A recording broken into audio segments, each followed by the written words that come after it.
apologize. We're gonna get there. I got a few things so people can kind of jump in. I got a little mess to clean up by the road, but you guys are more than welcome to ask any questions. I had to stop at the shop. I had to collect some checks. And of course, like always, the garbage is full. So I'm gonna take the garbage out. It's nothing new, I'm used to it. I know my one buddy, he's used to it too. I think I'll leave the door open. Maybe not.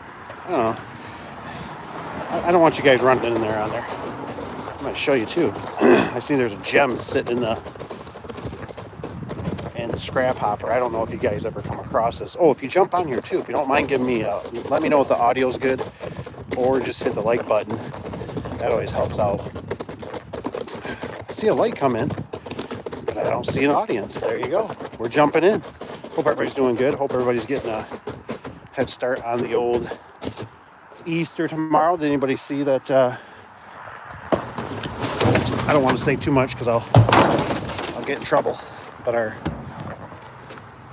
lovely king, he ended up. Audio's good. Thank you, Rob. I appreciate that. How you doing tonight, Rob? Hope you're doing good.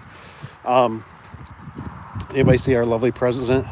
I apologize if it gets windy. I'm gonna go in the shop in a minute, but somebody decided to let some garbage loose and out by the roads, so I want to get that taken care of before it gets worse.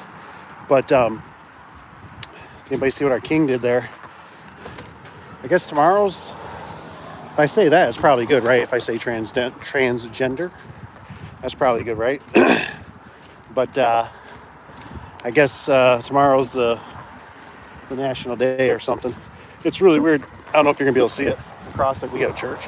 There's normally nobody ever there, and I think they're grilling. I don't know. It's hard to see if I can get my finger up here. Where is it? Anyways, there's smoke over there. I think they're grilling or they're burning documents. But there's quite a few cars here. But man, I was nervous. I thought the homeless people moved in.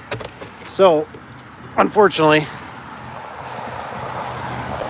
I got styrofoam plastered all around here. It really stinks. So if you got any questions, I'll try to answer them before I get in and kind of get the stuff started what I was going to talk about tonight. Oh man, this ain't good. It's just the lovely things of owning a business, right? Owning real estate, owning properties. So I see what's up, Mr. Tony's in the house. What's up, Mr. Tony? What'd you get done today? Did you get anything? I don't know what the heck this is in the ditch. A ditch really sucks having on at your property. That's like an Amazon package.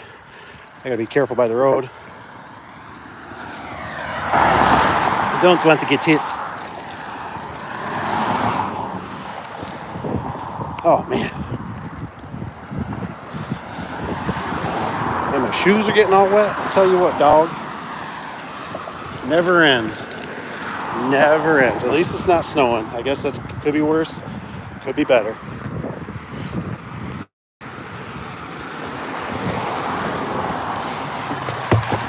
Put in the old garbage can. Works pretty good. Wasn't really planning on doing this, but I figured what the heck. It's got to get done. I was thinking about Tanner. I kept thinking if Tanner gets a delivery still on Sunday. So he's still going to get delivered tomorrow. But yes, if you're new here, I run a garage door business. I'm a real blue-collared American.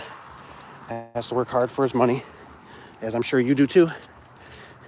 And how the tax man's getting us. He's after us. What's up, mister? I am homeless? Nightmare? Hey man, if you're homeless, I got some work for you to do. I know the church over here supports. They support homeless. They house them. Everything.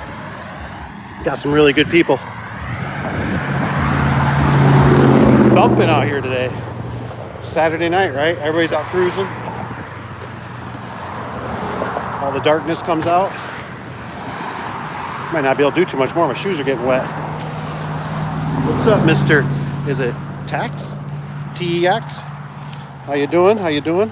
Hopefully everybody keeps it clean. Keep it clean. Like I said, moderators and myself, I'll have to wipe you out if you get goofy. We don't like goofy. So, like I said, I had to stop at the shop, grab a couple checks. I come to this explosion, man. I tell you, it just never stops. Never stops. And this is stuff that you'll never get rewarded for. You'll never get somebody that goes, hey, thanks for cleaning up that mess. That was really nice of you. That a boy. Stinking stuff. I don't know if you can see it, but look at it. Stretches all through here.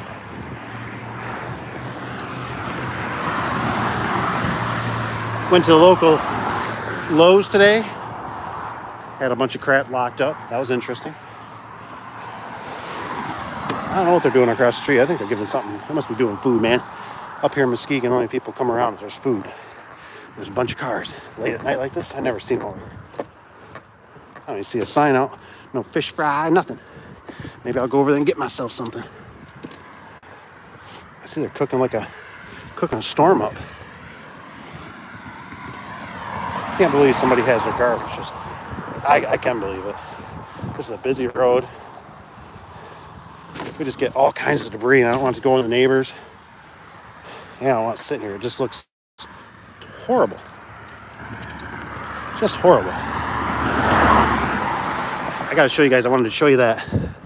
I forget the name of it. It's a really good opener though, sitting out there in the scrapyard. And I wanted to show you guys that because they're just really good openers. They last a long time. I'm surprised she's in the hopper. They get, sometimes the limits get busted on them.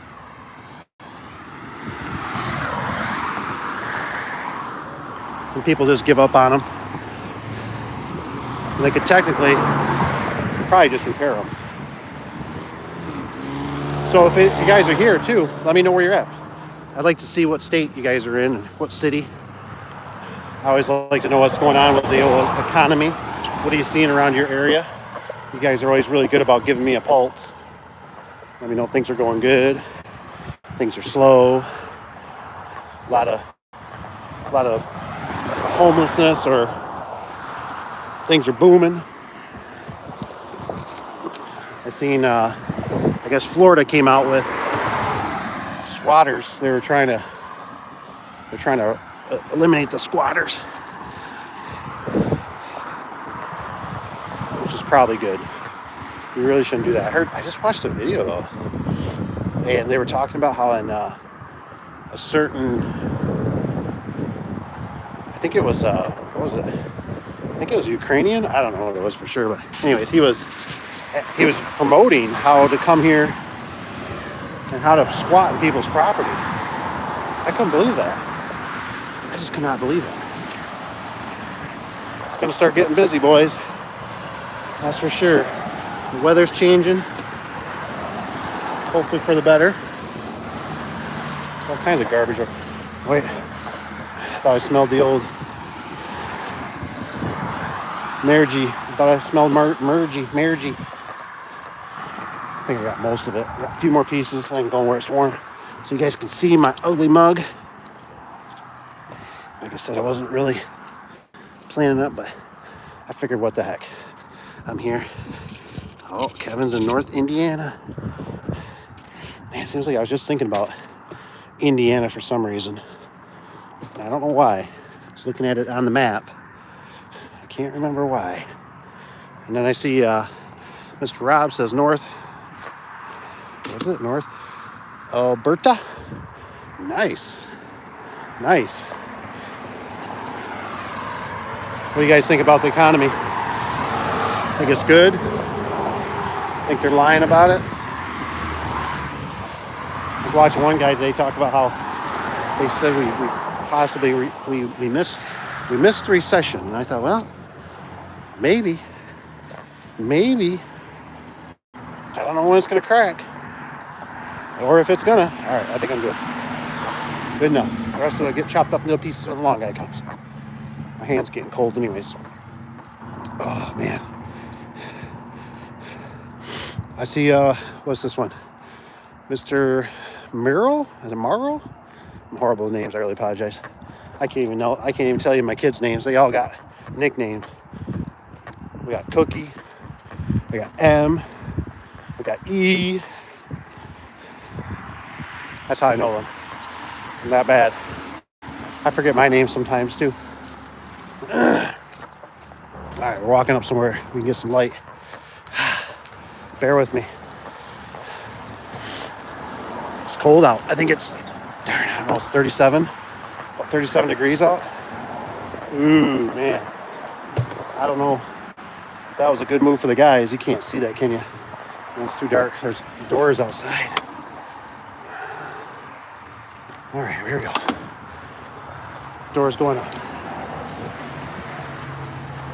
Get rid of this garbage can, grab my bag out of the truck. Maybe I can show you that opener. Woo! Woo! There we go, baby. I'm still rocking the Genie opener. Hoorah! She's still rocking. I tell you, they just, I don't know, something about those screwdrivers, man. Love my screwdrivers. I don't know why. Let's see if we can turn this camera around for a second, if I can. Oh, Mr. Patrick's in the house. He's got the big hand, wave. That's cool. Let's check out the scrap here. Perfect. Oh, let me open up the camera for you. You can barely see. For surprise, the front camera does a worse job. Any of you guys ever tear out these ones? There she is. I almost feel bad for it. Almost want to take it home. All right, I got a pile in here. Let's take a look. What else we got? Uh-oh. Oh, no. Not a Genie. That's impossible. That's impossible. There's got to be something. Look how solid those rails are. That's that All-Star. Man, it's just a solid rail. Nice pulley on the front. Ooh, what is that one with the offset? I know what that one is. I've seen it before. The offset pulley. I can't think of it. Oh, another Genie. Oh, shoot. All right, you guys had enough. You guys are going to be giving me crap about Genie. I told you Genie's crap. Yeah, I know. I really, like I said, I'm not a lover boy on it. I get it. All right, I wanted to bring this. Bring this bag. Don't mind me. Bring the bag. Bring the stickers. Sorry if you're looking at the sky or looking up my nose. Got that.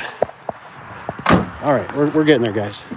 Got to grab myself a drinky drink in case one of my cheer guys come in. All right, we're walking. Hopefully we're not dropping nothing. Oh, man. I didn't get to read what's his name. It all went down. I'll get it in a second. I'm almost inside, guys. I apologize. Horrible manners here. Oh. Okay, here we go.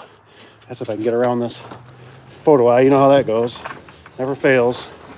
Always stuff right at the door. All right. Okay.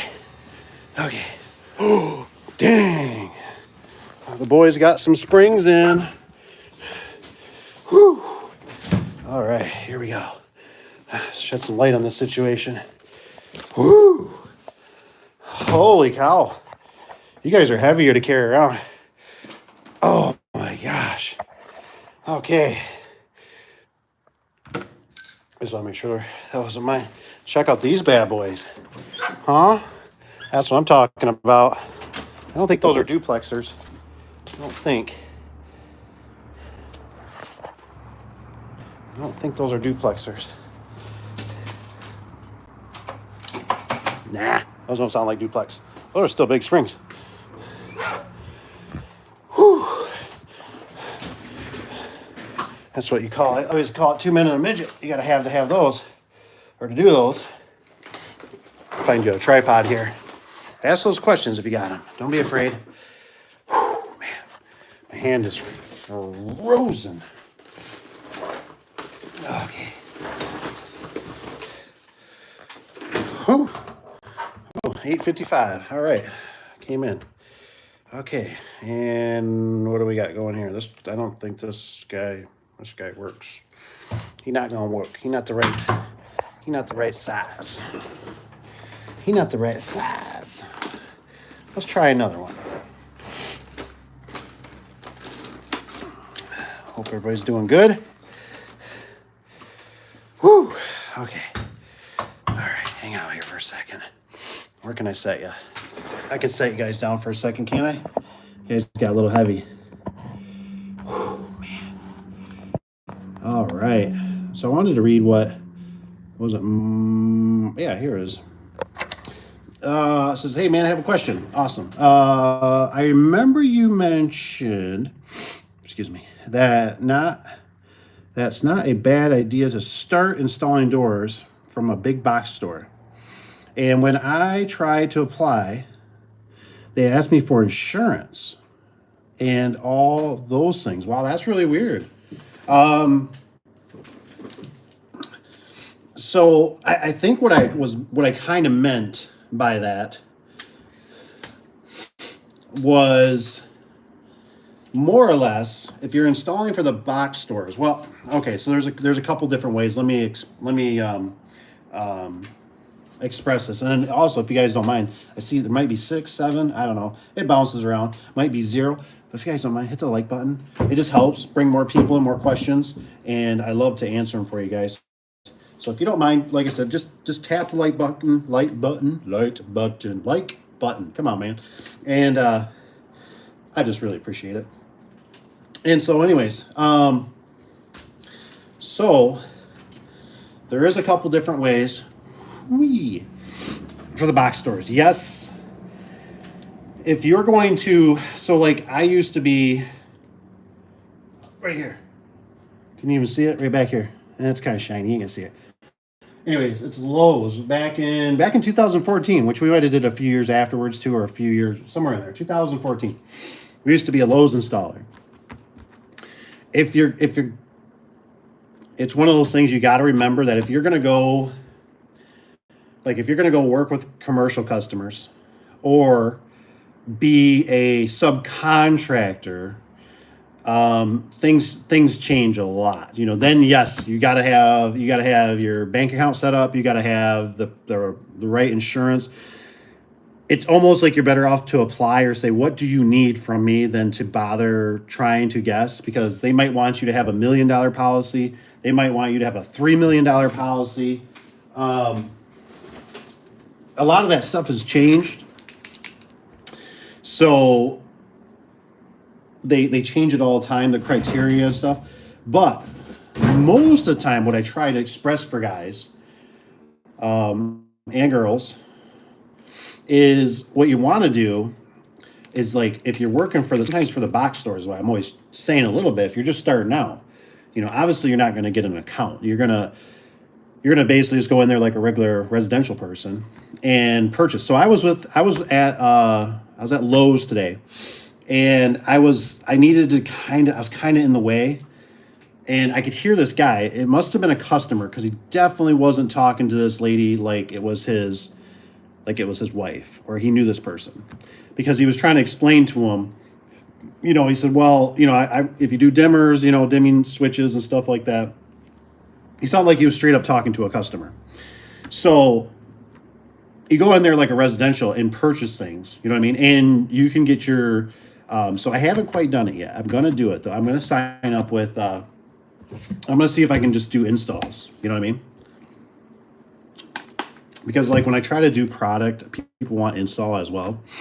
And so I just want to do it for experimental for you guys to show or learn. And I'm sure there's some things that we're going to, we're going to see, because everything is algorithms, you know what I mean? So like I said, with the commercial, if you're doing it for the box stores or even doing it for a lumber yard, yes, you're going to have to probably start, you have to set your business up as an LLC. You're going to have to do, if I had to look back, I'd probably set it up as an S Corp.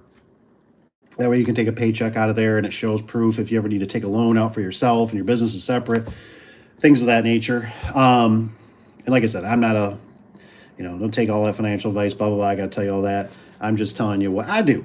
You know what I mean? And so But yes, the box stores, they're a little, they're tricky, and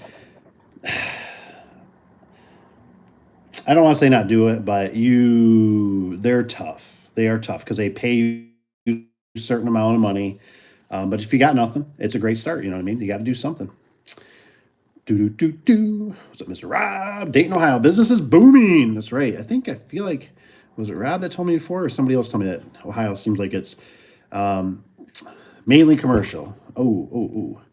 Slow in heart. Okay. RV manufacturer country. Is there a way around it, or you must get insurance first? Yeah. So a lot of times, you're pretty much doomed. You know what I mean, with that whole insurance when you're doing the installs. That feels a little better. Not looking down. Oh. So it seems like anytime you kind of go out, like if you're going to do commercial, you're going to need insurance. So this is why I recommend for the newcomers, right? The new guys, is what I recommend is you, there's so many different ways you can do it with residential. You know, you could start getting some customers, you know, I can't believe they honestly don't shut it down somehow through like Facebook and things like that. But what you can do is you can actually, you can market yourself. And when you get somebody that calls, right, you be polite with them and everything. You could meet with them to go over things. You could tell them what you provide, and you could get that from the store, the box store, whoever you're dealing with. You know, you can get brochures, you can get, you can pretty much print stuff out online if you need to. And so that's why I always say, like, if you're kind of starting out and you want to feel it and you're a hustler, because that's really, I mean, you got to be a hustler, man. I mean, you got to be willing to sacrifice, the after hours on the weekdays. You got to sacrifice the weekends, the drinking with the buddies and, and hanging out at the bars and just all these different things that you need to do, especially if you have a normal, 9 to 5, and it can be done, but like I said, you go there, right? And you could install other people's, because there's some guy out there that does not, he's looking for somebody, and people look all different ways. Some people look on Google, some people look on Facebooks. There's still some old people that look at Craigslist even. Nextdoor is another one. I know there's other software out there. So don't be afraid to just explore. Like I said, you can put bandit signs out, with the yard signs. You can have something on your vehicle. Make sure you got business cards. But yes, if you go into a commercial, like I said, if you go into a Menards, Lowe's, whatever, and say, hey, I want to see. So I think like Menards, I don't think they still do it.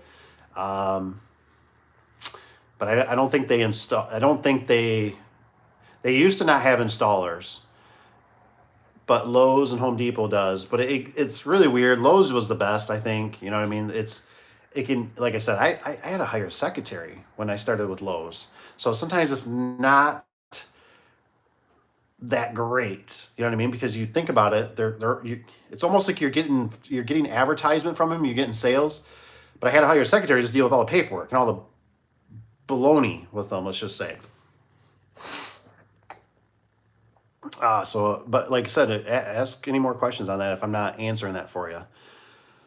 I can't keep up with the work. Oh, Rob says it's never ends. Economy situation in Canada sucks.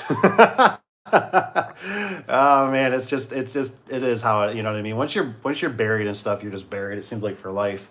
There's either the honey-do list, there's a work list, there's just stuff that needs maintenance, repairs. Once you get busy. What did I miss your message there? Or we've jumped over it? Let me look. Hey man, question. Not a bad idea to start installing doors.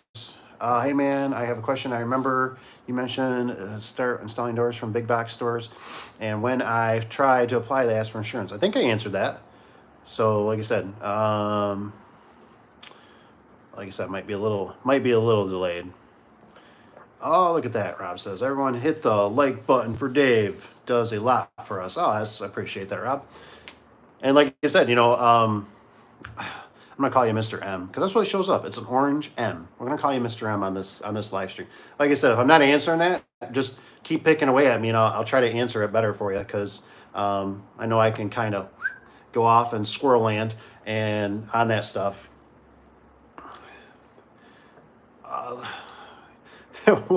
What's seamless? Seamless too, yo. I love it. Everyone, I want to make sure if we go back, okay. Thumbs up, you. Okay, all right, I think I'm back to where we're at here. I see. Thanks for the insight. Okay, it's crazy how this information is not easy available. Yeah, it's really tough in any business. You know, I mean, anything you're starting out. And to be honest, I pretty much tell myself all the time now, right? Every time I do anything, I'm building a website, if I'm doing something for the city, if I'm doing something for a box store, anything, it's not going to go the way you think it's going to go, right? I mean, I was at the bank about a couple weeks ago, right? Talking about stuff for a loan and all this kind of stuff. And the lady throws up this question that I've never heard before. She goes, what kind of car do you drive? And I'm like, and I know the lady, right? We're good friends. And I said, what the heck? I said, well, it has to be in my name too. Well, pretty much everything's darn near in the wife's name. You know what I mean? So I'm kind of like, but I mean, just a curveball, man. Just like, she's like, what kind of car you drive? I'm like, I've never been asked this question. Like, why are you even asked? She's like, I don't know. That's what the underwriters want, blah, blah, blah. And I'm like, I got a horse and buggy. Yeah. Tell them that. And so it never fails no matter what you do. If you're applying for insurance, if you're applying for the box stores, if you're applying with a vendor, there's going to be something in there that you're going to have to either kind of be creative about, or you're going to have to pay a certain amount.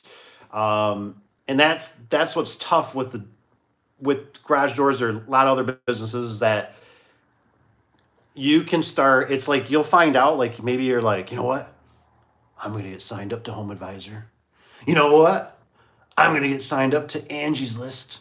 You know what? That'll make my life, and well, yeah, but just remember, they're so easy to put their hands out and take your money.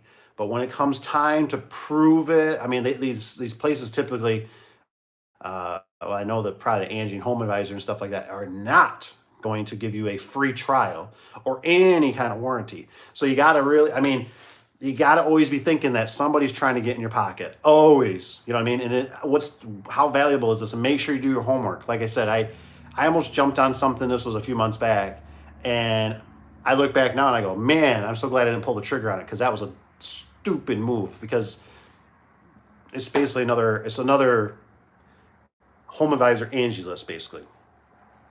So, but they were willing to take, your $350 a month, fee. And I think it was, I don't remember how much it was, like $140 per lead or something. I can't remember. So it's just, and I'm thinking as soon as they get it, and that's why what I'd be focused more on, if I could go back in time and tell myself, say, Dave, this is there is a way. I think you have to pay a little bit of a fee, but I would sign up, or if you know a better way to do it, then do it. But I would sign up for a card, right? Credit card that you can basically shut off. So if you're going to do something that you're not real sure with, right? Like if you're going to sign up with, let's say GoDaddy, or you're going to sign up with some other kind of software company, and you're like, I don't know about this. Now, it's not the right thing. If you sign a contract, yes, you got to keep on it. But if they're screwing you, or they're not listening, or you're calling saying I need to cancel, and they go, well, we want you to call and cancel with a written letter, and you got to talk to the president, and you got to talk to this, and yeah, all right, I'll shut the card off. You know what I mean? I'll just shut the card off. And then the best thing is, though, when you shut that card off, you're not shutting all these other accounts off, which is maybe your doors, your door vendor, your whatever, maybe your electric bills on there. I don't know. But I'm just saying, I'd isolate it down to that, because I've had it where stuff was going rogue, or ever since they got onto on a credit card, all of a sudden we were getting theft or something. So you got to really think about that.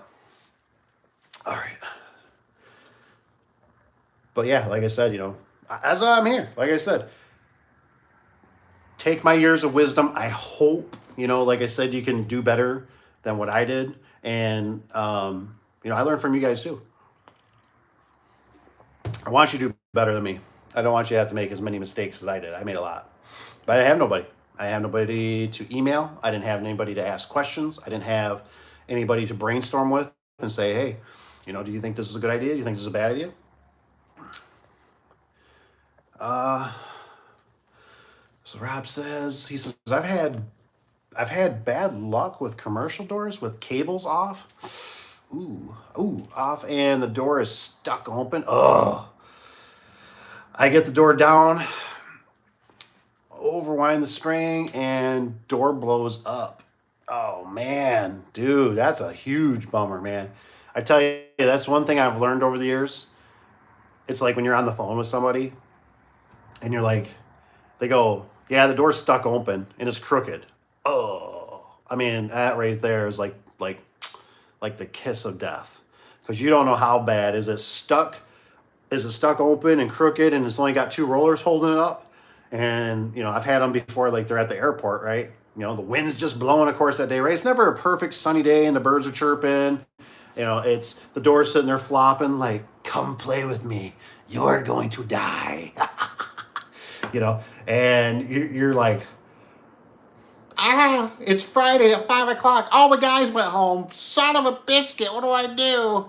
And yeah, so that's tough. What I've always learned, the trick for me anyways, is typically, it's a hard thing to do. See, this is also why I'm always telling you guys, and I know we don't come across everybody else's, or come across always our doors that we install, but this is also another reason why I'm always a big advocate for painting the springs, right? Putting that line on there when you go to wind it. I have some guys that just want to fight me on it, and they go, nope, I count the holes. And I'm like, I get that, but still put a line on it, because that line is a visual indication for me. When that door is up and it's crooked, I can be up on a ladder, right, when you're next to the door, and I can look down it and I can go, well, there's still turns on it. You know what I mean? Where I can't really get to it, right, because the door is in the way. So there's winds on it. So I know it still has winds, and it gives you one more thing to put the puzzle together. Go, what happened? The customer says it went up. I pushed the button down and I left it. I didn't push it anymore, and so my big thing is I always try to fight as hard as I can, for the most part, with obviously getting the door leveled back out and get the cables back on, clamp the door down, whatever you got to do. Try to get the rollers back in if you can. Hopefully you got a scissor lift, which is hopefully, and try to get that door to slowly come back down, so it's back. But I could see where, like I said, if you did something's off, you blow a spring or something. That's definitely not cool, not fun. Oh, what's Rob got here? I started taking my truck keys and latching them onto the battery. Oh, dude, I love it. That's awesome, man. Like I said, Cap taught me that, because we would just, like I said, it happens. You leave a battery charger. Well, you leave a battery charger, especially if it's a job that only pays you, realistically, profit-wise, $200, $400, $600. I don't even care if it's thousands of dollars. That stuff adds up. If you lose a battery charger and a battery, and the worst part about a lot of this stuff will be, the worst part is when you don't know. That's what grinds me, man. I mean, like, I can't stand, like, I don't like surprises. I don't like the unknown. You know what I mean? Because then I sit there and I go, well, that one trip today, I did set it on my tailgate, but man, I swear I picked it back up. Or, man, I was at that one job and I had, you know what I mean? If you touch 2, 3, 4, 5, 6 jobs today, could be more, now you got to sit here and replay in your head, and that's no fun. You know what I mean? And now you're out maybe $200 plus more dollars. You know what I mean? And that sucks, because that hits the bottom line. So, but like I said, if you got to put it in a breezeway, I always know. And another thing too, just to think about for you guys, is I'm a big advocate. This is what I've done for myself over the years. I don't put stuff on anybody's counters. You know what I mean? Like if they got a workbench in there or something like that, unless it's like super clean, and I don't do it. I don't put stuff. I typically put everything on the floor. It is, unless you got a table, which the table is a good idea. Bring yourself one of those. I think it's called the card table. I want to say they're like 4 foot by 2 foot wide, something like that. Those have been the best ones for me.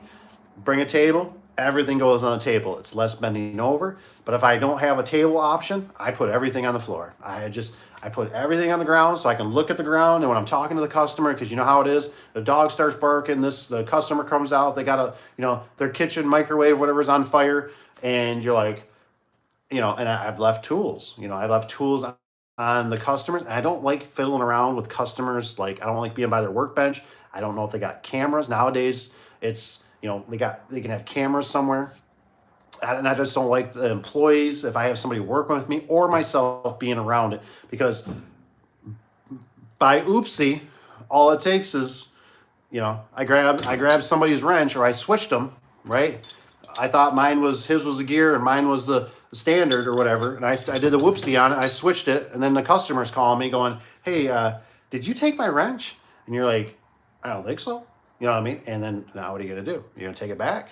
So I normally put everything, I either put it in the bucket or a bag or whatever you're using, or put it on the floor, just so it's right there. So when I'm walking out and I'm like, all right, you're all set, you can shut there. I can just scan the floor and go, yeah, there's nothing on the floor. We're good. But like I said, with those batteries, you always know if you're going in a breezeway or around the back of the house or something, like I said, right, grab, put the key, put a lanyard on it. I don't think I have a lanyard here. That's what I should do. I should get some lanyards made. I should give them away. Say, keep your battery charger or something, put your keys on it. It's just a really good, helpful tip, it seems like. And like I said, if you guys got any questions, fire them away.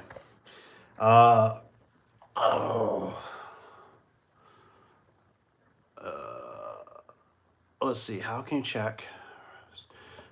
Keys latch onto the battery charge. I told everyone at work to start doing that so they don't get left behind. Happens all the time, man. It's just a good preventative maintenance. It really is. I mean, I don't blame you. And then it's like, you sit there and you tell them, say, next one they lose, you go, did you listen to what I told you? I told you take a lanyard, you start locking your keys. I'll get you a lanyard or whatever it is, because you get sick of losing those batteries, and the chargers. Plus, you think about the time, the workers, all that kind of stuff. How can I check the clocking if someone else has messed with a door? The clocking. What is the clocking? So so somebody messed with a door before I get there. I don't know if that's a typo error. The clocking, Rob. Do you have the Service Spring app? Kevin says, I don't know what the clocking is. I assume, are you talking about the clocking, like how many turns and stuff like that? See, I'm a line guy. I go with how many turns with a spray, with a line on there. So I don't really know what you're asking there, Rob. But I don't know. It's a problem. Like, I don't know how to determine it 100%. If the door's stuck open, all I know is if I can look at the spring and I can see turns on it, maybe a lot, maybe not enough. But see, what I always do, so if I do a commercial door, what I will do is I will typically get the door in free mode, is what I call it, right? You got to be careful with this, right? Sometimes I'll take vice grips. I'll vice grip, I'll even do two sets, like the bottom brackets. I'll do up and, above the roller and below the roller, because I don't know which way this door is going to go. All I know right now is I do not want this door to move. So I'll do that, and I might even do another setup. I might do another setup, the same configuration. And then sometimes what I'll do, if I'm in like a code red where I'm like, man, this is not good, you can detach the opener. You got to be really careful because there could be spring load on there. So you got to run the pulleys, and see where there's a neutral spot on there. So when you do bring the door down, you can feel the door. You know what I mean? Like you can tell, like if you're going, this door wants to fly out of my hands right now. This ain't cool. Now, in a perfect world, I like to use the opener if it's got chain fall on it. I've done that, and honestly, I'm a really I'm a really slow person, right? Like I look at this stuff like there was a car accident, boom, and now we're playing detective, and there's also a victim involved or a couple of victims involved that are injured. It's not just rip them out and you rip so hard you rip their arm off. You know what I mean? So I even get stuff configured, and I've literally taken the belt, the pulley, make sure that opener's off, man. You don't want to lose fingers and stuff. You know, you got to just use common sense. Make sure the power's off. If you got to pull the stop button too, just to be extra safe, you got to just use common sense because you're playing with a pulley and you can lose a finger. But I've used the pulley, right, just to sit there and gradually bring the door back down, and I can listen, I can feel, right? I can listen, I can watch the chain. If the chains look like it's just like, it's like doing, like it's about ready to pop, something's not right. But at least hopefully if you can get the door down far enough and you can get to feel it, right? Put it in some kind of neutral mode, either pull the chain off, hopefully you got some help. I'll tell you a story one time. Somehow we got the wrong springs. This was kind of back in my greenhorn days. Somehow we got the wrong springs on this door. I think the wire size was off and we didn't know it. And it was all because of that spring chart or that spring gauge, right? We were, like I've told you before, sometimes you're in between the lines. That's why I like the ones that got the teeth in them. We were off. We were off a wire size. Anyways, we're working at it. Me and my business partner. We're winding this door up, right? And we just, we're just green, man. We just young bucks, don't know what, Anyways, it's embarrassing. Anyways, we get that spring round up, right? Well, the maintenance guy comes up, right? And he's just, how it is, one of those, and he's like, oh, you got the door fixed, Right. Well, he pulls that disconnect, man, and that door went flying. I mean, just, whoo! I mean, it went so fast, I couldn't even react. It was that fast. And it probably would have chopped my hand off if I would even try to stop it. And I remember that thing went flying up, and luckily it had bumper springs, the U-shaped bumper springs in the back. And I mean, it just boom, man! It hit that. One cable came off. I mean, dust was flying everywhere, and this was a pretty clean shop. And I was just like, and I mean, that guy was standing there too, and I looked at him. I didn't know what to say. I'm like, what'd you do? And he's like, did I really do that? And I'm like, obviously we had something wrong, and we did. We had the wrong wire size on there. And so you got to use some caution. That's why I always try to make sure stuff's disconnected. Sometimes you can be tricked if you run them through the openers. I've had them before where the openers have tricked me, where it's like you feel like they're dragging while you're running all the parts in the opener too. And it's like sometimes I go, nope, I'm just not dealing with this crap. I'll yank the chain off the opener if it's a jack shaft. If it's a trolley, same thing. You can pull the trolley, pull it off. Watch that J-bar don't come clip me in the mouth. All right. I see there's a few here, so that's awesome.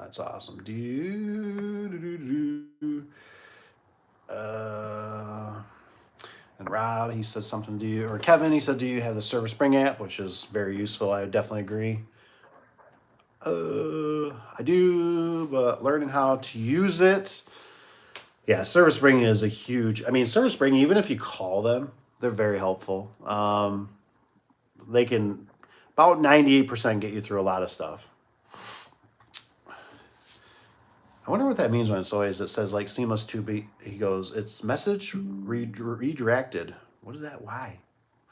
You usually don't get member of cable wraps right. Oh, okay. So I guess I add the one. Okay. So, okay. So Rob, let me see if I can try to help you with this a little bit. I struggled with this for a long time too, when it came to commercial. Oh, I don't have any here. I don't think. You got to get yourself let me see if service, I brought some brochures for you. I knew we have, who is it, Tony? Tony, you in here? Look at what I found. You ever hear this one? Bada bing, man. You ever see this one? This is a spring winder. This is one of them. Anywho, All right, let me check here. All right, we do have a, oh no, this is not the right service. We don't have like service spring books anymore, you know, they're kind of obsolete. But anyways, you have to look it up. And if you don't know, you can always email me. I can send you a picture of it. But get yourself a grapple with a come along. I prefer the cloth come alongs because I've had a lot of come alongs with the cables. They get sharp, they hit your fingers, they hurt, you know, you have to go cry home to mom. You know what I mean? At least that's what I do. But anyways, get yourself a, I do have a couple big come alongs I carry too for big commercial doors. So, you know, you get them at Tractor Supply, Family Home, order them online, whatever. I typically like to carry two, unless I know I'm going to a really big door or something, then I'll bring the big boys. You know, I'll bring two of the big boys. But when you come to a commercial door and the cable is wrapped around, I've had them wrapped around the shaft, right? Sometimes those are key indicators. Don't, and I'm thinking this is what you've done maybe, don't take that cable off. That cable is very important that it's wrapped. But if you can get the door to come up and you can get it to lock sometimes, you know, if you can get the springs so they won't fight you. How do I normally I do it? Whatever door, you know, side's down. You got to do the math or whatever, you know, whatever one you can get back on. Normally one cable's on, the other side's not. What I'm getting at though is don't take that cable off, because that cable, I've had it before where I got enough slack out of it, right, and I take the button out of the drum and then I just unwind it and I'm like, oh, I'm good. You know what I mean? Well, those are the winds that you want to put back on. That's where the spring should be. It's not this is not always a guarantee. I've had it go goofy, right? They sometimes get wrapped around the drum, the set screws. So what I'm saying though is if you get a come along, or I don't really like using forklifts. I just don't trust people on it. People are too jolty on it. I don't like my fingers being between the door and the track. So I like a come along because it's just one click at a time. How do you eat an elephant? One bite at a time. So I like to go real slow. I like it to be safe. I like to be able to pop some rollers in if I need to. But if you can, like I said, don't take the cables off. You know what I mean? Just get that door to start massaging it so it slacks, so you can get the cable to wrap back around the drums. And sometimes you got to go a little bit past. I have done that. And sometimes you just got to use your best judgment. I've had the openers. It's really nice if an opener has a brake on it. They normally hold better. But you got to use your best judgment because, you know, things can jump. So that's why even when you're wrapping that cable, don't, you know, make sure that cable's not over your finger. Something goes, man. And also, you know, it's like that finger trick. I don't know how to do it, you know, where you're like, oh, okay, here's my thumb. Ha, ha, ha, I took it. I don't know. I was trying to show the kid the other day. I don't know how to do it. Somebody has to send me a video on it. But you just got to be really in tune to what's going on. But like I said, just get that cable. I'm always get the cables back on, get this door idled back, and then let's massage it down either with a chain fall. I've sat there before and I've literally just turned the belt and the door moves. Because for some reason when commercial doors go down, it's like they reset. You know what I mean? I want to see everything. I want to feel everything. And at least when it's down, that's one less objective of it slamming down if you don't got something right. So what I'll do is I'll go down and put a slide lock on. I'll put vice grips on it. And then I'll go up, maybe take the chain off so I can run it by hand. Just to see where things are at. Because, you know, like I said, you got to be careful, man. These things are spring-loaded sometimes. I usually... Carrying on. Let's check it out here. How do you usually deal with those stubborn customers that lack common sense? They want the door to sit flat on the floor when you said, oh yeah, the floor is like 5-inch dip. Oh man, that's a tough one. I typically, well, for one, and it doesn't always happen. Trust me, I don't have all this mastered in that degree. But what I try to do is you as funny as it sounds, you might get punished enough where you almost like you have to make up a contract. Because customers, I'm telling you, man, they don't listen. They do not listen. I had so many guys that walked into this office and they've told me, oh, the customers were happy. You know, and 2 hours, an hour later, the customer's calling me with something. And I'm like, what gives? You said you were happy. Like what? Well, la, la, la, la, la. So what you might want to do is if it's, I feel like a lot of times with us within the garage door business, if you can catch it before you even make a transaction with this person, it's like you need to catch it now. So when you go there and you do your final detail, or hopefully you're going there for the first time and you're collecting half down, right? Because you've done everything pretty much over the phone for the most part, unless it's a little sweet old grandma or a widowed old man or something that, needs help. You know what I mean? But for the most part, you got everything pre-qualified for the most part. They sent you pictures. They said, we kind of want it looking for insulated door with windows. And you said, okay, you're probably looking at somewhere between, with that size door, $5,000 to $6,000. And they say, that's fine. That's great. Can you come out and give us a final price? And you're like, sure. But if you tell them $5,000 or $6,000 and they go, oh my gosh, I thought it was going to be $500. And you're like, go waste somebody else's time. Call. Here's my competition. He doesn't really, I think he can probably do it for $400. Give him a call. Have a nice day. Bye. Anyways, what I'm getting at is that when you're there, maybe you tell them, say, look, this is not going to seal. And like I said, maybe you got to type it up in your estimate and that verified. And when they decide, they sign it. And that way, when it's after the fact, you go, well, did you not read the contract? It says right here that your floor has such a bad void in it. We're not going to be able to make that seal. Now, another thing that can save you too is pictures. Pictures. I'm telling you, the more I'm always doing business, the more I'm thinking about getting a body cam. I'm thinking about getting a hat cam, because there's constantly things I'm overlooking, and I've done it myself, guys. I've installed doors, and they go, and I've seen it too, right? You get done, you walk back by the man door, and you're like, man, there's daylight showing over there. What the heck? I've tried tilting the doors a little bit, massaging them. I've tried, I've done foam, or plastic stuff in the corners, and the weather seal. Put basically some garbage in there so it helps make them fluffier. And it's like, dang, man, it's not gonna make it.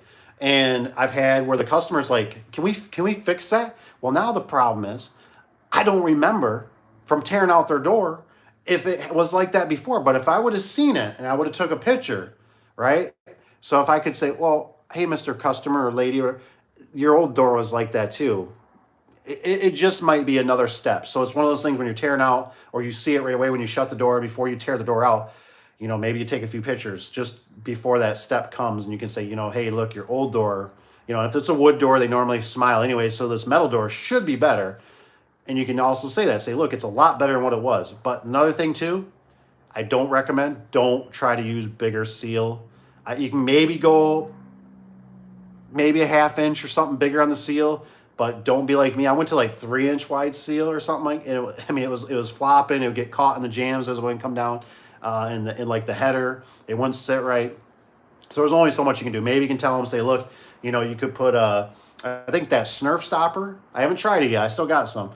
They can help a little bit with that. But it's like putting a Band-Aid on it. You know what I mean? And you can get in trouble. You really kind of can just, it's a mathematical form, and normally it's made that way, and you're not going to outsmart it, and it's going to fight you somewhere, and it's going to cost you a lot of headache. But like I said, if you had it in the contract, that's a big thing.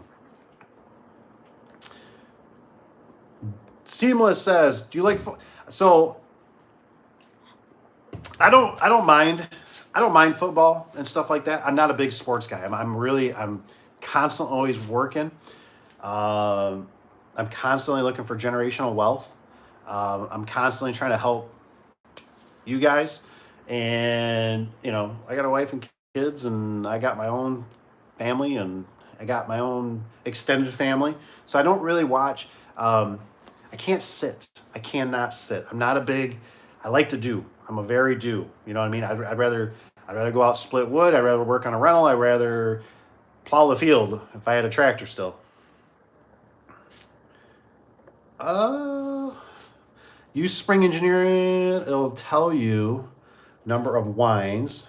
You can guesstimate the door weight, drum size, winds, doors, weight, dimension, spring size.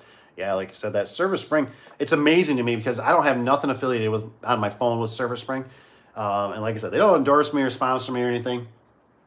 They used to call me when I was kind of, when I was more special. And they want to take me out to lunch and stuff like that. Really nice people. But I just can't believe I downloaded it and I thought I was going to ask for my account number.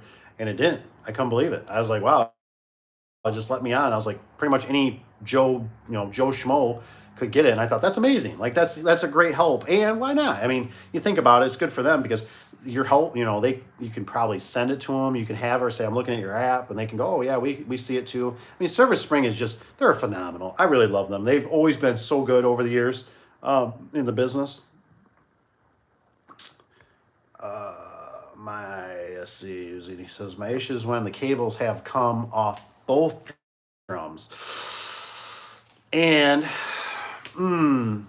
it's half down and opener is all out to lunch. It's only happened twice. Still losing sleep, causing damage.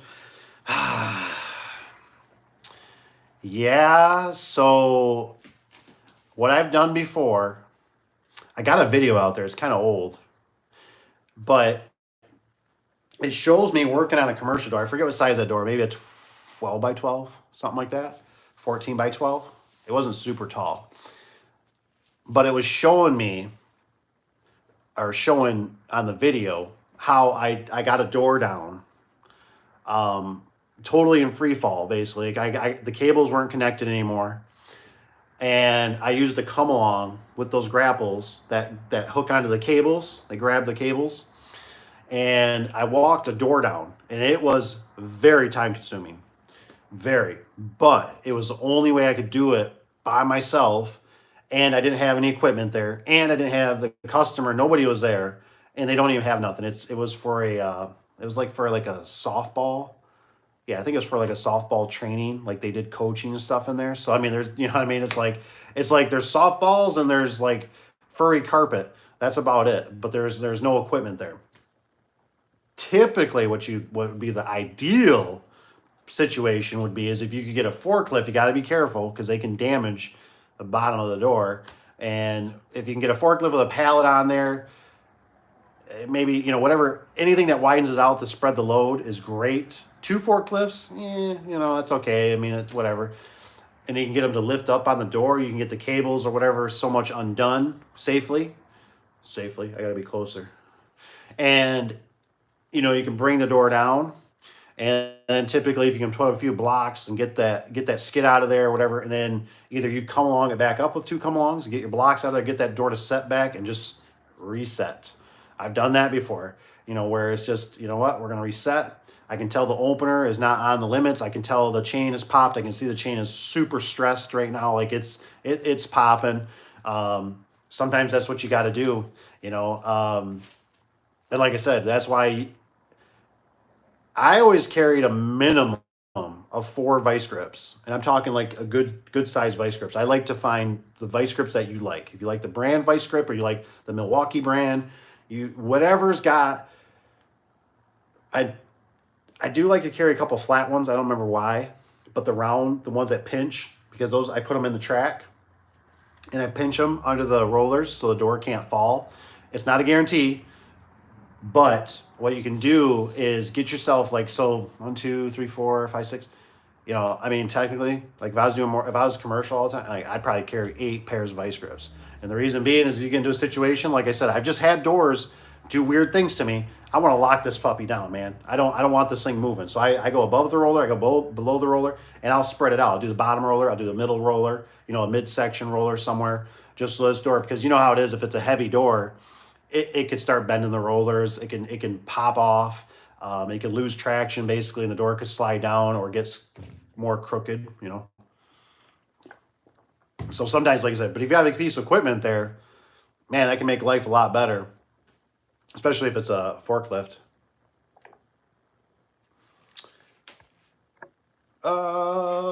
Would really need to see how you're putting cables back on. Trick is to get them in the same point they came off. Yeah, Kevin's right. You know what I mean? With the same point. That's why I typically, if the door's crooked, what I'm always trying to do, like, I know you said both cables are off, but hopefully if one cable's still on, I try to basically bring that door back up, and that's where I can do it with a grapple and a come along. I can sit there and and I bring that door back up, and I normally got to bring it a little bit past so you can get that cable to go over that drum, and voila, you know, you're back in neutral, like I said, and now you can at least, you know, try to bring the door down, even if you want to use the belt on the opener, which I've done, just make sure it's powered off. And I can normally tell by the feel of it. Like if I'm sitting there really pulling on the belt, you know, when I'm twisting it, I don't put my fingers in there. Like I said, I'm just on the big pulley. I'm sitting there going, geez, something's not right. But like I said, if you got both off, like I said, that's what happened to me at that fire department that one time, because they had pillars, huge pillars on there that spreaded way out.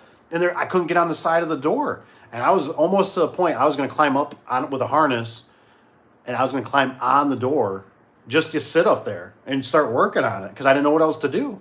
And I think I finally determined I either had to cut the cables and we had to lower it down. And I mean, the fire department guys were really cool. I mean, they were like, we can bring the ladder truck from the other shop or from the other fire barn, you know. And I'm like, you know, really, I was sitting there for a few moments. I was like, boys, just leave me alone. We're dealing with some pretty dangerous stuff here. You know what I mean? And this is a huge door with a window, a full view window section in it. And I'm like, how are we going to get this down? Like, I can't get on the side of the door. And I'm like, and my stuff's all wound up, right? It's all wrapped around the shaft. I can't get winding bars in there.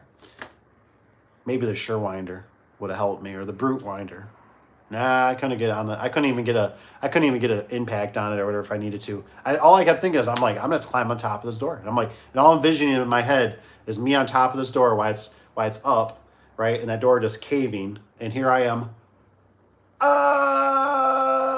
holding onto a harness. This door comes down, it smashes into maybe a couple fire trucks, which there was nothing around, but you know how it is. It'd be my luck. The rollers would hang on or something and swing out 20 feet.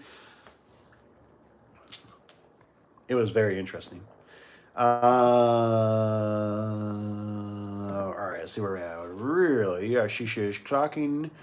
Clocking is number of wines. I never heard that terminology.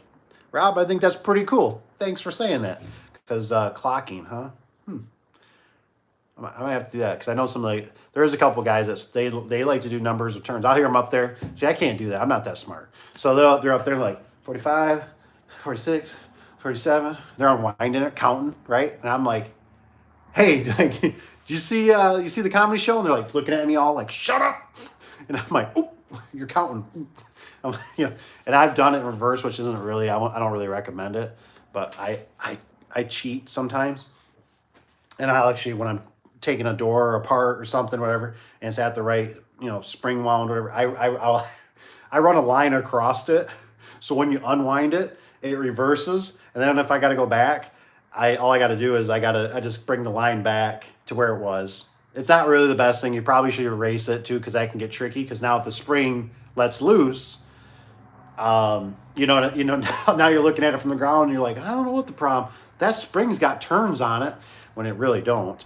You know, so but I've cheated like that before but like I said, I'm so used to running when I've been running the business, that I am so used, I'm sure you guys experience this too. I'm so used to the phone ringing and a person behind me and the maintenance guy, or all of a sudden you hear a big crash if you're in a commercial building and you're like, what the was that? You know, oh, that's normal. That's just the boilers exploding. Oh, okay. So I like to be able to look, and I like to look at my springs. And I go, oh, this one's got a little more than this one. And the door is still heavy. So I'm going to put more on that spring. I can't remember all those numbers. I had, holy cow, 26 by 30 fly to the moon not too long ago on a military base. Dude, that's crazy. Oh my gosh. That's crazy, man. That's a big door. Can't say, I mean, when we've done something that big, it's either been a airplane hangar, fly to the moon long ago, a military base that I have nightmares about. Oh my gosh, Rob, dude, I'm telling you, the PTSD is real. It is, man. And the longer you're in business, it's like the more it comes to the surface, right? Because I get it, man. Totally get it. I got so many jobs that I've done too, where it's just like, there were, there was things that I've done wrong. There was things that were out of my control. There was things I didn't do wrong. There was things, I mean, just you name it. And so, oh, and also, if you guys don't mind, like I said, don't forget, hit that like button. I see there's only 3. We only got 3 likes? Oh, come on, man. I need a little more love. Commercial doors, Rob says, commercial doors stuck open. That's going to be a huge issue with these new, oh my gosh, I can't agree more with Rob on this. He says, commercial doors stuck open. It's going to be a huge issue with these new LiftMaster openers. I 100% agree. It says with the jack shafts, there's no no belt or chain. Yep, no chain fall to help you out. Extremely dangerous. Hey, I'll drink to that one. Yeah, what are they gonna do? They're gonna put like a nut on the back, so you can take like your ratchet, your ratchet wrench, or whatever, not ratchet wrench, but your driver, so you can sit there and keep turning it, and then it turns the gear or the motor inside. I mean, Rob, I'm right there with you, brother. I am right there with you. I cannot, and you're not the first one. And I'm hearing, some guys are saying like, I can't believe this is still true. I mean, maybe somebody here can contest to it. Maybe it was, I see Tanner, a couple of messages down here, but they're talking about that disconnect. Like the jack shafts aren't going to have disconnects, but then they're saying, well, you go with the chain fall. And I'm telling you, man, you're losing some options. And I totally agree. Like I guess we're gonna see how they play out. I mean, but I agree. I look at that and I'm like, I like my belt. You know what I mean? My belt is my savior. My belt is what I use to inch by inch by inch get that door to move or react or do what I needed to without a huge explosion or a jolt. You know what I mean? Because you know how it is. You got to get the chain relaxed. You got to feel it out. You got to get the door down. You got bad conditions, especially like if you're dealing with cold climates like Michigan is.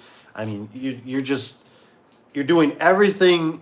You're exhausting all your energy just to get this door down. You're like, please, Lord, please let me get this door down so I can go home. So they can go home because everybody's watching my hiney right now, and I'm sweating like a mofo.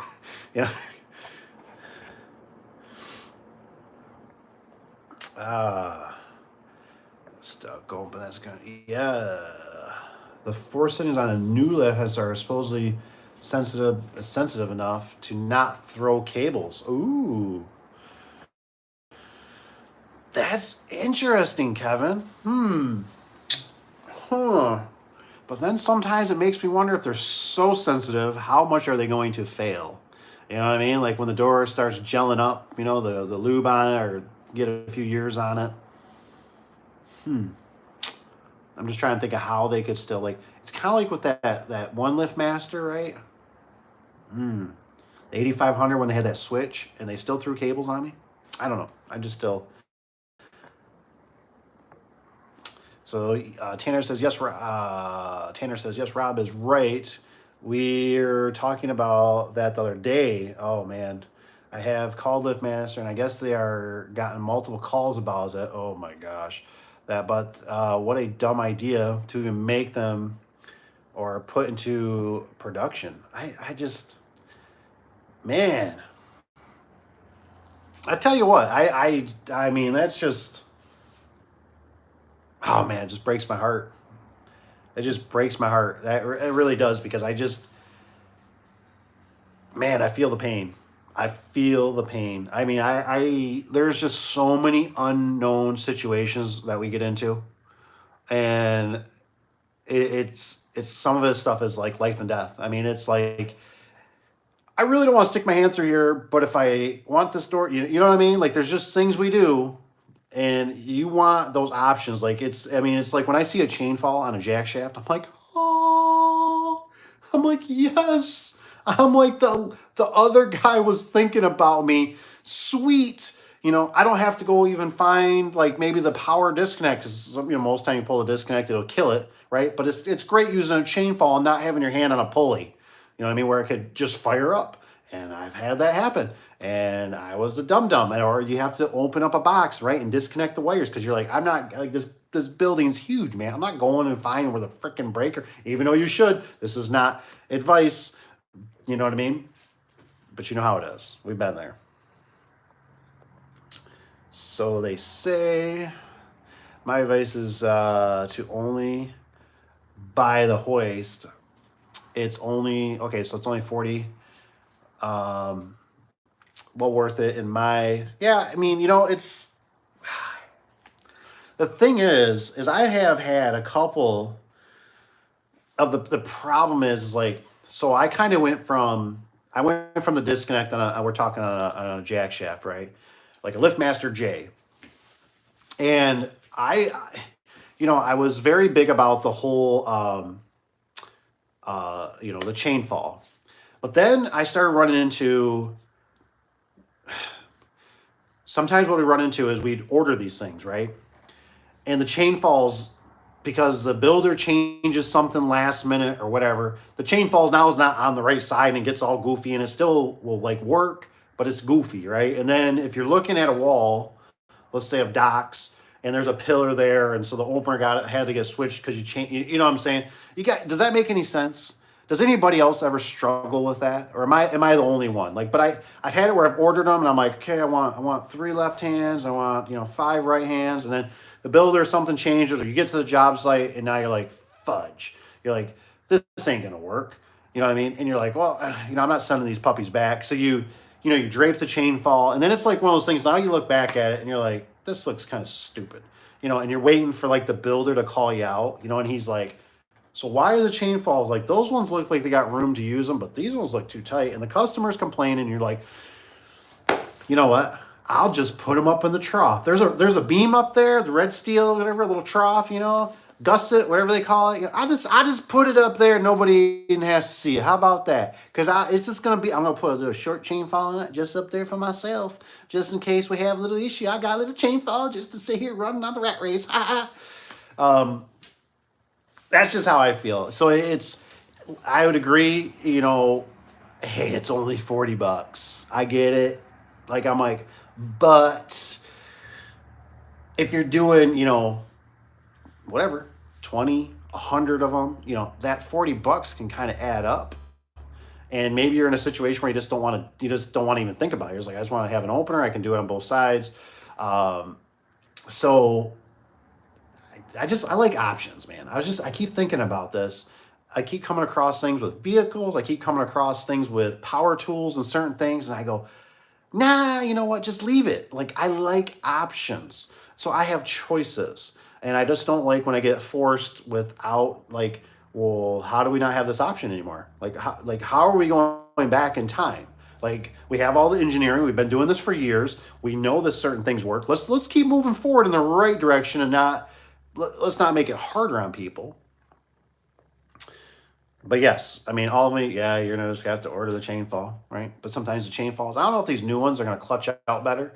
I've had a lot of the chain falls where they still grab and they'll drift over time, and then you got to spray them a little bit of oil, but that's because the customer doesn't put the pin in there because they got employees. And then I've literally had maintenance guys, and they're like, hey, by the way, they're like, can you look at that door? Like, that chain's wrapping, man. We got OSHA coming, and like, man, that thing catches somebody's arm and fling, and you're like, it's not going to be that strong. At least it shouldn't. But I get the concept. What if it does grab? You know what I mean? What if it does hurt somebody? You ever see those things when they're running with the opener? Rob puts down. He goes, maybe 60, maybe 120. Still $60, man. Best is when the factory or business cuts the cables. Yes, cuts the cables to get the door down. And oh my gosh, when the cables rehook. Oh my gosh, a rewind. Oh, that's like the worst, man. That's why I'm always like, this is why, like, with commercial customers, why I've made this always very clear to them that I'm always like, here's my personal cell phone number. If you have anything, I don't care. I always tell them, I say, look, I go to bed, I said, normally about midnight. I said, I go to bed at midnight. I said, so midnight to about 6 o'clock in the morning, I'm sleeping. You know what I mean? I said, you can try, you know, and I actually left the phone on when I was answering the phone and I was doing 24-hour emergency service. Like that phone would stay on. But I tell them, say, you might have to call a couple times, but I just always tell them, like, look, man, like, please, please. I know it might take me like 30 minutes, an hour, hour and a half, whatever to get here. I might have to wake up, you know, brush teeth, do whatever, use the bathroom. Like, don't cut the stinking cables, because typically, what will happen on commercial doors, as we know, is that the worst part will happen is if they cut the cables and those springs are loaded, those springs will expand enough that they'll, because they're 6-inch springs, they'll blow up and they'll go over the cones. And now you don't have that size springs if they don't have them in stock. If the customer doesn't carry them in stock, which I recommend you, if you got certain customers, have them carry springs on stock. But you know what I mean? It's like, dude, if you wanted to cut the cables, the springs wouldn't have detonated. Now you just made this, you know, whatever, maybe a $1,200 job. Now it's going to be a $2,000 to $2,500 job. You know what I mean? Because you guys, but sometimes I look at it, and if you got the time, and that's really hard with the garage door business, if you got the time, hey, you make some money. You know what I mean? It's like, oh, whatever, screw it. I didn't have to get out of bed. You guys got the door done? Whatever. We'll see you tomorrow. We'll see what kind of mess you made. And then you can go in there and be like, you guys got one heck of a mess. It ain't going to be cheap. You know, but that's if you got the time. I always ran into a lot of times I didn't have a lot of time. So it wasn't, you know, it's like I already got like 3 more jobs I got to go to. Now I got this, and this thing's going to eat up, you know, 6, 8, 10 hours, you know. And so now you got to, you know, take things apart, remeasure, get the springs coming. Of course, you know how it's with the customer, it never fails. You know, can we get these overnighted? And you're like, you really want to pay overnighted? Like, it's, you know, it's going to be super expensive. But yes, a lot of that. I've had a lot of, I feel like we've gotten away from that so much with our customers, but that's why they got to have your direct number, you know, text me, whatever. Like, do not cut the cables, you know.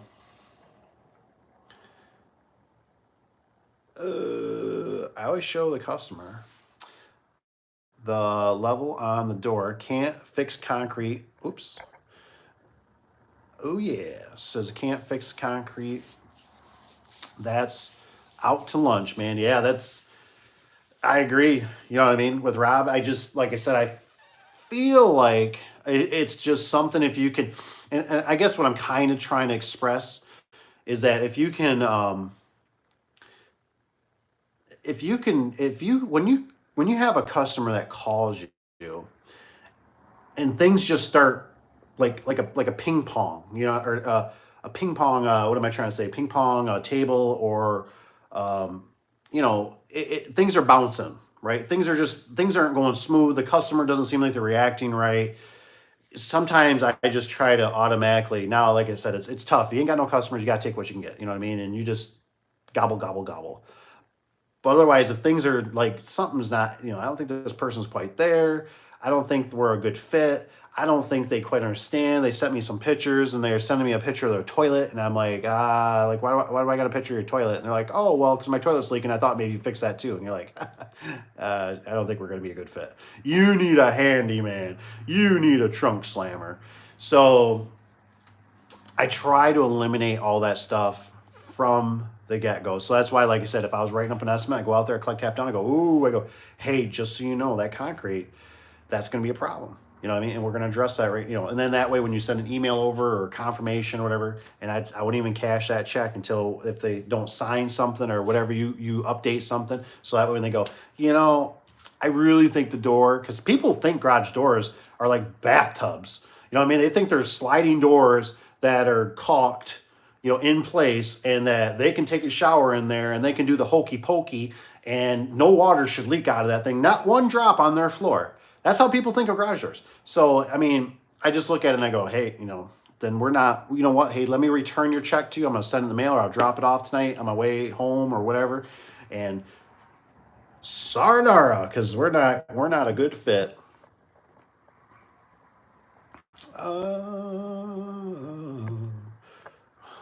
Kevin, yeah, they like taking taking 20 minutes to repair and turning into an hour-and-a-half job for you. Huh. That's people, man, can consume a lot of time. Customers, I can't stress. That's why I'm always, I don't really do it to try to be rude. I've just learned over the years that customers will waste your time. It's not that all of them do it, but it's just majority. They don't understand the system, how this is going to work. And it's almost like, it's like you're coaching a little league. You know what I mean? And they never played ball before. So you got to kind of tell them, this is how we're going to do this. And, you got to step up to the plate. And I need you to understand where we're coming from. And I need this to be a good relationship. I want this to be a good relationship. I want this to work out for you. I want to take care of you. But if you aren't going to play ball with me the way I want to play, to some degree, we're just not a good fit. You know what I mean? Because I have rules and I have expectations as you do too. But if you don't follow these, things aren't going to work out. It's a really tough thing to do. I had a really hard time with it. Even when I started out, it was, I just saw, oh my gosh, I gotta go look at this job. I gotta look at it. And it's like, if you slow down and start going, okay, how's this going to get all screwed up? How is this person going to waste my time? And I get guys all the time that go, that's part of, you got to do the free estimates, blah, blah, blah. Bro, bro, it's 2024, dude. Like, everybody has got a cell phone, man. Like, everybody, even if they can only take an outside picture and an inside picture, that can save you so much time.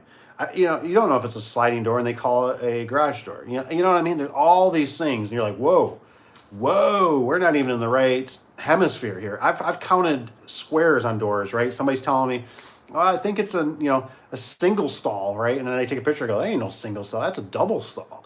You know what I mean? And I have to call and say, well, here, I gave you a price, but, here's what you're kind of looking at. And they, oh, wow, that's just not really in my budget right now. Totally understand. I get it, man. I'm broke too. And, we just go on our merry way instead of investing all that time.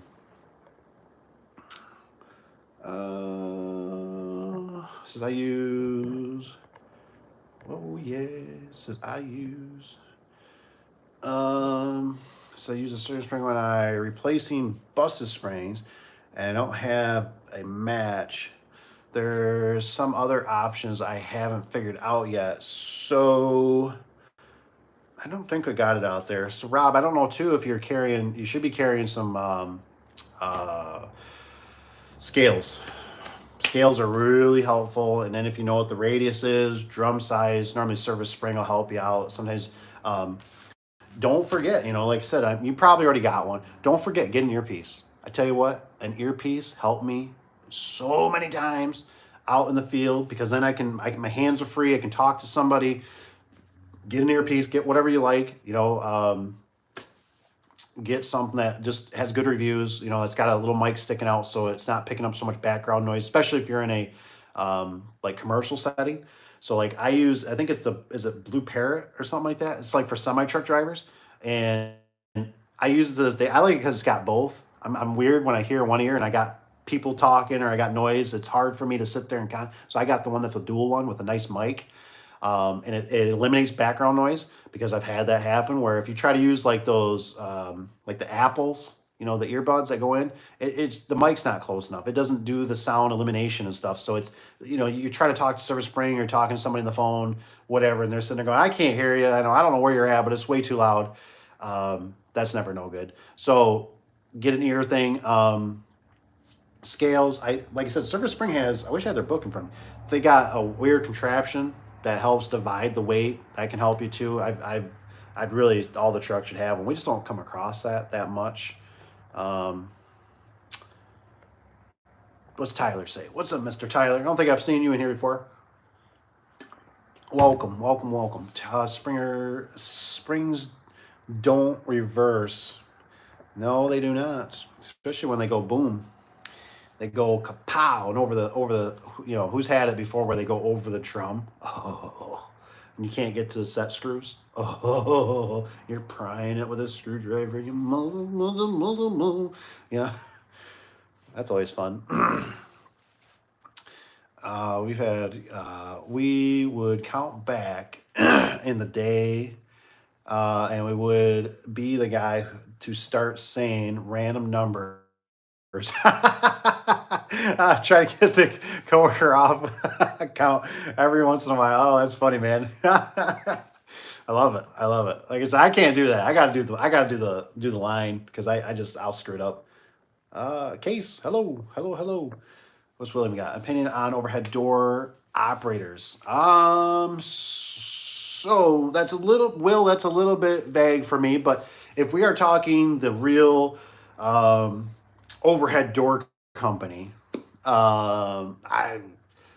I said, I think they got the cream of the crop. Honestly, I think they got the serpentine belts, which I think Genie's got some too. But what gets me the most is they still got that, which I think Rich was the one that sold me. Rich, I don't know if Rich here tonight. But I think he sent me some the brochures and things, the email about some other companies, which I never even heard of. But they got it's an operator, the motor up here, and then the brains down here. I don't know the price point on those, but overhead I think's got some good stuff. But who can get them? I can't get them. Like I said, if you try to get them and buy them from overhead, it's like double the price. So how are you supposed to win a bid? How are you supposed to make money? They got some really sweet stuff. Especially, like I said, the big one is that jack shaft. I like the direct couple. I really do. I'm a big direct couple. All your chains are in the box, in the housing, so everything's tight. It's direct couple. Normally it's got a, some kind of adjustable coupler or just a solid coupler. Those are just cat's meow, man.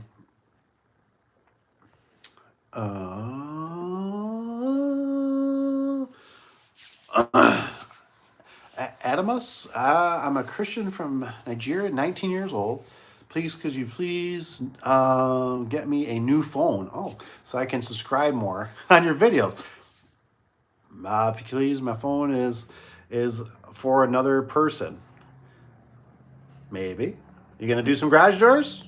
If I get you a phone, I need some pictures. I need some video. I want to see some garage doors being hung over there. Because I don't even know what you guys, what's it like over there? I don't know. Are they those tilt ones? One piece? Like we used to have over here in the old Muskegon? Tanner. What's Mr. Tanner? Doors. Whoops, I think I missed something here.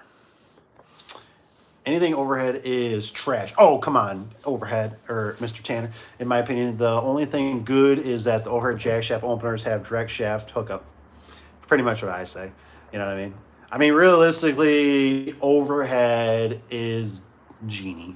It's like General Motors. You know what I mean? You got, there's the Cadillac, and then there's kind of the GMC or the Chevy or the Saturn or the Buick, which is gone, or the Oldsmobile, which is gone.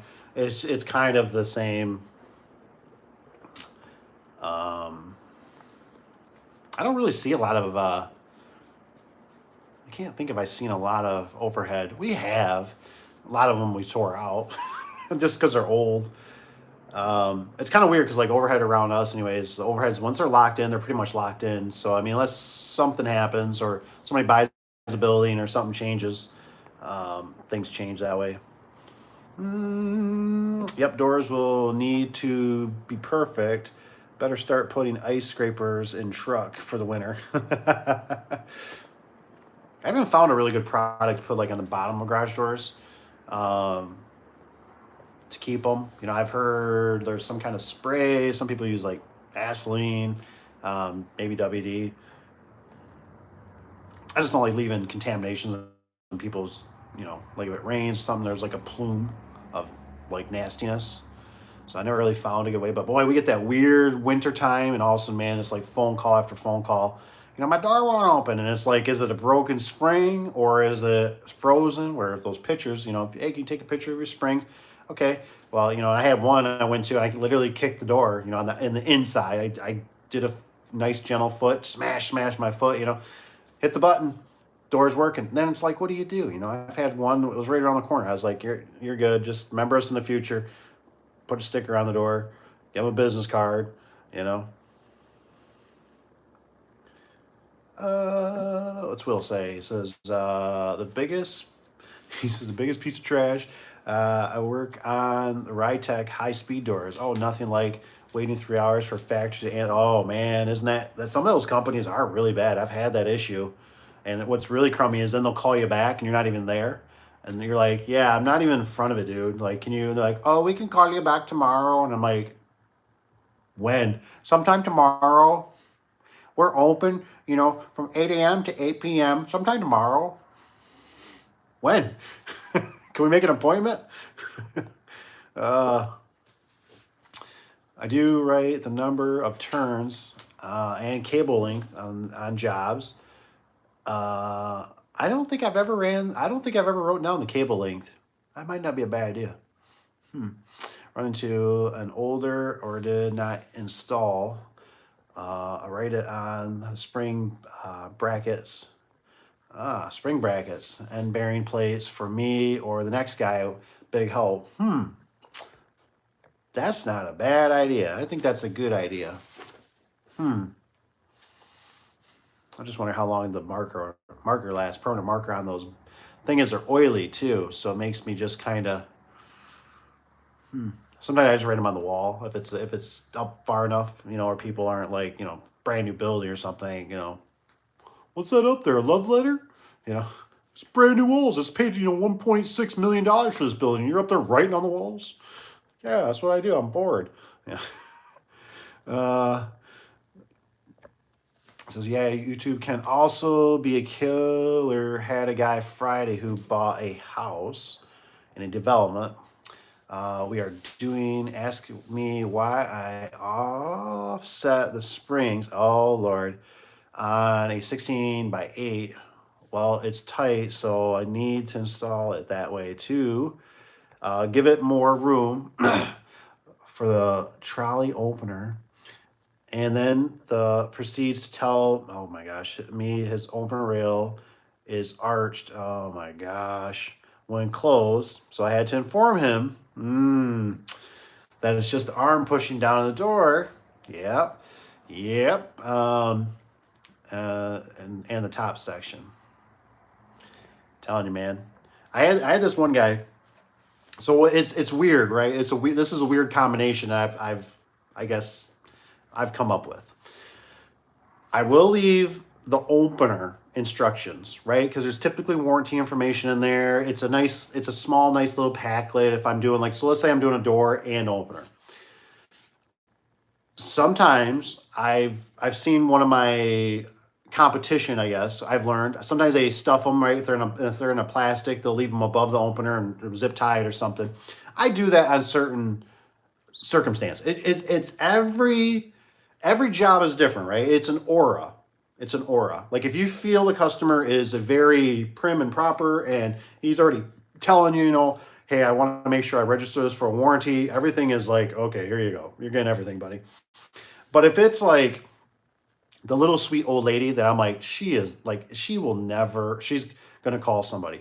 So I'll leave the instructions, you know, like the manual and that, because I've been there before when I would come across Genie. I wasn't very familiar with Genie garage door openers. And I was like, I don't even know, like, how the heck do you program this thing? And so if the instructions were there, you know, it would have helped me. And I look at it like, because sometimes just stuff changes over the years and I might need a refresher too. Or there's a part list in there and I might need a part. There's just a lot of things a manual can do.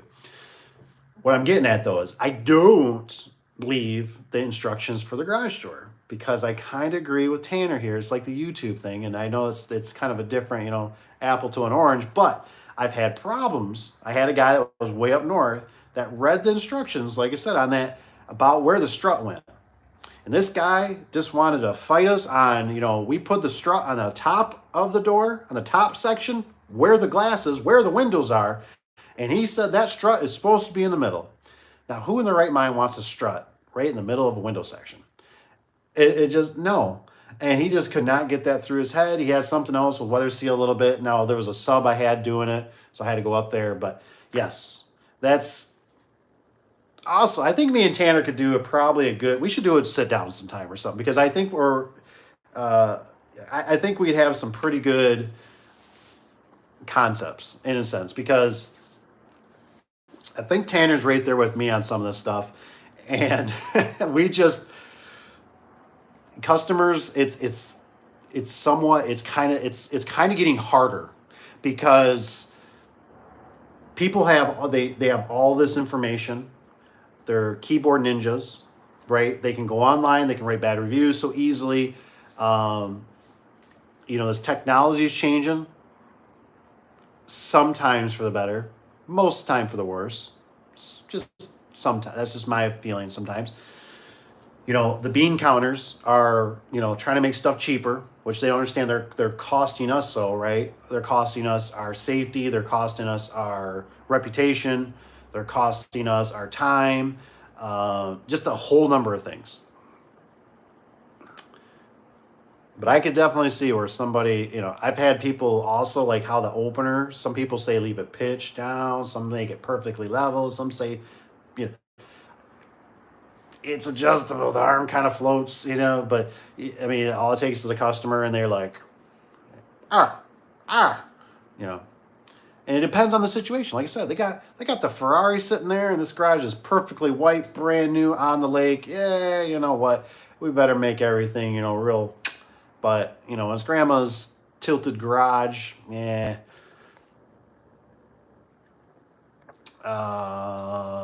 Give me more room for the trolley operator. Oh, yes, he says. Okay. I always offset spring. Gives service guy extra room to work when spring needs replaced. I don't know. Like I said, I normally just put the spring in the center if I can. I get those. Sometimes you got to offset it to. I've had it where the opener needs to land, and you got the bracket and the bulge of the springs and the stationary cones and all that, and just like this ain't gonna work. So you just knock her over a little bit. Sometimes you don't put in a big enough board there. There's all kinds of little issues that you can have with it. Now I have a job. Oh. So that's Case says, and now I have a job. I'm happy. Awesome, man. It's always good to make your own money. Tight to the header. Also pushing the trolley. Oh, causing the arch. Then said something about setting the limits. So I tried. His was. And it didn't his way, I'm assuming, and it didn't work. So I did it the right way, and it worked normal. Those are the customers, man. I tell you what, that can make you really nervous. That's when, like, I've never had it. I've always wanted it. I wanted that security tape because I'm like, that's the customer right there. I'd be on the ladder, and I'd be like, you're gonna mess with this, aren't you? You're gonna screw with this, aren't you? When I leave, you're gonna mess with it. You're gonna be doing something up here you shouldn't be doing. And then when you jack this thing all up, you're going to be calling me and going, hey, the door you installed? Yeah, it's not closed all the way. You're going to have to come out here and look. I mean, this is still under warranty, right? I mean, it was only 2 weeks ago. And that's where, like I said, I'd love to have that security tape so I could be like, why is the security tape ripped? Why, you know what I'm saying? Because people like that. I've been there. And then you're always like, if I could go back, I would have just told this guy, no, thank you. I don't want your business. Your money is no good to me. Yes, I go somewhere else. I go somewhere else and make money. Yeah, Tanner, I guess if he was YouTube certified. Dude, that's a good one.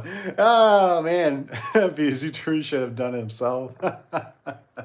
Oh, man. There's a lot of those. There's some people out there that just do not. I don't ever really know. I learned a little bit from a sales lady one time. She told me what she would tell customers when she was installing, that it's really not safe for them to be out here because I would sometimes when I was a little more young and ambitious, I'd take the sections, right? I'd pick the sections right up and I would literally like spin them because they'd be sitting in a chair or standing there or something. I mean, whoa, hey, whoa, man, I almost got you. Sorry about that. And they some of them would like, I think I'll just go inside. Yeah, you go inside. Please go inside because you're driving me nuts because I can't really function the way. Isn't it weird? They can't, like, I've noticed it too. Like if you're installing for yourself or a family or something, right? You really overthink things. But when you're doing a job, you're just like slam, bam, boom, bam, boom. You're doing everything just like by habit. And if you get a customer that's in there and you really want to hit this something with a hammer, right? Let's say the knockout, right, for the slide lock. And now you're like sitting there with a screwdriver, screwing with it, because if you're over there wailing on it with a hammer like you normally do, which is normally never a problem, they're like, and then if they find a dent on the outside of the door that wasn't caused by you, right, that's already was there, they're, I think because you were hammering on the right track or that door, I think it dented the outside, even though it's on the opposite side, right? But that's just how people think. They don't know. So I really don't like when people have to sit there and butt wash me. You know what I mean?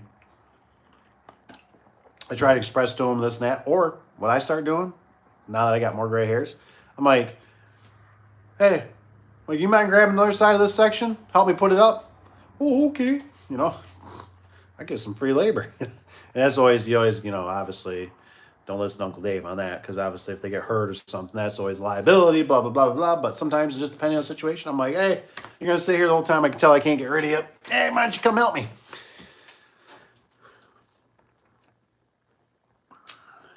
Yeah, Tanner. What jack shaft do you recommend? Tanner. Yeah, Tanner, what do you recommend? I just hit the spring button on this thing. Hopefully you can still see me. I don't know if it'll come up. Will it come up? Yep, it will. LiftMaster. Yeah, I don't know. Must have watched some do-it-yourselfer. He did turn a 20-minute service into a hour. Ooh, really nice guy. Hit me with some facts and knowledge, but yeah, you two can be double-edged sword. Absolutely. Absolutely.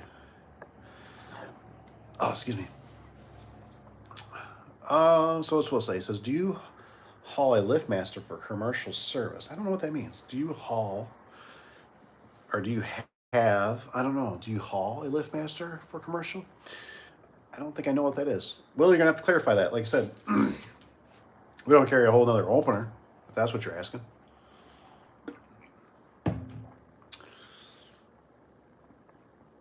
Or the new, oh yeah, what's this one says? Rob, everyone have a good night. Got to go answer a call, man, on a door nightmare. I'll turn it later, thanks. Oh, that's awesome. Have a good one. That's awesome. Tanner, he's got the LiftMaster. He sticks with the 85W or the new. Tanner, what do you think that the 98, the 022 is better than the 85? I'm just kind of curious.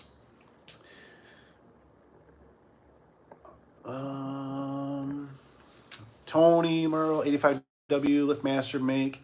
Sure. Rise the track 3 inches in the back for cable tensioner. Make sure it's flush with the track mount. Ah, nice. See, it's really weird, but we don't do it. I mean, it's so weird. It's like we've put that aura out there now. We don't hardly ever do any of the residential jack shafts. We just don't. I don't think we even. Let me check. See what we got. Stand up for a second, anyways. Come on, light.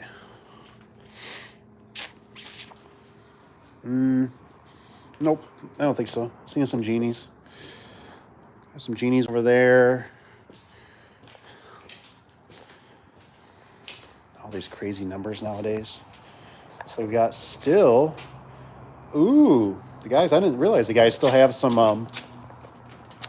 Got some of the Power Masters. Commercial Power Masters. Awesome. And these guys. The old LiftMaster. And the genies. But, like I said, I can't say I see one jack shaft. I don't know why this guy's in here. I don't know if this one had an issue. I don't know the reason for you. Why are you here? I don't know. But yeah, I'd say I don't see any. There might be one stuffed in here somewhere. We got one that we had. Let's see if that piece is over here.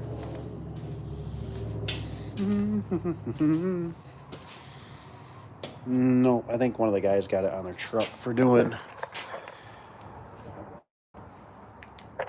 what do you call it?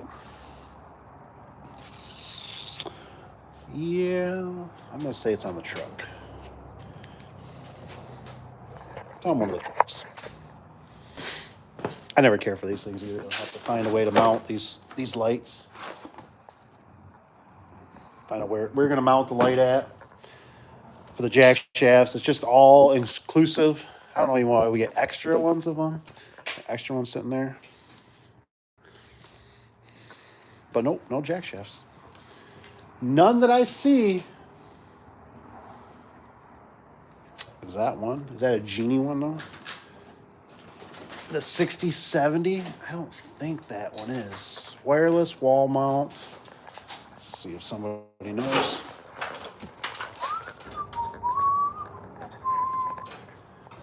All trolleys mostly. Like I said, we just don't deal with them. Then we just have less problems. I know some places are cool. They're all good. People like them. It's like I'm not even interested. I just go, you know what? It's just not the right way. To me, it's like putting square tires on a car. That's what it reminds me of. Will they work? Yep. Do we have some out there? Yep. We had better luck with the Genies. The Genies never got callbacks on, and they were way far away. Too far away. They were for a contractor that I knew. And, of course, we kind of got roped in. I'm a LiftMaster here. 85. Make sure rise the track. Yes. Oh, thanks, guys. In order to get Pro Series from LiftMaster, for example, you need an LLC or insurance, right? LiftMaster has gotten really strict, so you're probably, yes. I would say, I don't know if they're going to check you for insurance, but they're going to want like a whole DBA. They're going to want the EIN number. You're going to have to be like, you're going to probably have to have an account. They're probably going to make you either pay up front, is my guess. Maybe somebody here can answer, or they're going to make you COD right away. So as soon as you drop something off, it's COD. But the thing is, you got to remember, it's really tough because if you're not buying like skids, and Tanner, do you know how many's on a skid, opener wise, just sort of standard jack shafts, or not jack shaft, but trolleys or anything? What was it, like 20, 30 something on a skid? I mean, that's a lot of openers, man. And then you got to figure out rails. So, you know what you can do? The best thing, in my opinion, is like I said, if you can find they're out there, like an AMAR distributor or something. Those places are way more relaxed. They're gonna charge you a little bit more. Sometimes not really that much, because you're going there, you're picking up, they buy in such volume. But yeah, if you go direct, like I said, I don't even think I'd recommend it. Until you grow, until you're buying skids of openers, you know what I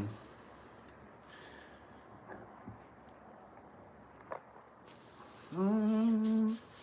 982 is worth, okay. In my opinion, that's good. Like I said, if we come across, I don't know if my brother-in-law ever got his finished. He's got one that we installed a Genie, so I'd probably go with another Genie. But he needs one because he has a car lift in there, right? Very practical, I get it, has high lift in it.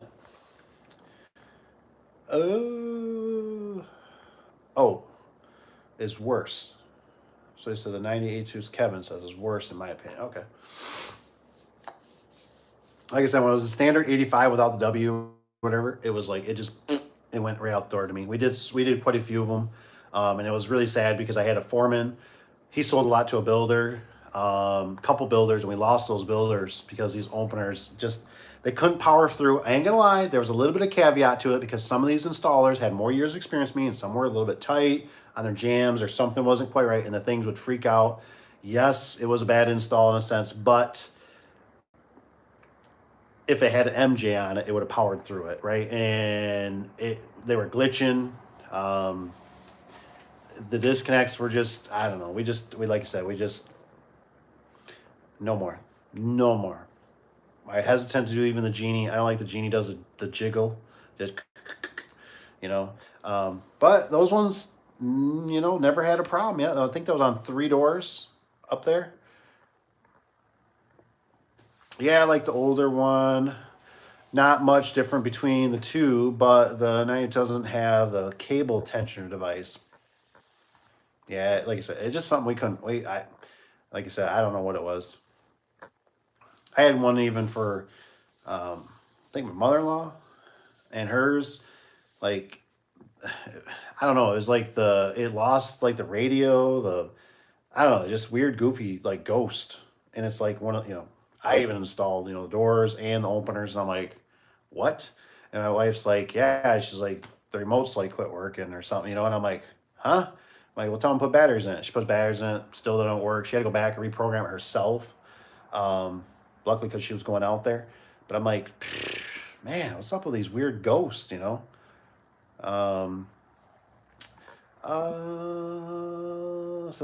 Tony says, I found out there's a company around my area that did not build out where the cable mount went on the 98 022 or 85, and this winter the door froze to the floor. Oh man, dang. I know I had the 85s. I've had them too, like the side locks. I had one guy, like the hinge and everything was all bent. And and it's just like in my mind, I'm just like, what the? I'm like, so it went to open. It bent the hinge and the roller. Then it's all jacked up, and I'm thinking, what the? Why did this fail? So then it's like, I don't have that part. So it's like, well, we can just leave it off. He's like, well, and I'm like, your door's pretty big. Like, nobody's going to lift it probably. Like, it's like, and most people don't know that. And he's like, okay, and so I deactivated, I turned it off. And then it was like, I think one I had, and it was like, it was actually in the board or something. And I'm just like, this is so stupid to me. I'm like, because I'm like, if it's just a standard trolley opener with a J-arm, if it's working, it doesn't open. It just like, I'm like, I got this side lock thing I got to worry about. And I've had customers get confused on it where they're like, well, what do I do if the power, they engage it, then they, I don't know, they just do weird stuff around here. We got weird goofies. I do have a new doors froze this. Okay, so Tanner says they do have a new slicker LED installed on one of those ugly massive things you just held up. I'm sure they do. It's just it's a lot of ours, like they don't have the stuff. You know what I mean? So it's like if you don't have an outlet over in that corner, you have to run an extension cord. You know what I mean? So that always looks goofy. And then it's like I almost got to the point where I was like, I guess I'm going to start providing extension cords. Hey, you're going to need an extension cord. You're going to need a 10-foot extension cord. I can sell you one for $12.99, and if you like, you can make 3 easy payments. And I just it just, and then the light, it's like interacting, like people, I'm like, where you want to put this light? And they're like, well, I don't know. Maybe I want to put it in my hallway. I think it's kind of nice. And I'm like, no, I don't know if the range is going to be that good, or, well, maybe I'll put it over here. And it's like, now it turns into like a picture. You know what I mean? Like, where should I hang this? And I'm like, if it's on the unit, it's on the unit. You know what I mean? Like it's here, So they just didn't work for us. They just didn't. Like I said in the last one, I just drove past the guy. He's building another building. And I was like, ever since I put that Genie screwdriver in there, never got another call back from him. But that guy was calling me. He was a builder. I felt bad for him. He leaves the door unlocked. I go in there. I was fighting it. I got an old video on it. And I've had a lot of people, this and that and criticize. And I'm like, man, for one, you want to criticize, but I'm also like, do you guys got employees. You know what I mean? Like when you got 7, 8 employees, it's hard to make sure everyone, and then you think, you know, if they don't quite do something quite right, they installing it right, their track's a little bit maybe snug, maybe the door's a little tight, maybe the jams aren't quite right, you know, where a normal opener would power through it. You know what I mean? It would push it, it would do it. Is it perfectly right? No. But is the world perfect? No. And so sometimes you just need that V8 to kind of power through things a little bit. That's why I'm kind of more of an AC guy than a DC guy, because I've seen DC gate operators, then I've watched them. Like I've sat there on a bucket and I've watched them and I go, how does this little motor supposedly have so much more energy than an AC motor? Like, don't you think over all these years, if they could take a big AC motor and condense it down to what a DC motor is, they would, but they can't. They use an AC motor, right? Because it's bigger, it's got a bigger housing, it's got more torque, it's got, you know, and when I see AC motors, just like on those J openers or an H or whatever, you know, I mean, I ain't sticking my finger in there, but like a DC, I'm looking at stuff and I'm always like, I could probably grab that. I could probably grab that and stop that, because it's like, to me, it's like a DC, like I think of an RC car, right? RC cars, they go zing, zing, zing, zing, zing, zing. They're really fast, right? But if you grab the wheel, it stops. Like there's no torque, right? So, but you don't do that with like a Dremel tool, right? It's AC. Gonna bite your finger off.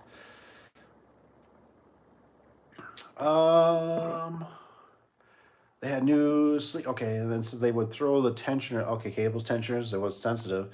It was getting stuck on the one. The track was mounted. Huh.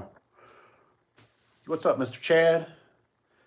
How is it going? It's going good. I seen 25, 15 for rails. I seen 25. What do you see 25? Jack shafts? Better not be. Resis? Tony, 32 residential. Okay, so there you go. So that sounds about right. Tony says 32 residentials on a skid of LiftMaster. That sounds about right. So there's, you know, like I said, that's a lot. I mean, when I was first starting out, I mean, I was kind of dumb. Yeah, well, I don't know. I want to say dumb. It's all I could afford, right? So when I started out, I'd buy like an opener per job. And the problem is our vendor that we started out with. So if we had a door package, right, door and opener, then it would come in from the vendor. But we'd go out to jobs and you talk to the customer and be like, oh yeah, man, your opener's shot. So what I would do is I'd run an hour one way to basically our professional vendor, and I could buy premium LiftMaster products, the best of the best.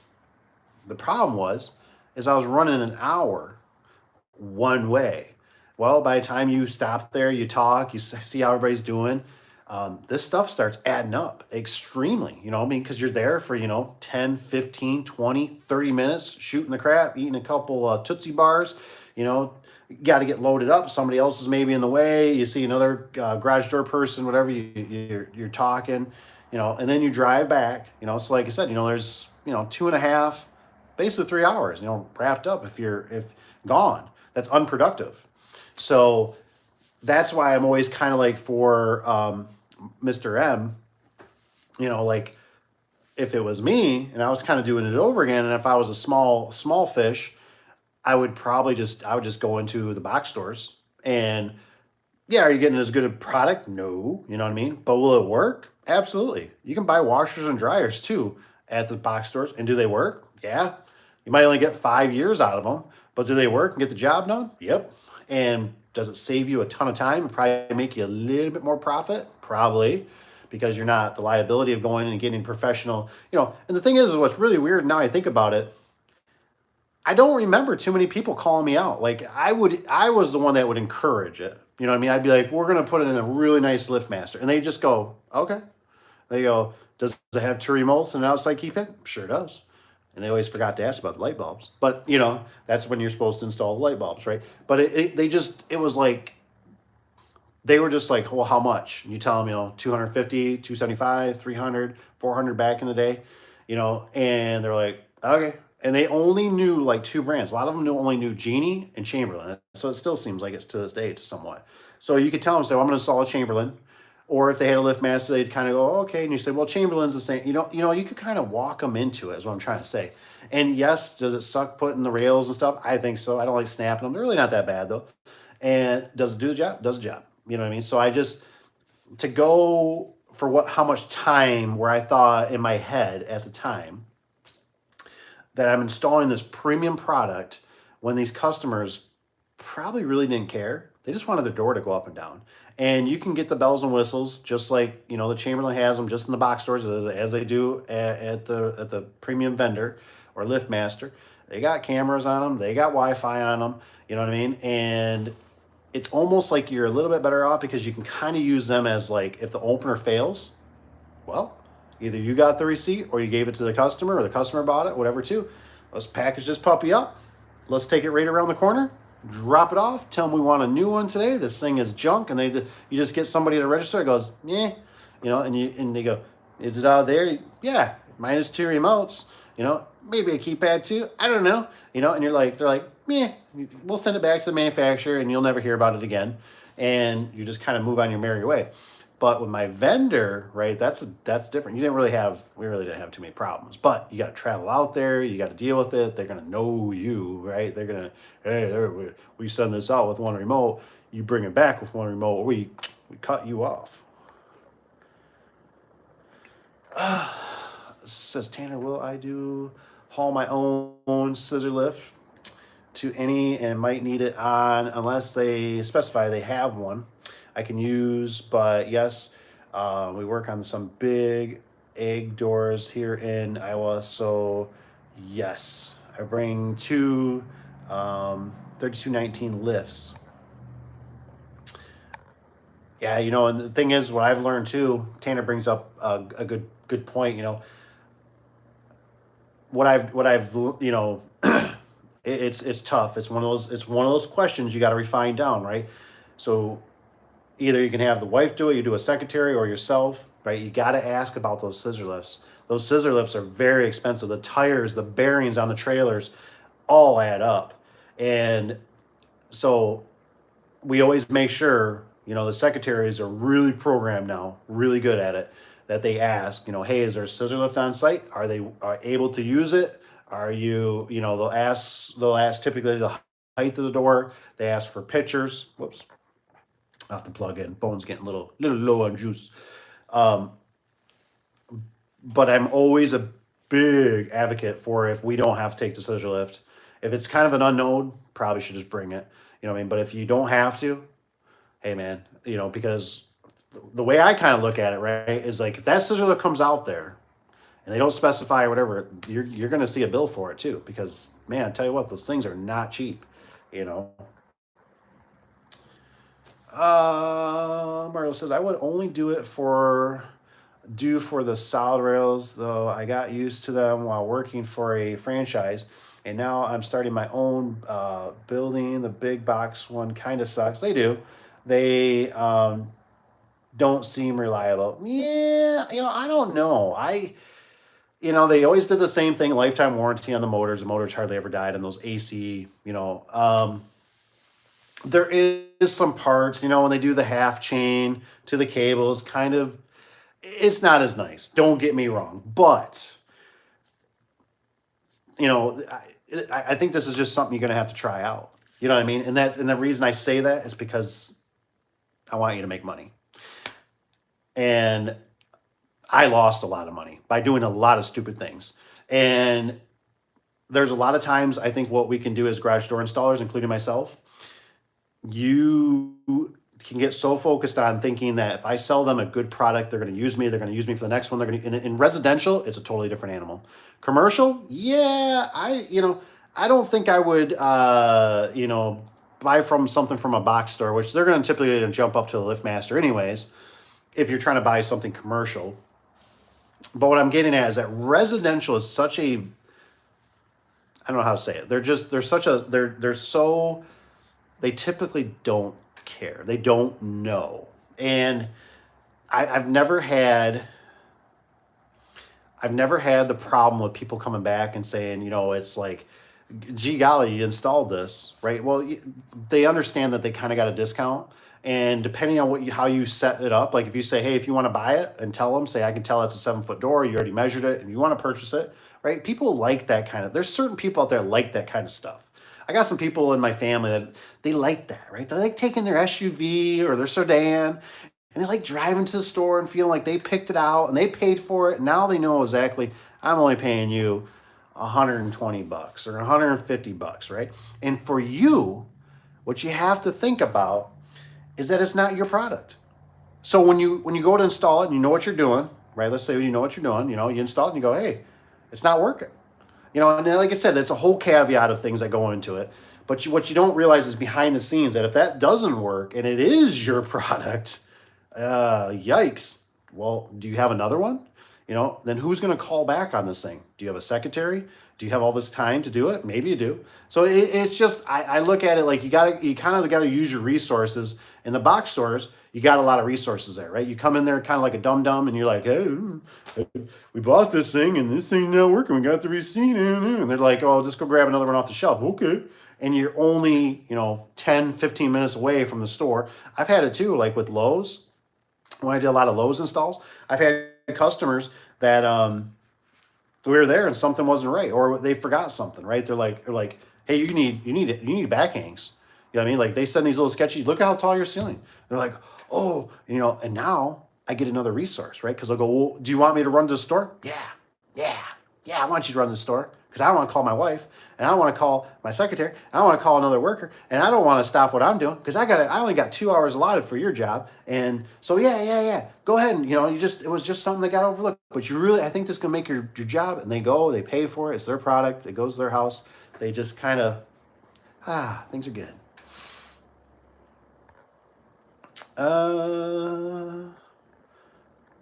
Tanner, I've been known to rip the little tab out of the cable tensioner. Ooh, wow. Device out of the screw. Okay.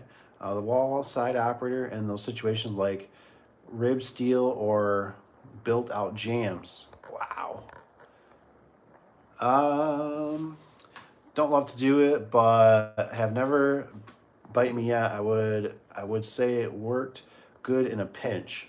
Nice. What's up, Mr. Trey? Is it Trey Master? What's the difference reasons that door slides to one side? That's a great question. That is a great question. All right, so I might need like Tony or any of my normal guys to kind of help with this a little bit. So what are the different reasons that a door slides to one side? All right, come on, Mr. Tony and Mr. Tanner. This is going to be my kind of opinion here. I've kind of come to the conclusion, obviously it can be your drums, where your drums are set. You know what I mean?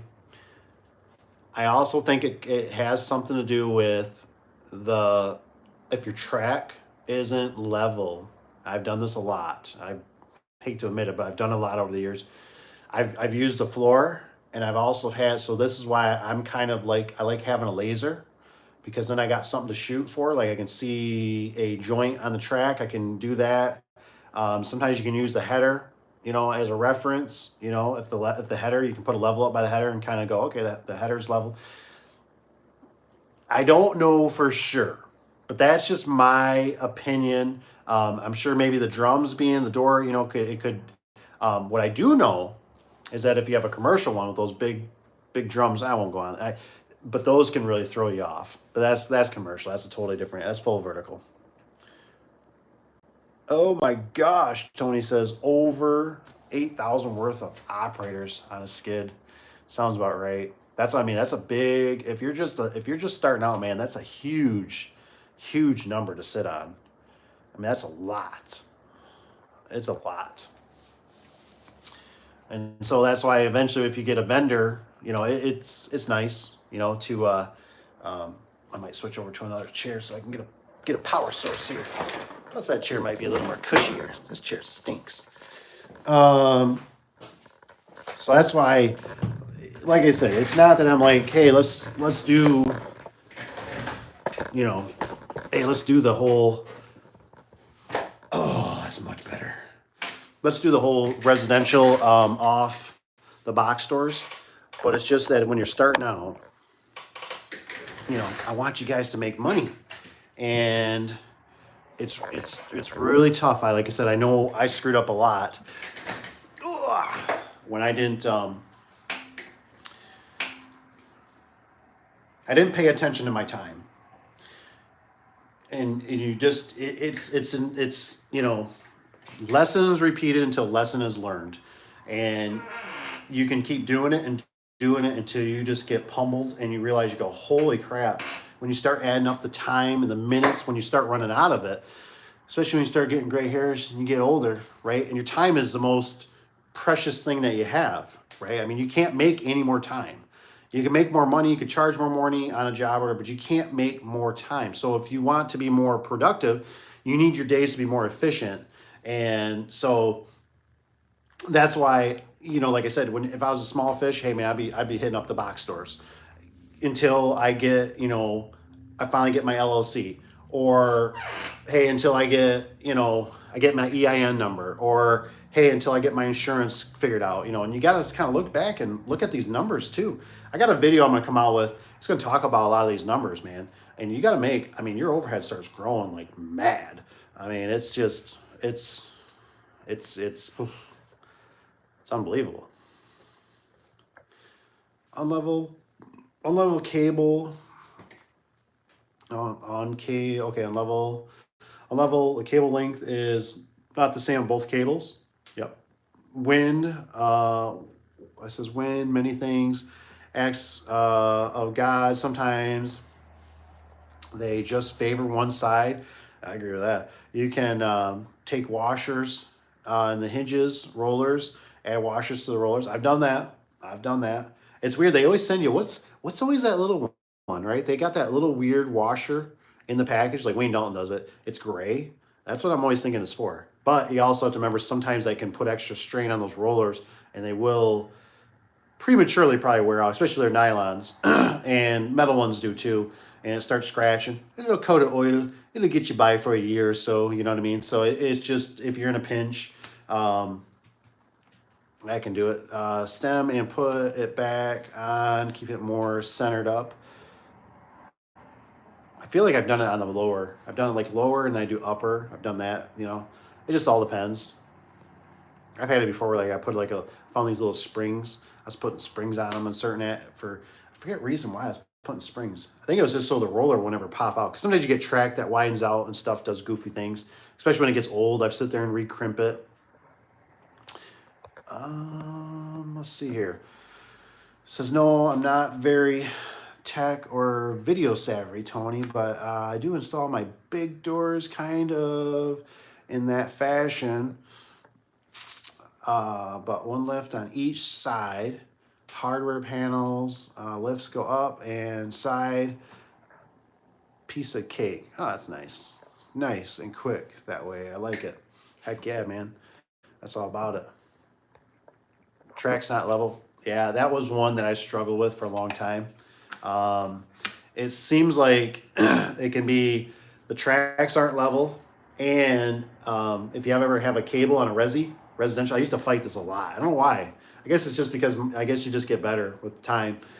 But I used to have the cables want to pop off. So it was always a criteria for me that when the door was up all the way with the opener or whatever was doing it, or manual, I'd always check. I go and I would actually touch both cables. I touch them.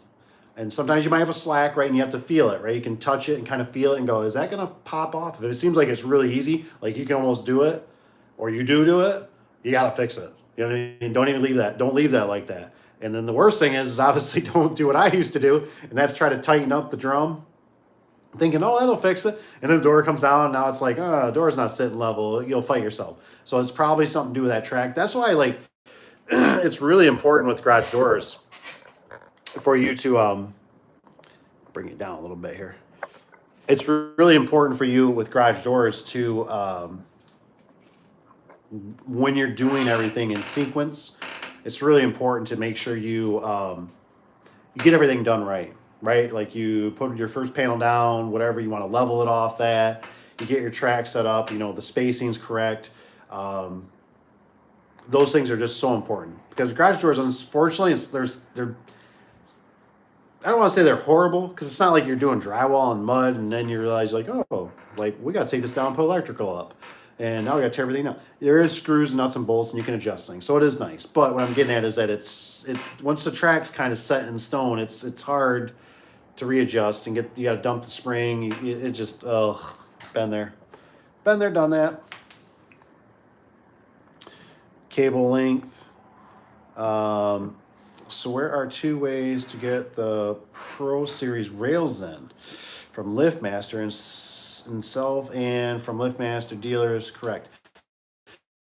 So you're gonna have to check around. Like, so I think maybe like Tony or Tanner knows. But as far as I know, we could still get them from Amar. And I just use Amar because Amar is kind of I like to say the one word, but they're kind of they're kind of a hooker, kind of nice way to say it. They will cater to like anybody. So that's why I'm kind of trying to say you got to figure out what are you going to do, because like for us, Amar for us is probably about an hour and 15 minutes one way. And our other ones right are about an hour. They're a touch closer. And you got to find who actually sells almost like the wholesale, if I'm saying that right. You got to find who sells to like kind of like the public. Like these guys won't sell, like they're going to make you set up an account, and most time they just want your money. So they might charge you, you just have to figure out the numbers, but you have to talk to them first. They're going to send you a form to fill out, and then you go from there. They really, as far as I know, they don't really care about insurance and stuff like that. They just want your money, but they're going to want to know the business. They're going to want to know location. They're going to want to know, how are you going to pay? Obviously, if you just do COD or, whatever, you're pretty much golden, right? But if you try to do it where they're going to snag you is if you're trying to do an account. Like if you're trying to do credit, that's where they're going to want like 3 or 4 references, and you're not going to have that because you don't have that built up yet. So that's why you got to go in there and just get the paperwork, see what it says, start filling it out, ask questions, send it back. It's going to bounce back 2 or 3 times. You're going to have something not filled out right. They're going to have a question about something, and you tell them, say, look, I'm just starting out. Like I said, for us, we have another one. It's a mom and pop shop basically, and the only reason I ever knew about it was they were sending us fax all the time, and they send us these prices, and I didn't care for the longest time. But then all of a sudden we came across we needed something. We needed something that was like to match another door or something, and so I gave them a call. I found out where they were at, and I was traveling there all the time. And then what I was doing in situations is I would tell them we didn't have much inventory. So I would tell the customer, like if somebody, like this is a thing that's going to happen, right? You have somebody hits a garage door and they're like, oh my gosh, we're leaving in 2 weeks, or we're leaving tomorrow or 3 days. And, is this something you have in stock? And maybe it's just it's just a pan door, 16x7 raised panel, nothing fancy. And so what I would do is I would tell them, I would say, let me check my other locations. And I would say, I knew these at least two places would have them in stock. I mean, their buildings are full of them, right? And so what I would do, but I would charge more of a premium. So I would charge, sometimes I tack on $100, sometimes I tacked on $300. It just depends, because I knew it was an interruption in my day. I knew, I got to drive an hour and some change or whatever one way to make an emergency run to go pick this thing up. I know this vendor is going to charge me a little bit more because I'm paying a convenience and I'm not getting it from my normal vendor, but my normal vendor doesn't come until the following week, or sometimes they're bi-weekly. So what I would do is, you know what I'm saying? You just got to play your cards, and you got to find these places that will deal with you. Sometimes that's why it's tough. And I try to tell the younger generation, you gotta kind of watch about this, because there's things I never even thought about. Like if you're out in kind of Timbuktu, sometimes that's good, because you're the only person in Timbuktu, but sometimes it's bad because your resources are really far away. If you don't have a Lowe's, you don't have a Menards, you don't have, I mean, your nuts and bolts selection go down. You know what I mean? You're like your hardware is more expensive. Your resources are harder to come by. You spend a lot more time in the truck than, let's say, like for me, everything for me is 10 minutes away. If you're spending an hour, this stuff adds up is what I'm trying to get at. But great questions. Great question. I think it's great. I do a lot of pole barns, Mr. Tony does, that have dirt floors. Dude, you guys in dirt floors. Oh, man. If track's not level, the door will shimmy. Oh, one side or the other. That's pretty cool. That's pretty cool. Man, it's hard, dirt floors. Oh, my gosh. I had so many. My hat's off to you. Dirt floors, man. Everything seems like we never fails. It seems like how much we try. Sand gets in it. And it's just, you roll up the door and it's like eating an apple with sand on it. And I get it. There's just some people aren't putting it in, and it's animals, it's whatever. But I tell you what, those builders, I really try to push that. I'm like, you need to have a floor in here. For me to do my job, I need a floor in here. I know it doesn't always happen.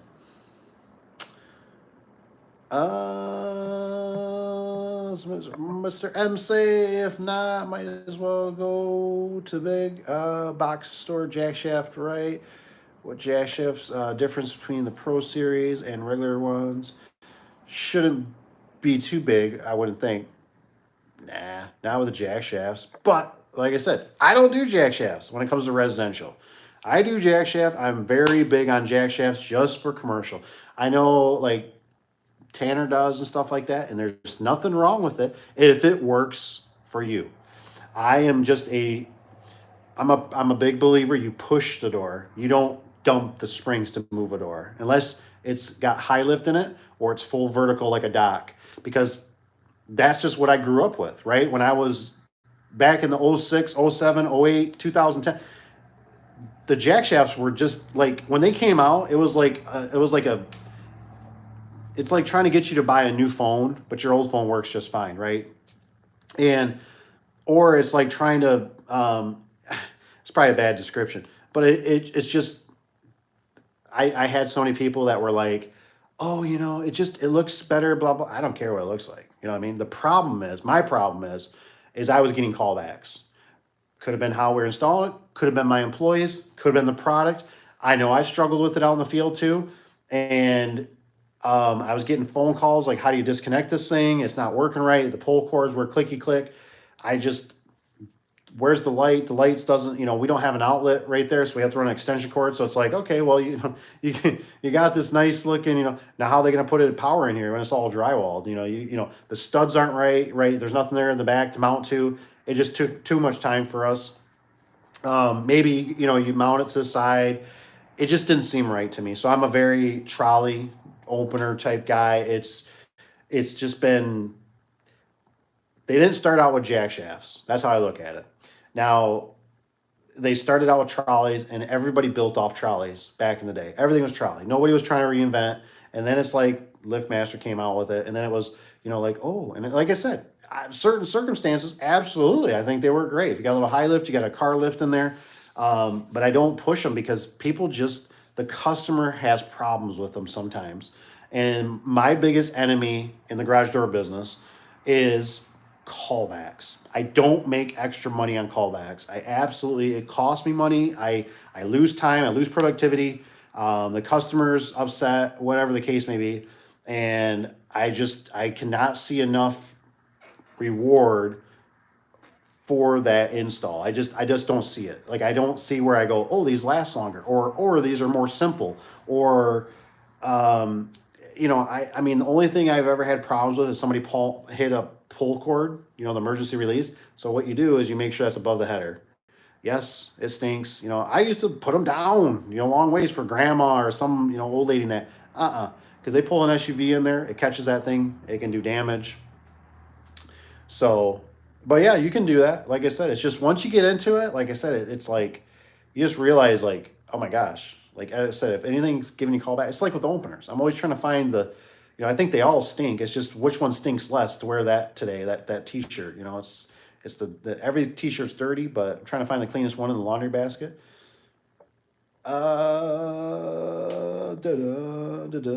Big box. What's up, Mr. Richard Anderson? Hi from Concord, California. Good old California, man. Hope the weather's nice. It's cold up here. I think we're at like 37. It was rainy today. It was like a good couch day. And I was just so bumming because when it's sunny out, I want to do stuff. And today it was just like, I just couldn't get fired up. Ugh. Tony says, where are you installing a door and hook up the cables to the drums? If the drums are not in the same spot, the track is, ooh, that's a good point. I never really thought of that. I mean, I probably knew that, but that's not been like at the surface of my brain. That's a good point. Tony says, if we're installing a door, if you realize when you're doing the cables, if your cables aren't, which I've seen that, whatever, something's not adding up right, the track is not level, stop at that point and level the track. That's a good point. And I think, honestly, you guys are sitting on a tripod. You can't really see it. No, you can't even see it in the reflection. But you're sitting on a tripod that I actually use both. I use it for the laser level, which I do I got a Milwaukee one. And I wish I would have upgraded to the one that does the full, 360. Mine only does whatever, half of it. But I like, I don't know, I ain't gonna say it's cheating, but I like simplicity. And if I got a laser that's sitting there and it's perfect, I like checking things with it. I'll check the door with it even, because I've had it where I've even checked with a 4-foot level and it gets you right, but you're still got those bubbles that you're still kind of like, is that my eye tricking me? Where the laser, it'll shoot across the whole door, a 16x7, 18x7, whatever, 18x8. It'll shoot across the whole thing, and I can really tell by looking back. And I just like being able to visually look, and then I can go over to one side, I can tweak something. I like it for the track, for the height. And I just use it as a quick little gauge, you know what I mean? And I'm always trying to improve myself. I'm not used to it. It's not real common for me. I'm like, this is how I do it every time. So I'm always playing with it and learning different things, and I'm gaining trust in it basically. I'm old school. I still use levels. But the levels, if you don't have a big enough level, they're not that accurate. I've used little block levels before because it's all I had in the bag. It's better than nothing, but you know how that is. You're sitting there, you gotta really watch it. So I like the laser. You can shoot it. I like it's on a tripod. I can raise it up. Sometimes I put them on the table, my little card table if I have to.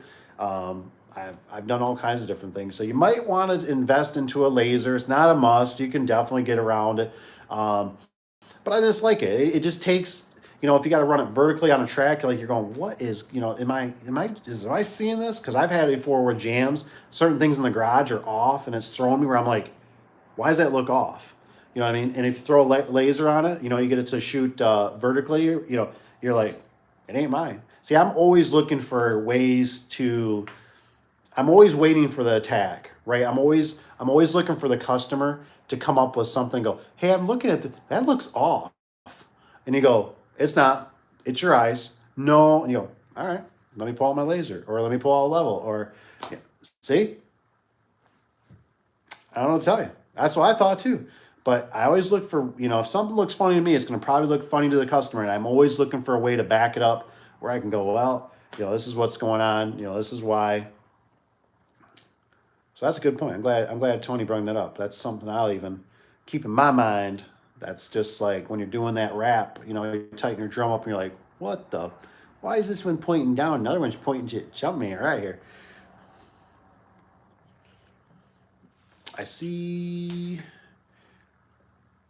Tanner, what's the guy? It says, I measure my center of bearing bracket each end of the door so I can mark and mount the center of the spring.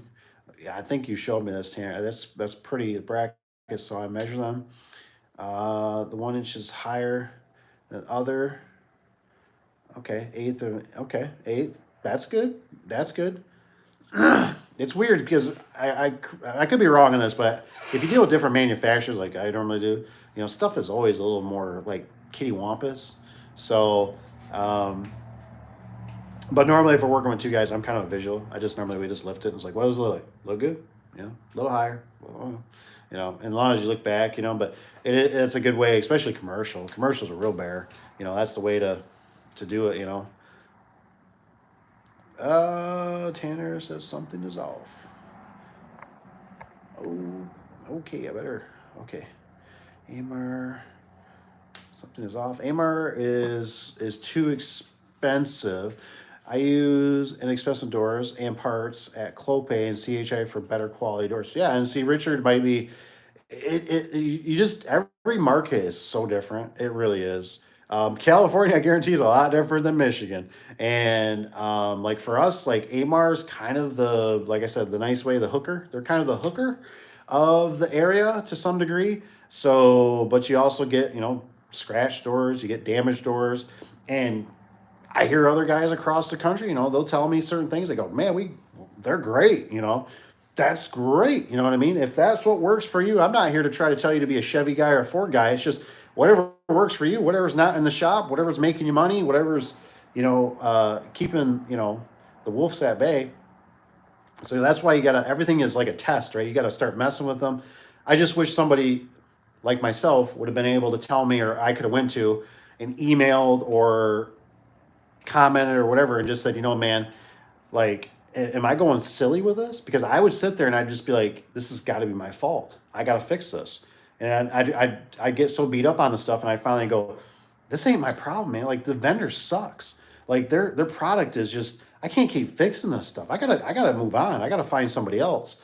And that's why I think we can get focused, because I was too, right? Like, I was like, I ain't putting no piece rail together at my customers. I did that I spent all this time going and getting these openers, and the customer's really not paying extra for them. So I'm installing a premium product, but I'm not being paid a premium. You know what I mean? Because all that wear and tear, and then on the weekends or after hours, I'm sitting here doing brakes. I'm doing bearings, whatever. The van's falling apart. I'm cleaning things out. It's like why am I? The problem was I was busy. But I wasn't profitable, and that was the problem. You know what I mean? Busier than all get out, but not profitable. And that's the biggest thing is I want people to understand is that you need to realize sometimes, to me, it's like a plastic fork sometimes, right?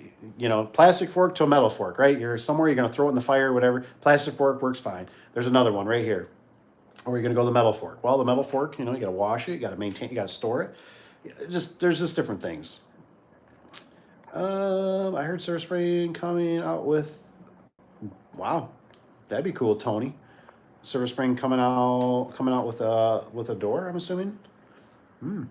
Wow, that'd be interesting. I wonder who's really going to make it, or is Silver Spring? Silver Spring's a very innovative company, man. I tell you, they've done a lot. I agree. Airmar is a bit too much money. I think around 7 for a 16 pan door. See, that's not a bad price, I don't think. Because that's probably about what, almost all new builds I'm doing. I'm doing now. They want the side mount. That's fine. Like I said, if they want the side mount, let them have it. I don't like installing the side mounts without power being on first. Dude, that's a tough one. That's why some of those older openers, I really trust the mechanical limits. And this new stuff, I'm telling you, this electronic stuff is really, I've had ghost, I've had photo eyes just blank out. Sometimes when they get powered up, it's a horrible feeling, right? Because they don't got power there, and then they put power, and then maybe you set it, and then the problem is like LiftMaster and stuff will tell you you're not supposed to run this off generators. I don't know. Is there anything? Does anybody know? Is there anything? Even Genie, but with LiftMasters, do they have anything that they do approve besides an outlet with standard power that they say it's okay to use this? Like, can I use power pack's not down there, but can I use a DeWalt power pack? Can I use a Milwaukee power pack? Is there a certain generator that they say we can use? Because that just doesn't fly with me. Now, have I done it? Absolutely. But can I say is that's what screwed it up? I don't know.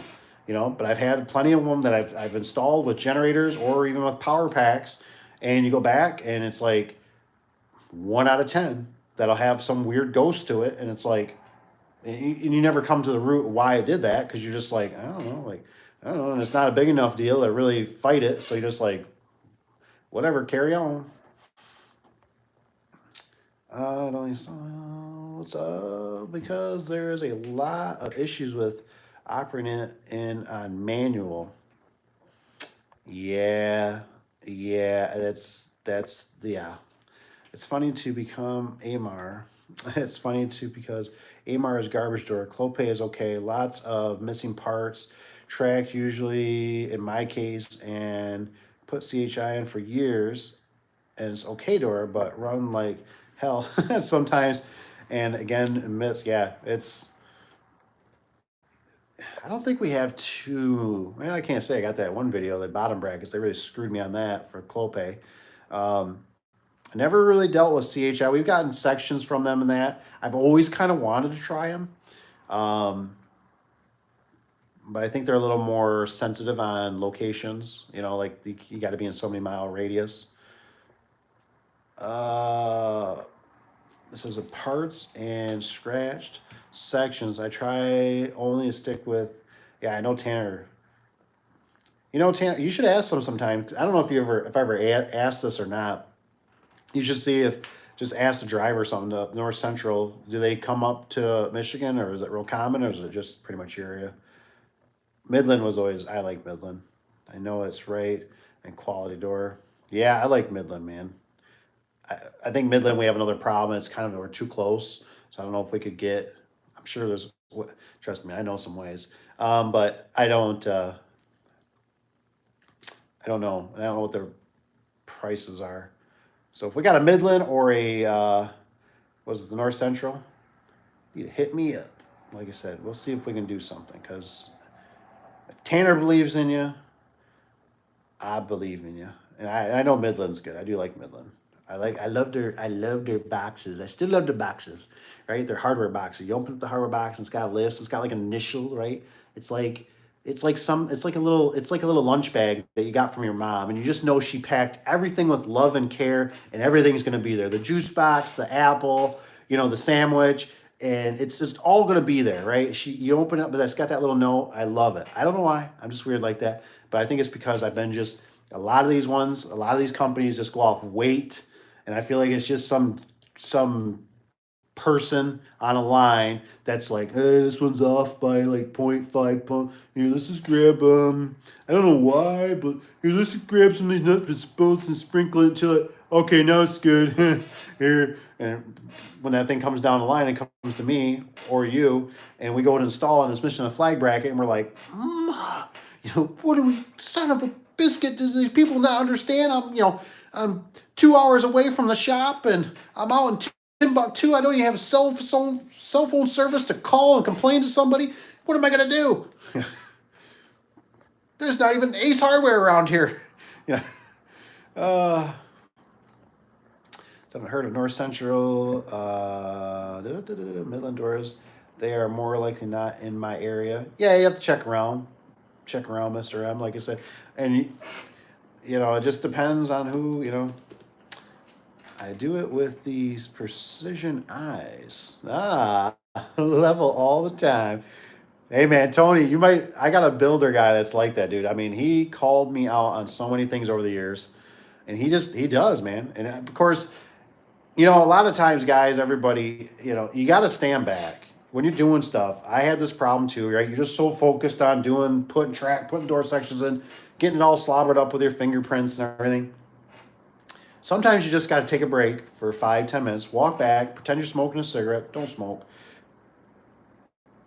Anyways, and, drink some water, whatever, eat a sandwich, have a Slim Jim, and stand back and look at it, right? And kind of walk around and look at it side to side and look at your drops and stuff. Because if you start detecting something going, that looks jacked up. You know, like somebody else is going to probably call you out on it. You know what I mean? So you probably need to address it. You need to fix it. And I've had it all the time. I've done, you know, I remember a car dealership, that was always the one because we had tons of doors on, you know, so I mean, you stand in the middle and you can like look at everything and you're like, yeah, ooh, that one don't look so good.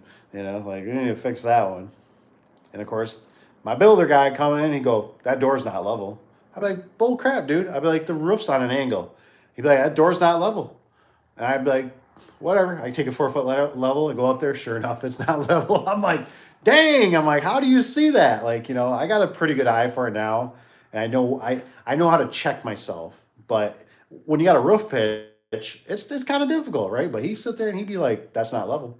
And I'm like, it must be, I'm like 1 inch taller, I think, on 1 foot, you know what I mean? So I'm always kind of, uh, it says, and yes, I really, Mr. Tanner says, and yes, I really only have like installing a 98022 jack shaft opener on lift doors. But again, that YouTube got idiot people saying you want the wall mount, not to understand there's a time and place. That's the biggest thing. And that's why it really, I get LiftMaster does it, but it really irritated me because they were pushing it hard. I don't know. Like I said, I don't watch TV anymore. I'm either just YouTube or Google pretty much, and they were pushing it, man. And I mean, we just had people. What about that? And I'm like, you don't want that. You don't want that. You don't need that. You've had this old Genie. You've had this old All Star. You've had this old Chamberlain. You've had this old LiftMaster, and it worked just fine. And that's what you need because I know you're a simple man. And so I go back to it. No weird sensors, no weird where we're gonna mount the lights. You know, so does the 98022 LiftMaster, does it still do the receiver in the wall, you know, or in the push, you know, the wall button? You know, see, that was kind of another thing that I kind of was like, it kind of turned me off because I get some people, we put them inside like breezeways or certain things like that. That's where their old ones were set out. And I'm like, you know, and I always get that old codger, right? That's like, you know, with my old opener, I used to be from the second mailbox from Aunt Mary's on there, and I could hit the button and it opened the garage door. Now, is this new one going to be able to do that? And I'm always like, um, I don't know. If we install it, it doesn't. We're gonna have to tear it down. Like, what are we gonna do? And so that receiver always kind of bugged me. Now I like that they can do the learn and stuff from that, but I also still not a big fan of. I don't know how you guys what's your terminology on it? Is it called dry contacts? I've heard dry contact. I call them dry contacts, like the old school LiftMaster and the Genie still do it, where you can just touch two wires and the opener moves and does its thing. Because I've had the same situation where I've had an old codger, right, that had a key, and he wants that key on the side of his, you know, he's been carrying around this key for 50 years, and he wants to be able to turn that key and that garage door opens. We get some weird people in Michigan.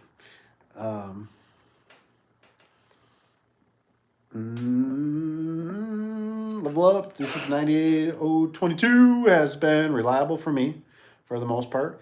They are sensitive so that if they have any slight obstruction or binding, it will trigger excessive force. Not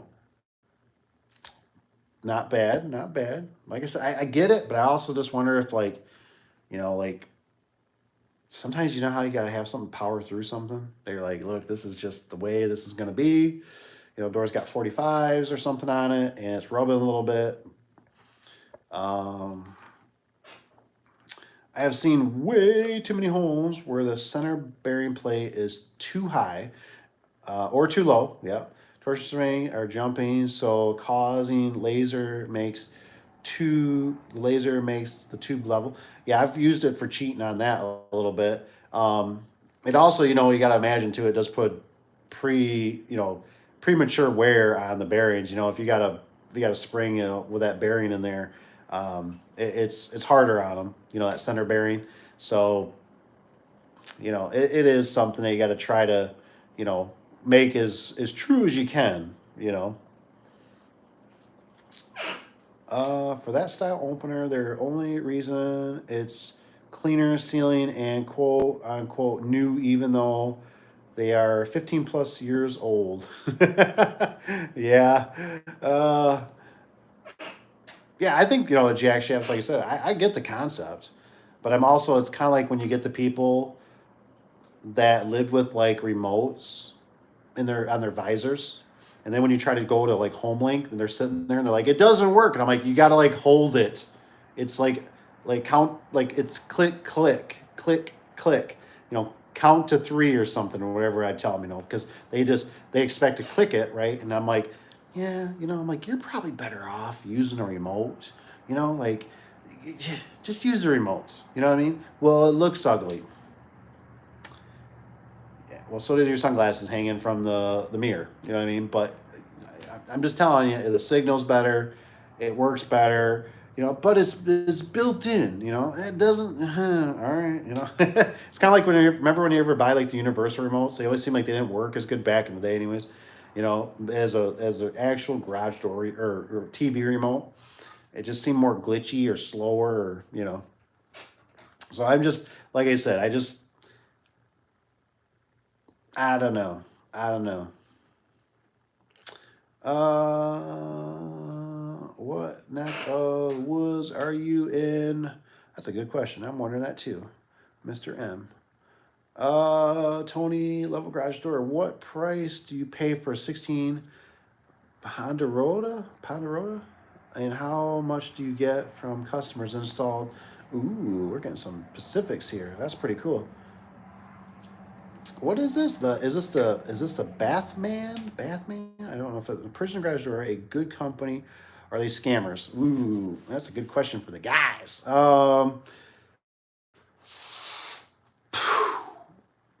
That's a good question. They were telling me my garage door should be 9 turns, but provisionally did 10, and now it's snapped on that coil. I can't really speak on precision. I guess in a sense, I look at it. I thought typically they upcycled the doors, the springs, and they overcharge. Honestly, I think those guys work. I had a guy that was on here that I wanted him to reach out to me. He never did. That worked for that company, and I had some stuff I wanted to ask because it sounded like everything I was kind of spewing out. He was like, "Yeah, you're basically on the right path." But they work off commission big time, so they're really pushing sales in a sense, and they normally try to charge you more than what a normal local garage door company would charge. So that's weird. I guess for one, how tall was the door? Especially if you're putting 9 and then they did 10 turns. That's if that's like a 7-foot door, that's quite a bit. The coil level up, Tommy Miller, I pay around $674, 16x7, charging roughly double that. That's the way to do her. You know what I mean? Yeah, there is actually a different. Yes, there's actually a difference in generators. Honda and Generac suitcase generators are actually clean power generators, so good for garage door, cell phones. So Tanner, I agree. I agree with you because I know I bought a cheap generator for the shop here one time when I had lights out and it zapped all the lights, man. It was all just fluorescent lights, the tubes, it killed all the ballast in them.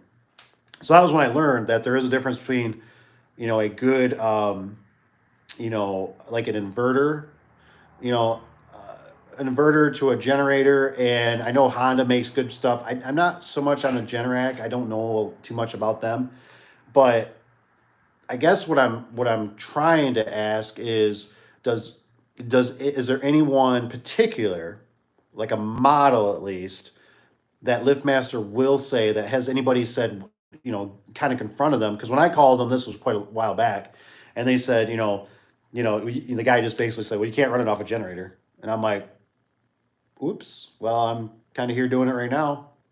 And so what's my alternative? Because I'm not coming back to this job. You know what I mean? Like, I'm like 2 hours away from the shop, and this is an Amish built building, And I'm setting limits because when they get done getting electricity here, like I'm gonna tell them plug it in and roll, baby, and hope, that it doesn't lose its limits if it's circuit board type style. If it's mechanical limits, psh, dude, it ain't gonna have a problem. About guarantee it. Worst thing is a remote freaks out, which is very rare. But the limits. So I'm just saying, does anybody says anybody talk to anybody through LiftMaster or Genie or any of them that said if you use the Honda, maybe even if it's just a certain model, and I understand you might not remember the model, but if they say, you can use these, or if they have a bulletin and somebody either has something they can either send to me, email or something. I'm just curious because the way it made it sound was like, you can't use a generator. And I'm like, well, what are my options, man? Like, you don't understand. I'm not coming back. Like I'm here. I got, can I use an inverter off my truck? Can I use a solar panel? Can I use battery backup and charge the battery at the shop? Like, what are my options?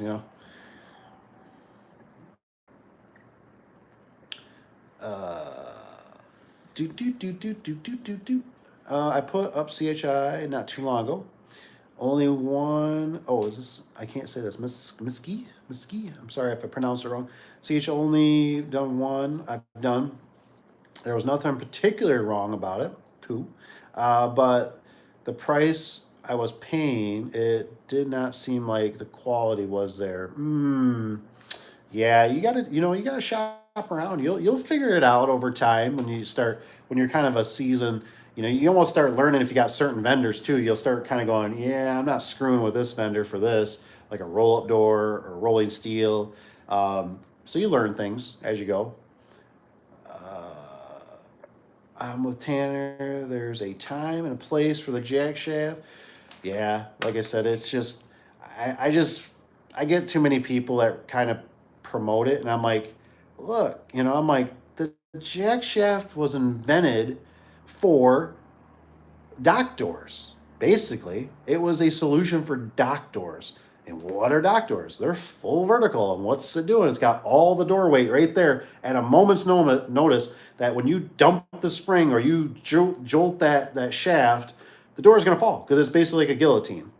But then when you put it in a standard lift residential, I had one. I wasn't a greenhorn when I did this. I might have had like 75% of my brain power, I guess if you call it. It was before I had gray hairs, but I was pretty close. I probably had one. And I remember I was installing this door. I think it was a Menards door. And I don't know if I think the customer purchased it because I remember I didn't bring the door. And I tell you what, I installed this door and everything was going wrong. Everything. He had an I-beam in the back. I mean, my door was literally hitting the I-beam. So I had no choice, right? I had to do a jack shaft. I didn't have room to cut down a trolley. I had to do a jack shaft. And as I'm installing this, and of course you guys know it's the Menards Easy Set. I cannot figure out why this door is stiff. I mean, it's just stiff. And the problem is there was a bedroom or whatever above the ceiling. So I couldn't put a lot of pitch on the door. But I just could not get this door to run with one hand or two fingers. It just wouldn't do it. I oiled everything. I spaced everything. It's just doing the whole I looked over everything and I'm like, why is this door so freaking tight? Like I can't figure it out. I got it off the jam. I got tracks all perfect. I mean, it's just like this door. Like if you told me, you said everything's packed full of grease. They didn't put WD-40 in all the joints. Everything's packed full of grease. It just felt sticky. It just moved horrible. And I remember that was a job that I was supposed to have one of my techs do it. He couldn't make it, so I already did one service call for him. I drove up there in my truck and trailer because this job was probably about 2 hours away from the shop one way. I slept in my trailer that night. Right? I even went into Walmart. I slept in their parking lot. I went in there and bought a sleeping bag. I bought a pillow. I slept on the floor of my trailer, wooden floor, in a sleeping bag. It poured that night. I mean, can you imagine being in an enclosed trailer with downpouring rain, big drops, man? I mean, it's like a subwoofer. Like, I'm not sleeping, dude. You know what I mean? You gotta, when you gotta use the bathroom, you gotta pee outside the door. You know what I mean? Because you're like, I ain't walking in the rain up to that store. Forget this. And there's so much water. It's a foot of water. It's going somewhere. And I mean, so I get up there, right? I bring my truck. I bring my trailer because with my truck and with my trailer, I got everything, right? So I thought. I get up there, I start installing this door. Like I said, I cannot figure out. I mean, I'm spraying stuff with WD. I'm like, what is going on with this door? I'm thinking they sold me bad rollers. The rollers they're basically like those silent glides, but I still never had silent glides ever roll this bad. I mean, I'm just like this. I mean, I was panicking. I literally was like, oh my gosh. I mean, I'm calling my wife. Of course it's on the weekend now because this was Friday. Now it turned into Saturday. I'm calling. I'm like, babe. I'm like, you're gonna have to go to the shop. I'm like, I gotta put pusher springs on this thing. And she's like, what are pusher springs? And I'm like, oh my gosh. And so I'm trying to like Google it. My internet's not the best. I mean, I mean, it's just asinine, right? And I'm like, son of a. And so I got to keep going though, right? And I'm trying to get home. I got stuff going on, whatever. And she finally finds them. She starts driving them up. I just wrap up the door. Now I'm going to be sitting with my thumbs, up my hiney, waiting for her because I really thought this thing's it's gonna dump, it's gonna drop the cables. Like something's it's just not rolling, and I can't go up any higher with my pitch, and I can't figure out why this door is running like I never had one run so tight, and it worked. I ran it like 10 times. It worked, and I was like, I don't know right now, but I'm throwing a Hail Mary. I don't know how long it's gonna work. I hope this guy never calls me again. Like I this is a horrible job, and like I said, it not the jack shaft problem really, right? But it's just that situation where I was like, I would have felt so much more confident if I would have had a trolley on it, any trolley. But if I had a genie screwdriver on it, oh man, I would have been like, well, I'll never see you again, buddy. But it was just one of those. What's the odds? I've done hundreds of doors, and what's the odds I get to this one? And I cannot figure out why this door is fighting me so bad. So that's why I'm always like, I just rather do a trolley because I look at those situations, and the one thing you got to remember is that if you're Chuck in a truck and you're doing it yourself, you're a badass. If you get employees, not always. Not always, man. You don't know what they're going to run into. You don't know. And that's what was the problem, right? Most things I can figure out, right? Most things I got this. I got this, right? But once you start getting employed, you can't expect them to figure things out like you do. They're going to be maybe 50%, maybe 75% of what you can do.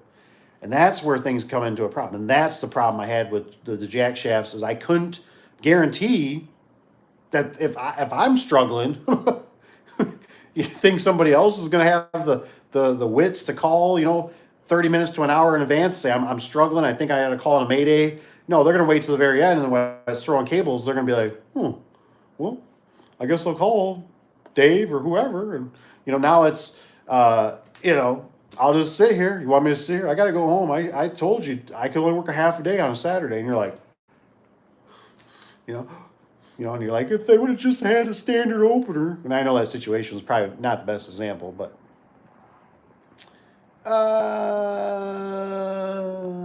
that's what I was thinking.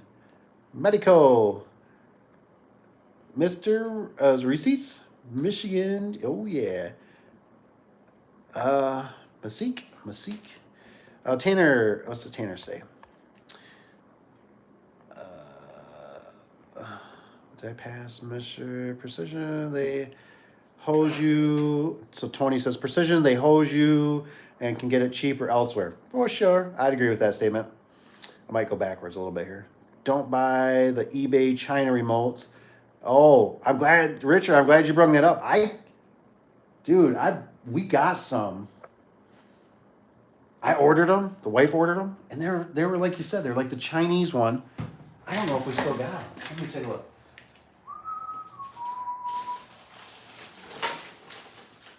I don't think we have any more of them. Probably got donated. We had some though.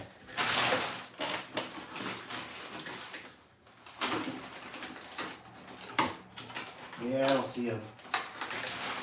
Anyways, I wanted to show them because they're like, we had some, and they came in, and as soon as they came in, I could tell right away. I was like, these aren't legit. And it's like they worked, but they partially worked, and they were a disappointment. Let's just say. And the wife's like, I looked up the right blah blah blah, right? And it's like I've noticed this like with batteries. I used to have a lot of problems with XRP. Excuse me, DeWalt batteries. They do this a lot, right? They put some American flag on there. You think, oh, I'm buying it in the package, right? But you have to look really close to make sure they say the right DeWalt, because there's certain things they can't say or do. So you got to make sure they say XRP on them. They're legit. You know what I mean? Because I bought ones that were aftermarket, and golly, man, the guys had all kinds of problems. They weren't clipping right, so they get stuck. And I mean, you couldn't get the batteries out. Guys were just having all kinds of problems with them. And so I had that same problem. I'm glad you brought that up. So I agree. Don't buy the China ones, those little boogers. Especially if you think, I think the receiver is still on the operator head. At least the antenna is still coming out with the head. So as long as, okay, windows, doors, garage, would think the range is good. Yeah, especially if it's a jack shaft. If it's, mounted right to that wall, it's right there.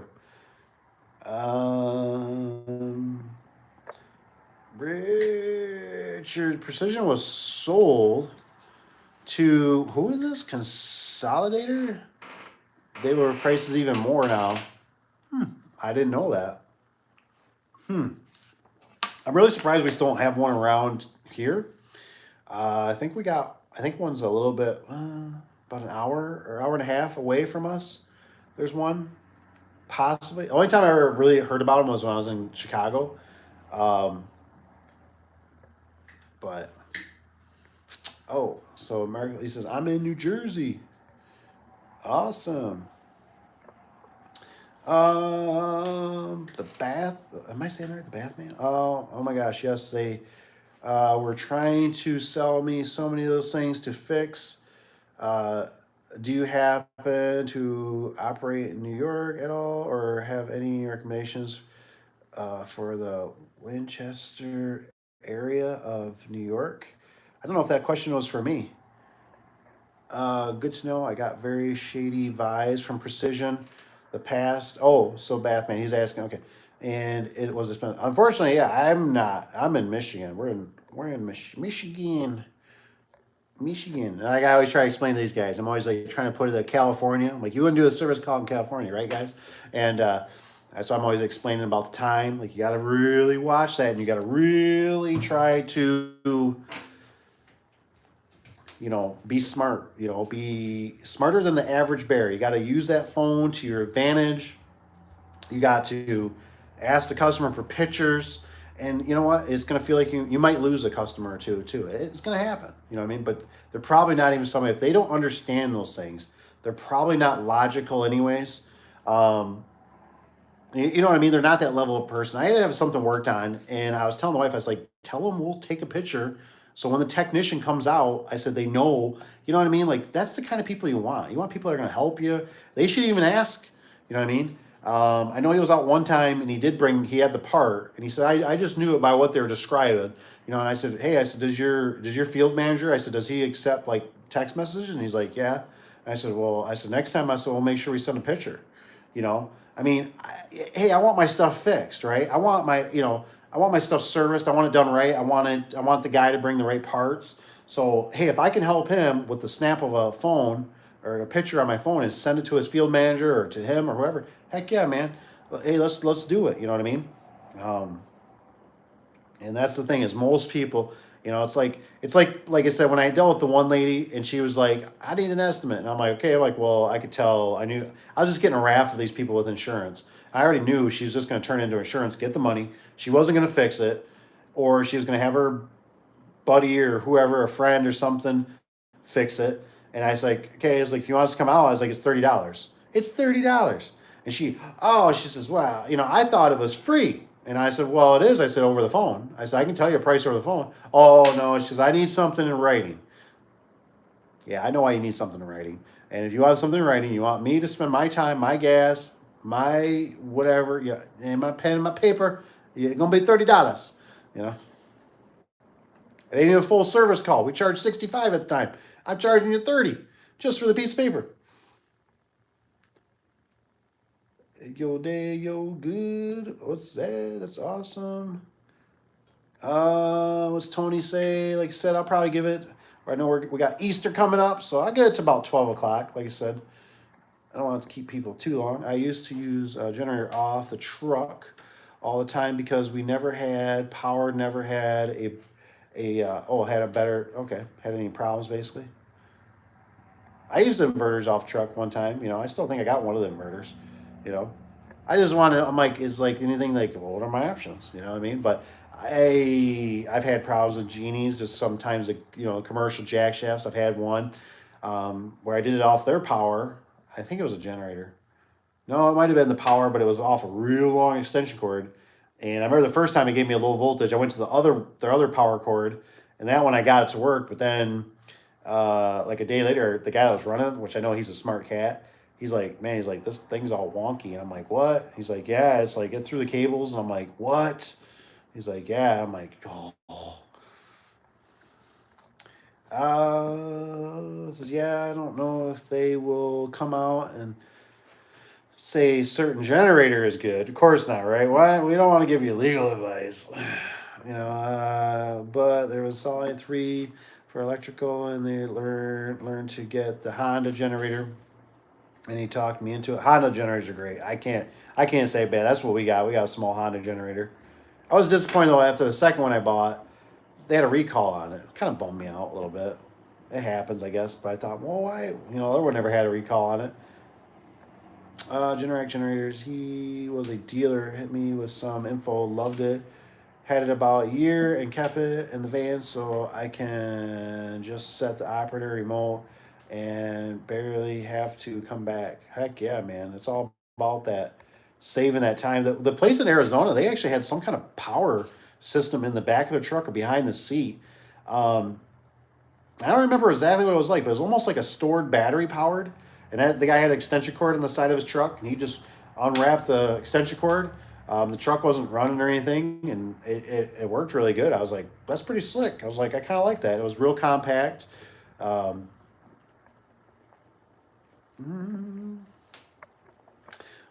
Mr. Big M says, I once had to install 2 8x7s with torsion systems where the track were inside of the wall. Ooh, and the torsion system ended up inside the ceiling. Oh my gosh, the header job was a nightmare. Oh my gosh, man, it just never. Man, like I said, I get like the shakes, the PTSD, because there's just some things, like I said, that job I did that was like, it was just stupid. Like, I'm like, why did I even, without charging such a premium that the customer would probably be like, yeah, I don't think so. It was too far away. And I tell you what, every time it seems like you go out of your area, it never fails where it's like you get to a situation and you're like, like, who built this house? Like, I mean, what the, and especially if you don't have pictures, it sounds like a mall job. Oh man, those mall jobs, like I said, that was stressful. That was good money on that one when I did that rolling curtain on there. It was pretty nice. This is bathroom Google garage door technician. What's up with that, man? Richard asked next door app for who is local garage door next door. I don't know. It's like I said. Hey, Mr. Sky finally popped in, or were you hiding in the back again? Cheers. Eat myself a slug there. Yeah, I'm still on the fence about Nextdoor. Anybody having good luck with Nextdoor? I tried it one time and it just I don't know. I don't know if it's just good for like people's animals getting lost, and they go on there looking for their animal and the neighbor has it or something. It was a while ago. I tried to do the a paid advertising. It was really weird. Like, it was just the way it was set up. It was just, I don't know. It was difficult. It wasn't easy. Um, so I just don't know. I'm kind of like, hey, I don't know. I honestly, my opinion is with Nextdoor is just, just do your own personal ad of some sort and say, hey, I'm in your area. I do this. Don't even pay for it, because it just seemed like the paid was, it just wasn't worth it. I don't know. That's how. Uh, what's it, Tony? This is Bethany. He says, I haven't had the best of luck here. Yeah, it's tough, man. I get people that reach out a lot of times, and they ask for advice. They'll send the emails and stuff, and I get some people are in some pretty rural areas, or they're just in a market that it's hard to find good technicians and good customer service. I totally, now, you know because when I have to hire contractors to have rentals and stuff, I mean, it's amazing where you're just like, oh my gosh, like, we do an amazing job compared to these people. Like, they just, you get certain people that answer the phone, they say all these weird things, they say it the wrong way, they act like they don't even want your service. They tell you, oh, we're not taking no new customers, you have to have a referral. And then you're like, okay, well, do you have anybody you recommend? No, not really. It's just, the list goes on where you're like, really, man? It's like, why?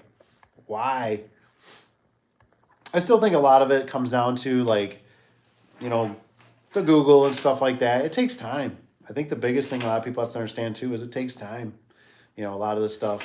But if anybody's going to use precision, I don't know what precision is really good for. I hear so much. Precision's kind of right up there with the whole Angie's List to me, and Home Advisor, which I heard they're both the same now. Um, they charge the customer. I don't know. I just don't hear a lot of good things on it. Oh, what's Mr. Sky says? He says, I've been on Nextdoor. For me, it's been a bunch of price shopping. That's interesting. A lot of people over Messenger. I've helped a lot of people over, was it Messenger video? Messenger videos. Come on, Tony. What's that? What is that? I'm with you on that day. I don't like any of those guys. So, Tony, come on, man. Help me out with this. What does that mean? Tony says, Dave, not. I see. I figured it out. I knew what you meant. Dave, sorry, guys.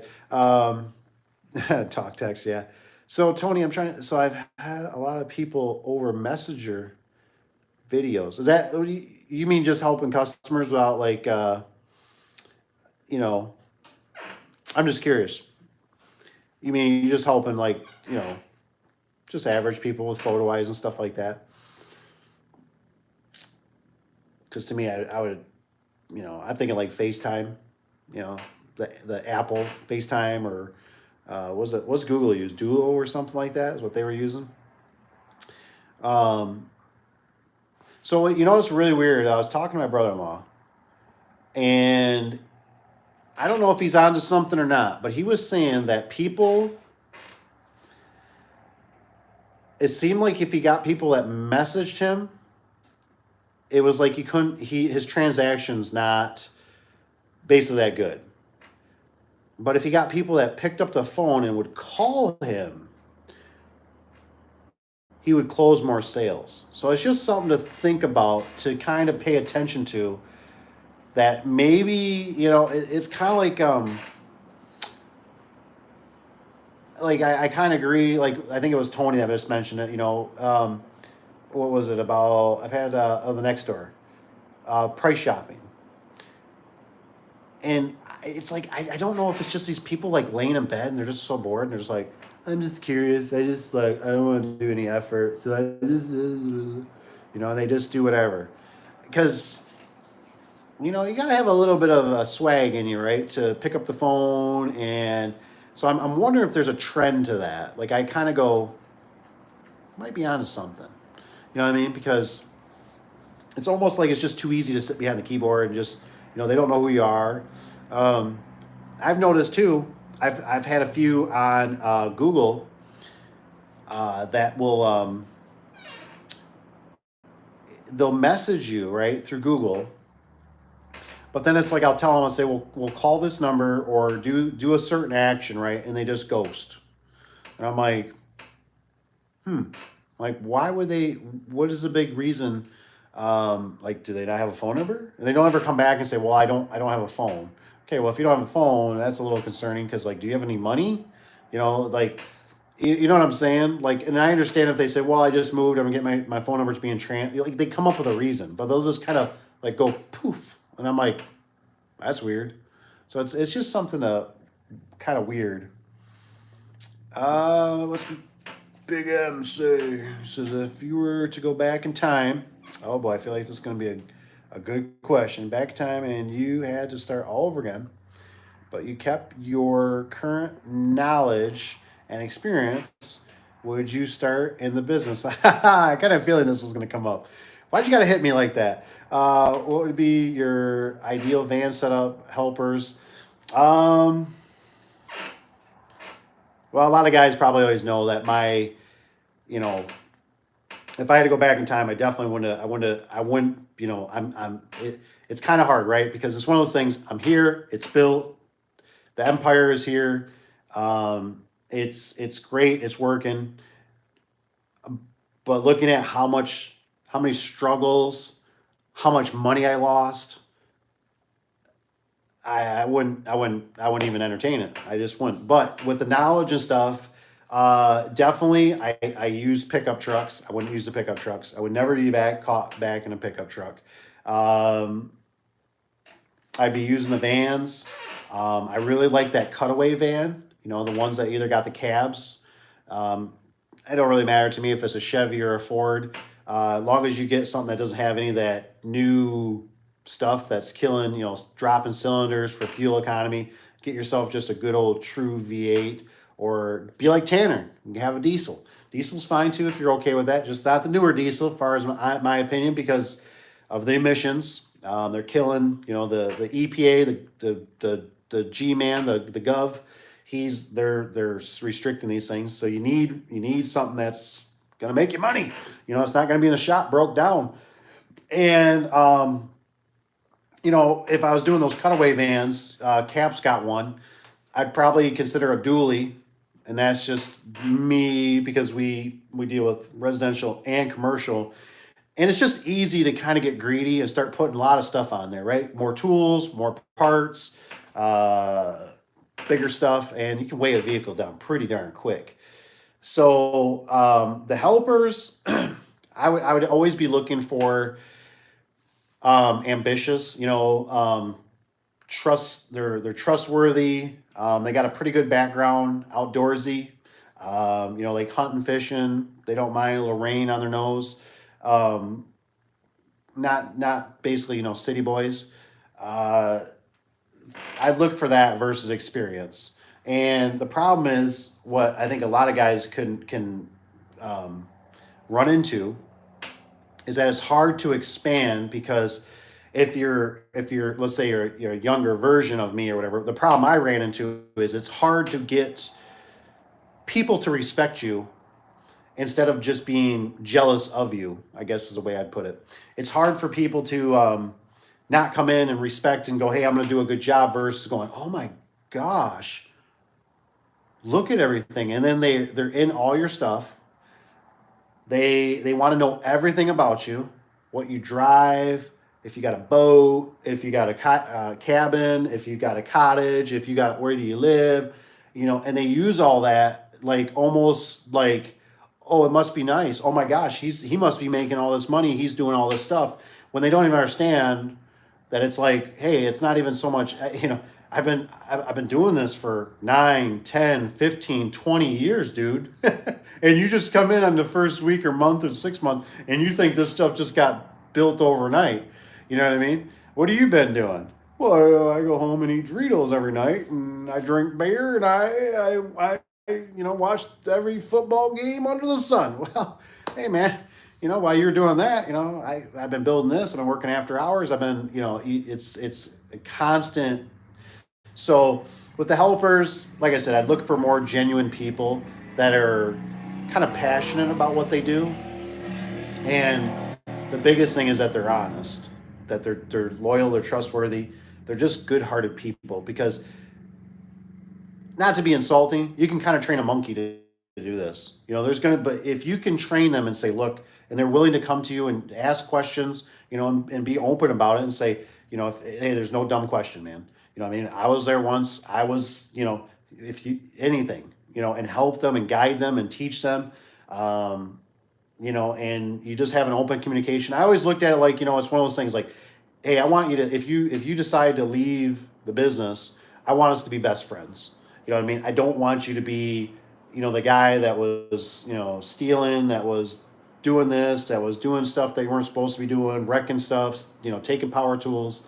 And that happens a lot. So there's just there's just too many variables. That's why it has changed. You know what I mean? The workers are not, it's one of those things. Look around you. Look around you. Do you see better men in the world? I sure as hell don't. Everywhere I go, I see people walking around. I mean, I seen a guy, a picture today. I think it was on Facebook, right? The guy's out cooking, right? And I thought I wouldn't typically not take a picture in my pajamas. He was outside doing something, right? And he's in his flip flops, right? And it's no bash on him, whatever. That's But I just thought, I see it at the stores. I see it with truck drivers.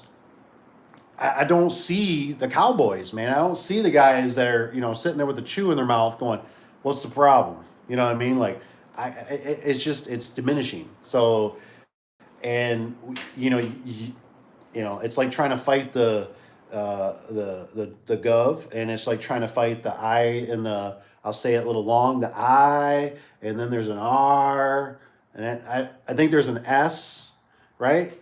And as long as these people keep pumping out, money, free money, how are you supposed to compete against that? I mean, it's like, it's a mess. So that's a great question. Thanks for asking. It's very tender with me. Yes, I've helped customers that would call me on video chat. Oh yeah, see, that's Tony. You're a great man. I mean, I wouldn't expect any less from you.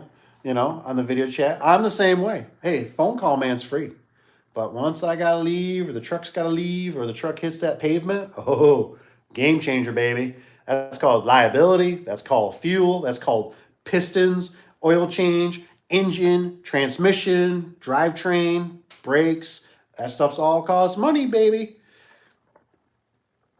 I turned off my Yelp Messenger because of price shopping.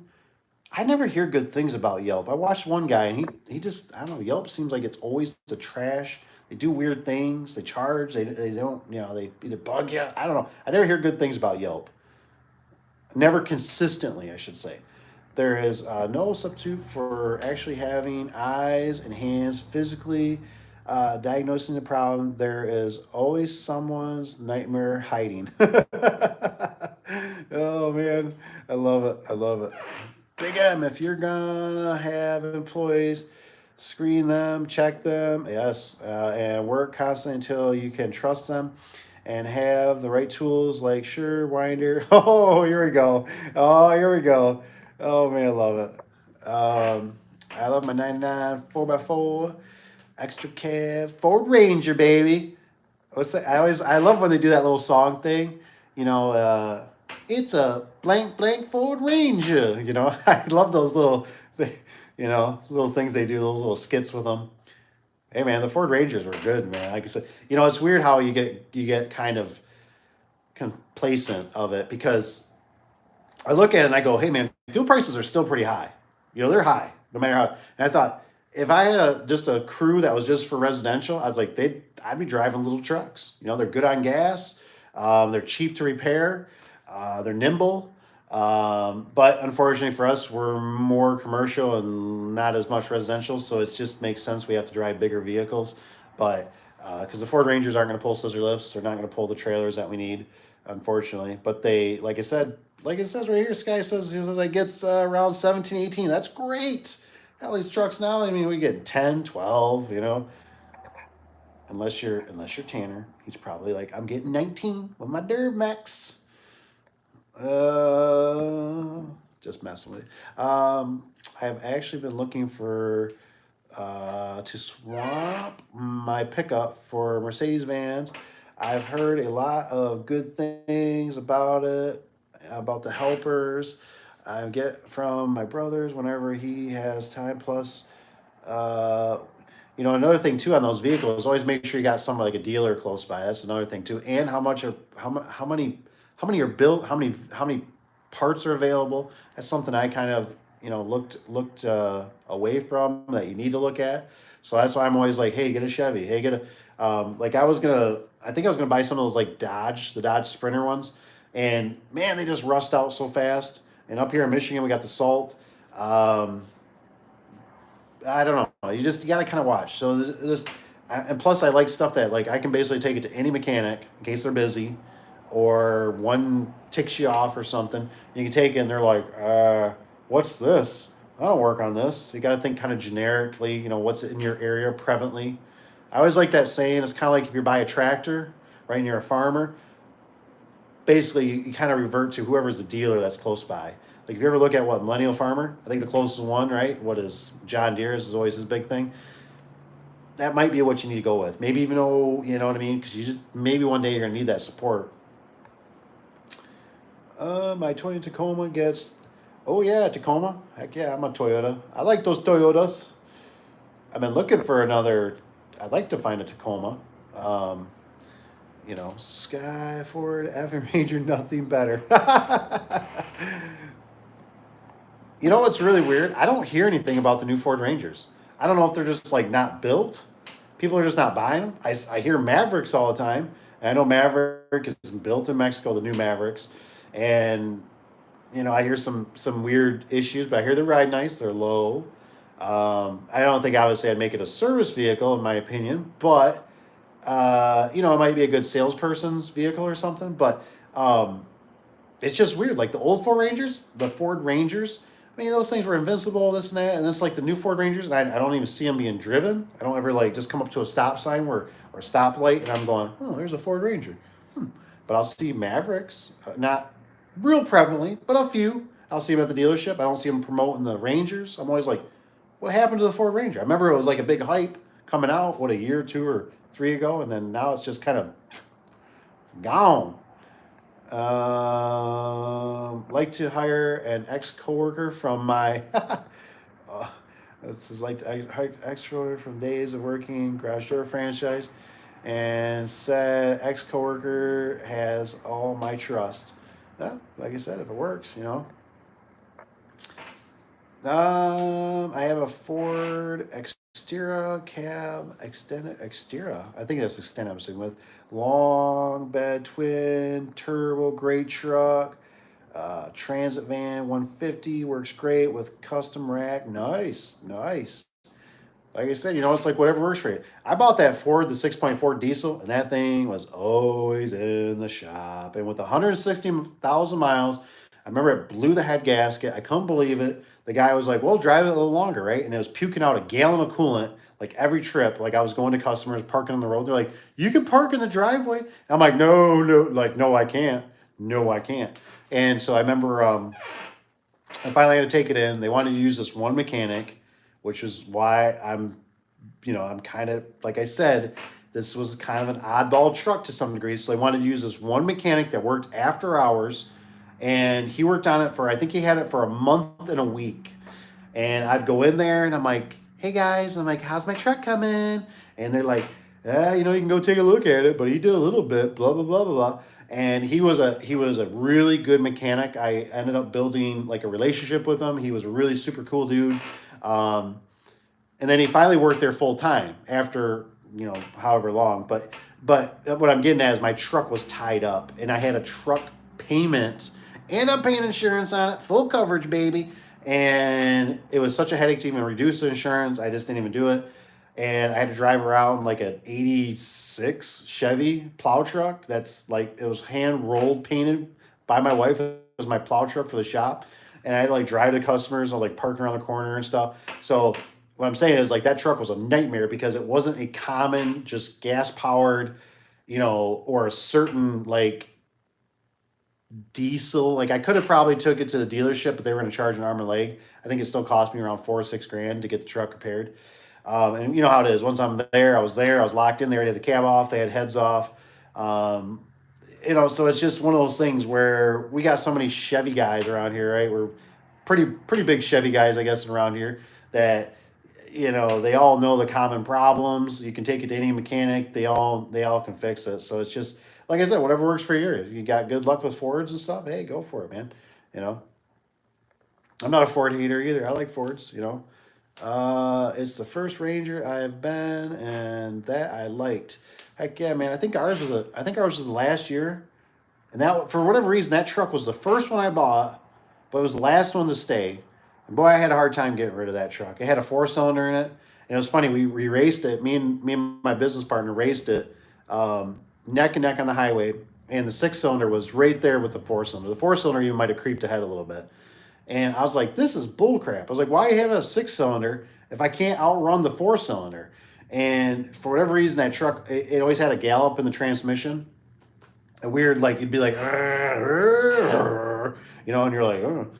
And it was just a great truck. I really had a hard time. I think that was the truck the first time we let one of the young employees drive. He smashed into the back of a vehicle, deployed the airbags. The vehicle wasn't total; it was still drivable, but the airbags were deployed. So I had to get rid of it. You know, I just didn't have a use for it. I thought about leaving it up at the property, using it for like a hunting, but you know how that is. It's more likely it's going to get mice infested, and I just thought, hey, if we can get 1,000 or 2 or 3,000 bucks out of it, be honest, merry way. So that really sucked. Sky, I'm a Ford lover, and I love the Ford Ranger all the way back. Heck yeah, man! Like I said, you can't. The Ford Ranger were they were good trucks. They really were. They were cheap. Dodge is coming out with a 690 mile full service electric truck. Ooh, that's right, Richard's from Cali, man. We got to remember. We don't up here, man. We get this northerly cold. We gotta watch. I mean, we got all these Teslas that wouldn't charge. So I don't know how much of us are going to run into electric vehicles because we travel too far. We're in rural areas. Um, you know, I don't know how much we're going to go electric. I just don't. You know, I mean, I don't know. They're just I don't know. Like I said, maybe. I mean, I was kind of gunning for it, right? Like I kind of look at it like, hey, I like the electric powered, like leaf blower, just certain things like the saws, the battery packs. I just don't think cars are quite there. We've seen GMs now switching over to hydrogen.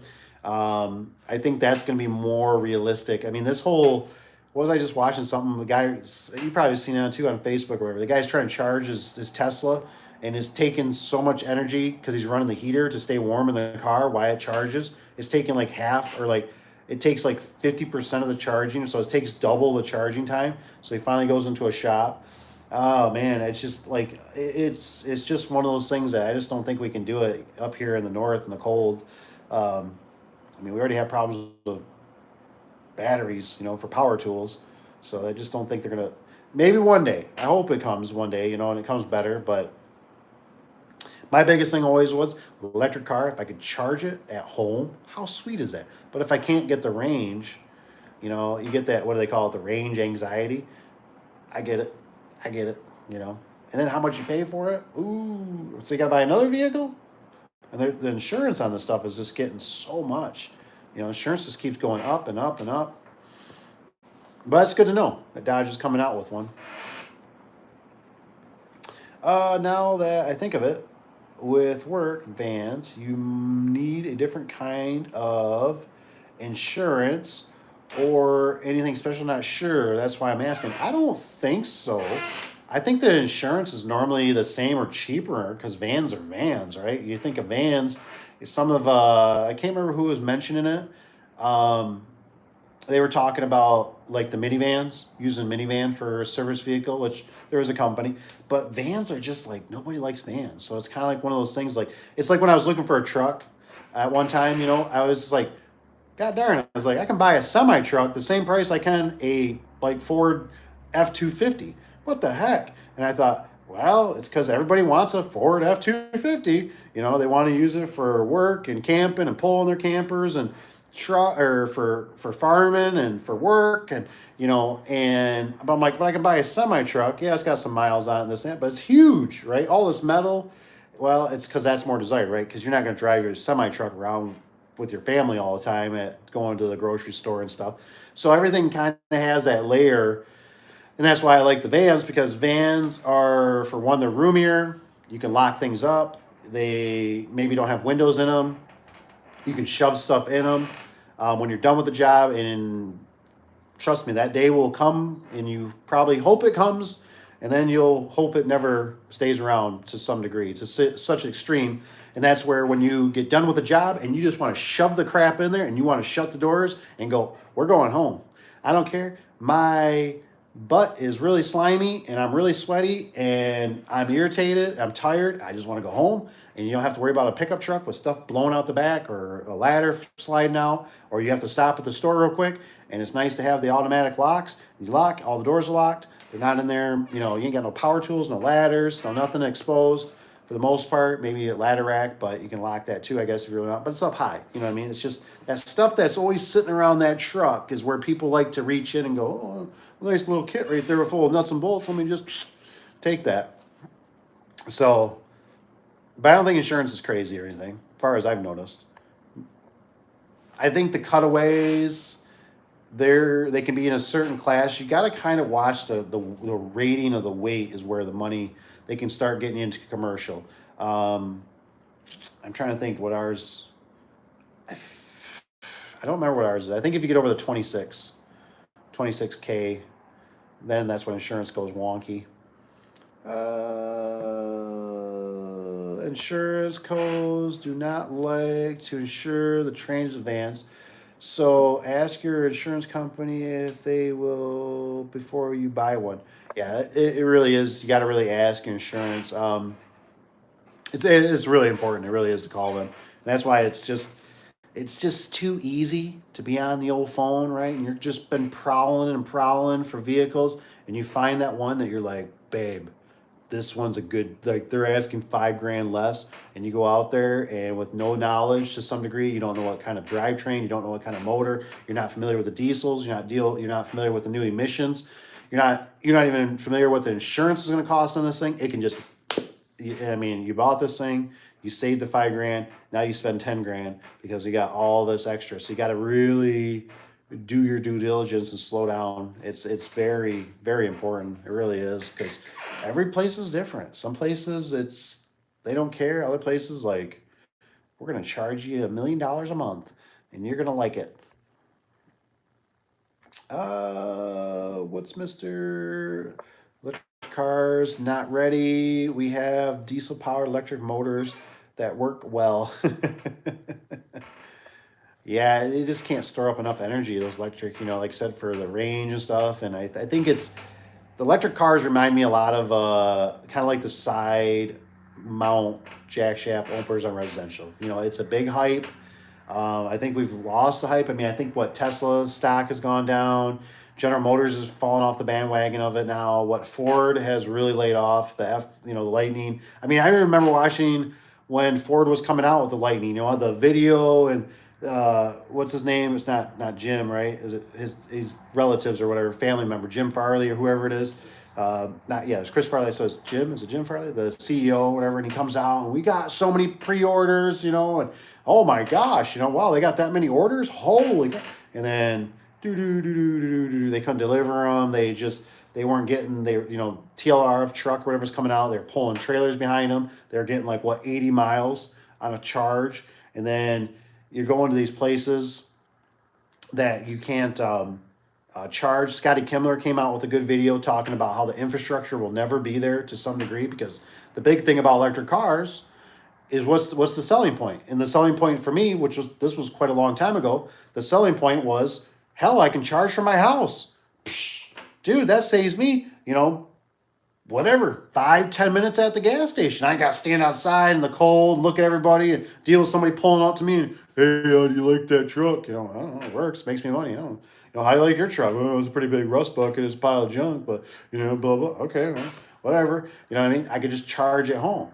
That was the big selling point. Well, if you think about it, if it's 90% of people are charging at home, well, at least maybe let's say 10% is the way Scotty explains it. So who's going to build all that infrastructure? You know what I mean? Like, think about if people are cutting across town or coming through different, from different states and that, yeah, you'll have a few here and there, but you're not going to have like all the gas stations like you do now, because nobody fills their car up at home basically, unless you have a tank or something. But you know what I'm saying is you have to go to a gas station. So gas stations, hey, they're there's going to be quite a few of those. But with the electric stuff, like I said, if everybody can build the infrastructure or have it at home, why would you do that? Heck, I don't want to be sitting in a parking lot like that one guy freezing my hiney off as I'm using heat, watching my reduction in my power charging because I'm using the heat to sit in my car, but you're making me wait. I mean, because I'm freezing. So you know what I'm saying? So it's just it's just like when you think about it, you go, yeah, that's not, but with this hydrogen, I can see hydrogen. I don't get me wrong, I've seen tanks explode. I think they're, whatever, but if that's kind of the future, I think that's a better future, right? At least because you can fill it up appropriately. And it's got the energy to get you farther, and you can't do that from home that I know of. Maybe one day or something, I don't know, but that's too expensive for me. Vans. Oh, electric is not ready. Yeah, so vans are crazy expensive right now, though. Yeah, so I mean, I think it depends. Like if you buy a new van, they are super expensive. There's no doubt about that. But I've noticed a lot of prices ever since the cough syndrome. You can find vehicles a lot cheaper. I mean, they're out there. You just got to look. You got to do, if you're buying used, the prices have come down. I think they're going to kind of keep coming down, honestly.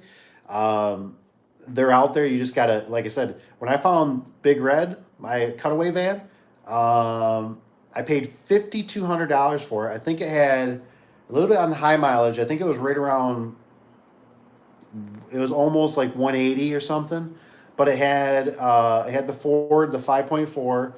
It was a good runner till the day I sold it. I think I sold it with like 200 and some change, 218 on it.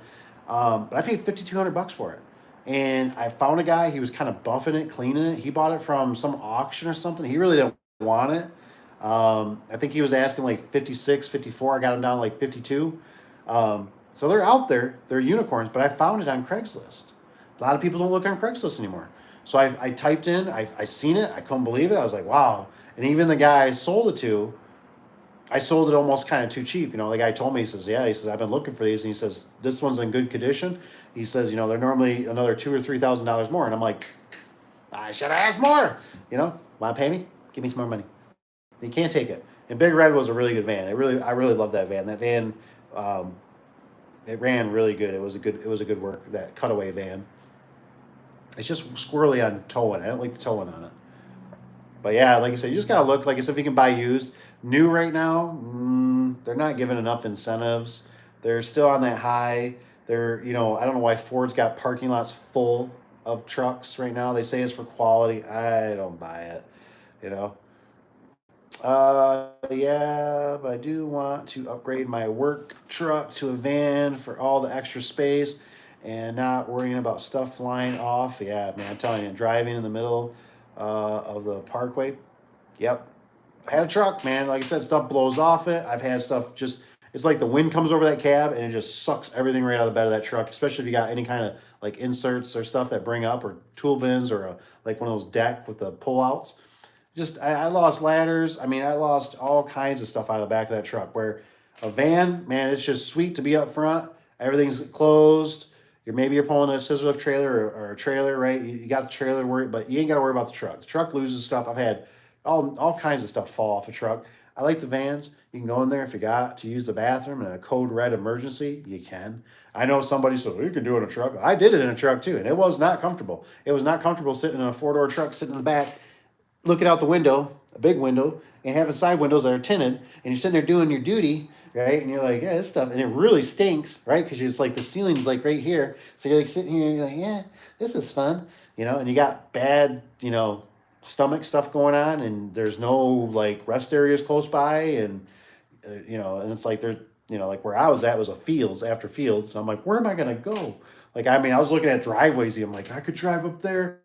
Maybe I could just go on the side of the house. I'm like, and then some dude's gonna come out with a shotgun. What the hell? Jeez. You know, says, yeah, it says, the Target near me has a Tesla charging station. It stays full all day long. Wow. It's weird. We got some around here. We'll see. We got one at it's a Myers is what we call it. It's our grocery store. And there'll be like one there, maybe, you know, but it's just, they're not real prevalent. I can see them. They're around because it used to be when they were first put in, you didn't see any cars, but you see one. I don't even think I've seen two there out of the 10 that are there. So I could be wrong, but I think a lot of, you know, us Michiganders, we know they're just not ready for us, and we know the cold can affect them. So they don't really take off. You see the occasional out of stater and stuff that comes through, and there is some around here, but it's just never no good. Not a lot of good feedback. I just got a van. Can't wait to get her on the road. Yeah, see what it's like, dude. The van, besides the noise, unless you have a compartment, like that's why I like the Cutaway. The Cutaway, I could slide a door and I could block most of that noise, and I could keep the heat up there. That's what was really, because I know guys that don't like the vans because it's like, well, you got to heat the whole thing, you know, which I never really mind if it's a smaller van because the heat kind of linger back there, and it heated up my power tools. So my batteries and that weren't always like ice cold. And if I had to charge them, they can be kind of noisy, but man, the little step to get in, you're in there. Sometimes, you know, like I said, you got to hunch over. But man, open up the back doors and just get into your stuff. You can kind of reach in. It's like a pickup. You got that tailgate, man. And that tailgate's like just always right at the gut blocking it. Trucks are typically taller, so you're always reaching over. The van, man, it's just like, yeah, man, I know it's the mommy van, whatever you want to call it, but I tell you what, it's like the wife with a minivan, right? When you got kids, what do kids do with doors? They always hit other people's cars, right? But with a minivan, electric, you don't have to worry about it. I just had one of my kids the wind was windy, you know, and she was in the front with me. I think we were taking one of the trucks or something, personal truck. And I was like, hold on to your door. I mean, I'm like freaking out that she's going to hit somebody else's car. Not worried about mine. Mine's not the best, but I'm like, don't hit that car next to you, you know? And so it's just so nice. They just, oh man, I just can't say enough nice things about them. You know, if you can always throw a couple guys back there and a couple chairs. You know, I don't recommend it because they should be seatbelted in. But when you got to do what you got to do, and you got to make a buck. What does it say? Be a Mr. Bigham. I wouldn't mind getting an electric work van, especially since the government is pushing electric vehicles so much. And they even giving incentives so you can buy one, plus there are deals on them. Yeah, I mean, I would like one if it was realistic. I don't think they're realistic yet because, I mean, for one, you know, what is it? Who was saying, what is it? Like right now you can buy these certain electric vehicles, maybe it's Tesla in that. The prices of them have plummeted. And I don't have deep pockets, man. I can't be a guinea pig. And for one, like around here, nobody's putting the money in infrastructure to work on these things. So like for us, I think our closest Tesla dealer, I think I don't even know if we have one out in GR. I think it's like 2 or 3 hours away, one way. It's like when I had the BMW, right? I had a BMW, bought it. It's cool. It doors shut really nice. It's a BMW, man. And I remember I took it into the local place to get the tires, you know, alignment. And the guy's like, yeah, you got to take this to a BMW place, dealership. And I'm like, huh? He goes, yeah, they got to strap it down. And they put like load on it to get everything. And I'm like, I'm selling this pig. I ain't going driving out to this place, out to the dealership. I mean, like I always said before, you know, it's one of those things. I can make more money, but I can't make more time. And for me to go drive 2 or 3 hours one way to go drop off a vehicle and then drive back with the wife and then drive back out to go pick it. Nope. I got literally a mechanic right here on the corner. That works on the old gas guzzler, your Chevys, everything. If I bring an electric vehicle, nope. I got a guy right down the road. That's a super cool dude. He works on stuff, everything, right? Gasoline, blah, blah, blah. I got another one that's almost right down the road. I mean, I got 6 places right here that work on every kind of gasoline vehicle I could ever imagine them. And that's just one of those things that you have to think about is that, you know, like I said, that was kind of like when I had the diesel. It was the first year roughly of having emissions on it. And I thought, this is bullcrap. I thought these emissions are killing these diesel trucks. And I thought, I can't afford this. You know, it's coming out of my pocket. I can't have my truck down that I'm making a truck payment on, and I got to pay full coverage insurance on it, and it's in the shop, and I'm going to spend another $4,000 to $6,000. I can't afford this. I can't afford it. But if I have a Chevy, right? I have a Chevy truck that we had a motor lock up on one of them. I had a used one, and for like $800, I went to this dude's garage. He tells me, "Oh, it's a runner." I'm like, "Oh, okay." For $800, I get a motor. I swap it out on a weekend with my brother-in-law.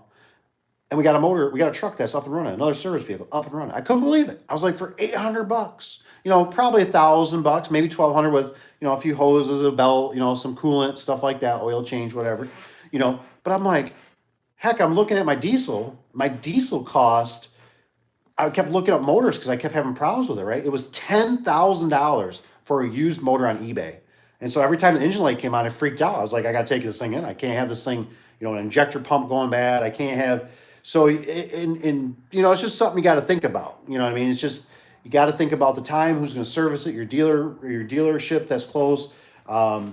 Because when it comes down to it, at the end of the day, and you can't fix it yourself, you know, where are you going to take this thing? You know what I mean? I don't care how much incentive, you know, you have to darn near give it to me for free. You know, because if it's, and then plus if it's down all the time, what good's it do? When you wrapped it, you paid all the money, you put bins in it, you put a ladder rack on it. Yeah, well, it's a cool, you know, yard ornament. Put it out by the road. You can do some advertising. Well, I can't do that. I spent 40, 60, 80, 120,000. Okay.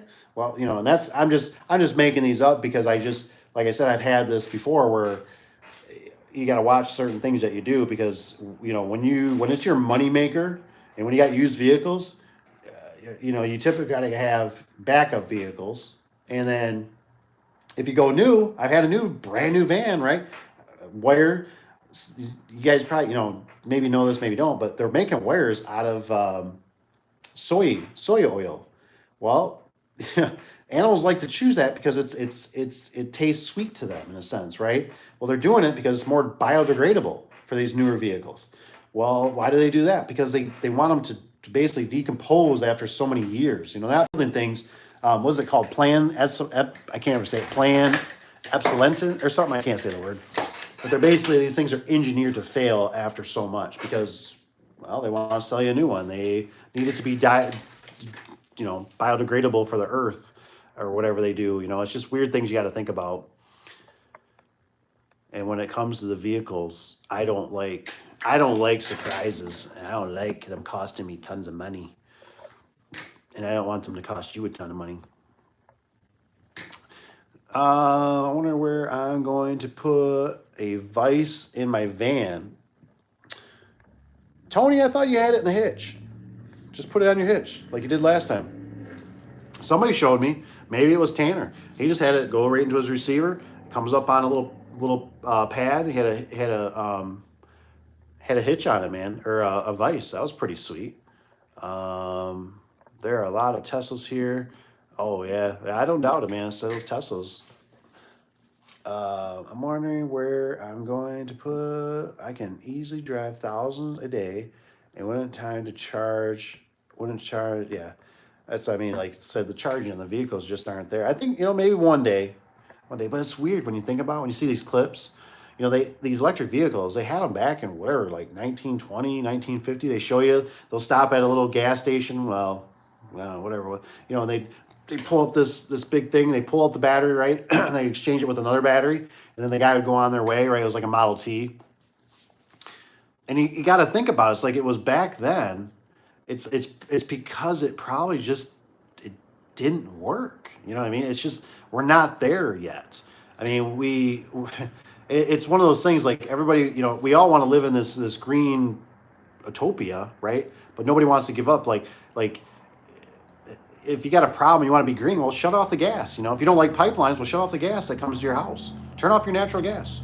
You know, turn off your electric. You know what I mean? Like, you know, that'll help save the planet. But you know, what's always weird is then you look at the gov, right? And what are they doing? Flying around in airplanes. You know, why aren't they flying around electric airplanes? Why aren't they driving electric vehicles? Oh, because they're better than all of us, I guess. Big B, my grandma says the same thing. You can always make more money, but you can't make more time. That's it, man. It's like once that, I tell you, once that kind of clicked in my head, like I said, I mean, when I was, you know, when I was younger in the business, man, I was running around like chicken my head cut off, man. People are like, how's the business? Oh, we're swamped. Oh, we're swamped. Oh, we're swamped. And then I seen a fence guy that was here in town. He was doing the same thing, right? I'd see him, oh, we're so busy. You guys busy? And I go, not really. I said, we're just profitable. And he's like, oh, we're so busy. I can't find blah, blah, blah. And it's like, and what's really weird, he's no longer around. He burned himself out. He ended up, I think he sold the business. I don't know what for, if it wasn't, I don't think a ton, but he's done. He's burned out. You know what I mean? He just couldn't do it anymore. And it's like, I know why. You know what I mean? Because you were doing stuff too cheap and you were just going way too far. He had a lot of how do you say? He had a lot of drug guys that worked for him. You know what I mean? I seen some of his crew. I remember being at his shop, and it wasn't from him. It's just the location. I mean, when I was back there one time, I had to do a door. I mean, needles everywhere in the back alley, and you know what I mean. It's sad, and that's what you got to remember is that, you know, your time, man. What are you spending in time? And that's one thing in this whole garage door industry I never looked at. You know what I mean? Like I never paid attention to that, where it was like, holy crap. You know, you gotta deal with the phone, right? You're not even adding up your time on the phone, right? Nobody does that. Nobody adds up and goes, so I spent 20 minutes on the phone with my vendor. You know, I had to tell them all this. We had to go through. Oh, then I got a confirmation printed out, right? So then I spent 5 minutes looking at the confirmation to make sure it was right. Then I called them back and I had, you know what I mean? So you got all this, there's all this hidden time that you're never being paid for. You know what I mean? And so then the truck shows up. You unload the truck. Are you being paid for the truck? No. But I'm going to make money off it. Yeah. But if you factor that in there, when you start looking at it and go, okay, this door I'm making $400. You know, well, I either had to pay a secretary. Well, if I did have to pay a secretary, maybe I'm paying my wife. Or maybe, you know, the time all factored into there, where she had to deal with the paperwork and the phone calls and the order, and you had to go to the customer. You know, if you start writing all that stuff down, you start looking at stuff and you're going, holy crap, I'm making $8.75 an hour. Jeez. And I'm dealing with all the liability, and you know, you know, so, and then if you're traveling, right, and you're going, well, you know, hey, I like working with two guys, or I like working with a partner, I don't want to work, you know, well, okay, start factoring in, you know, your drive time there, you know, you're driving a little far, adds up, man. It adds up. It adds up big time. There's just so many things. And then if you have a failure, right, the vendor screwed you, they didn't send something, there's damage, either missing parts, they're anything above, right? You have a callback, you have two callbacks, right? Man, you know what I mean? So there's just so many, there's a lot of variables, and you have to try to make all this stuff come together and all meet and work and hope there's not a blow up. And then if there is a blow up, how are you going to fix it? So it can be very, very difficult. Those chargers probably won't work for me. I would be without charge. Yeah, I hear a lot of those. I watch a lot of videos on them. The chargers are not consistently, you know, and then you think about it, there's nobody there, right? When you go to these charging places, there's nobody there. So like when you're at the gas pump, right, and somebody's on the microphone, sorry, pump 3 is out of service. Try to use the next one. Or, hey, your card didn't go through. You know, if you want to come in and process, we've been having problems, but we'll get it running for you. You know, what are you supposed to do if the machine goes down and you're like, well, I got cash.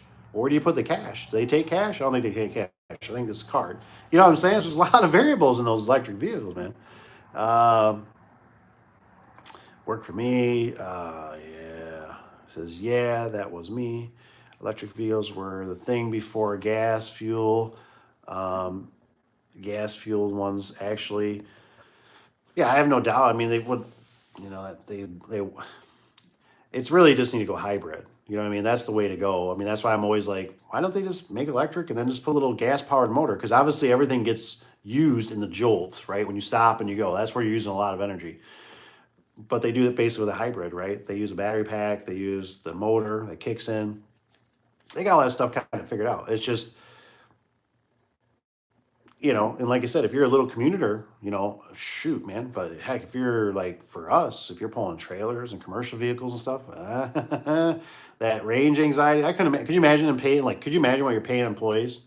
Can you imagine if now they got to sit for 45 minutes or longer, to charge, and now you're sitting there and the electric, charge is costing this much, and then now the labor to sit there, and you're like, son of, and then what do you have to have for your infrastructure if you even bring it to your shop? We're just not there yet. Yeah, I was thinking something a little more permanent instead of having to where somebody could grab it and go.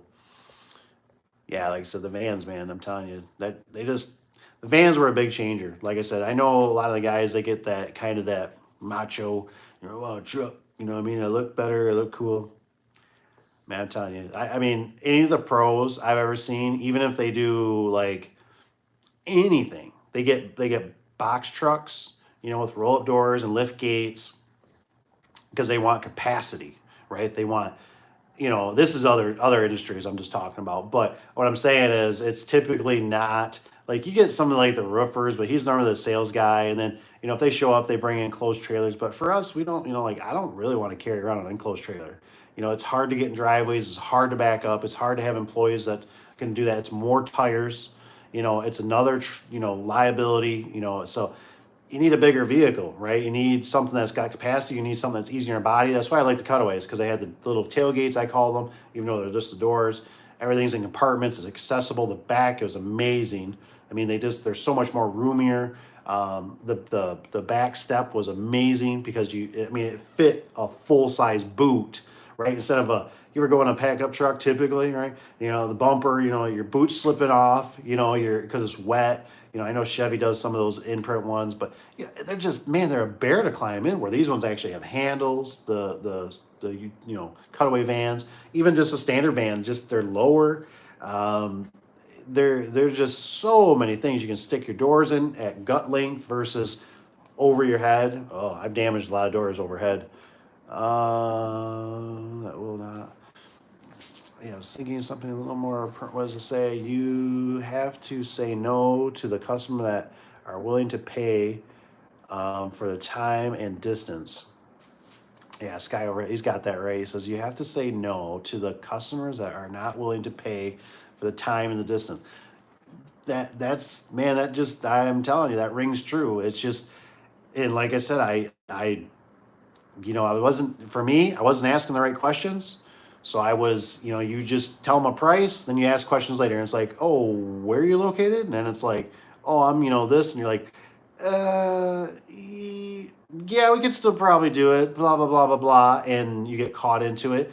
And the thing that you're not considering is, okay, you're going to go do it. You're going to make a little bit of money. But the time to go back, it is your product. And, you're the one that installed it. And then, like I said, it's not like it was back in the old days where, like I said, most of the time they're going to complain to the neighbors. You didn't even really care because you're like, what, I ain't going to go back up in that area, whatever. You know what I mean? I did the best I can. That's her word against mine. Where now it goes everywhere. It goes to your surrounding area. It goes to your direct area. It goes, and then you have to rebuttal it if you even can rebuttal it sometimes, and you know what I mean? It's just so much easier for people to blow things up, and it might just be over something that's like nothing, but they think it's big. It might be something too. It's just hard to say.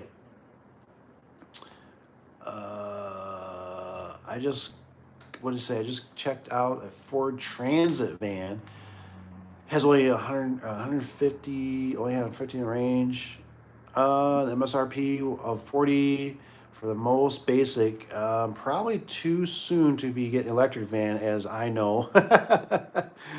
Yeah, it's, I mean, it's, hey, whatever, whatever floats your boat. But like I said, most time, if you're just starting out, just start small. Get something that's clean. I'm not a big afraid of miles. To some degree. I mean, sure you want to get lower miles. Don't get me wrong, but miles don't bother me too much. And some of these proven, it's that saying, always buy the last year of something made, and then you got 5 or 10 years or more of that year, and hopefully they worked out the bugs maybe towards the end, or it's just got a good reputation.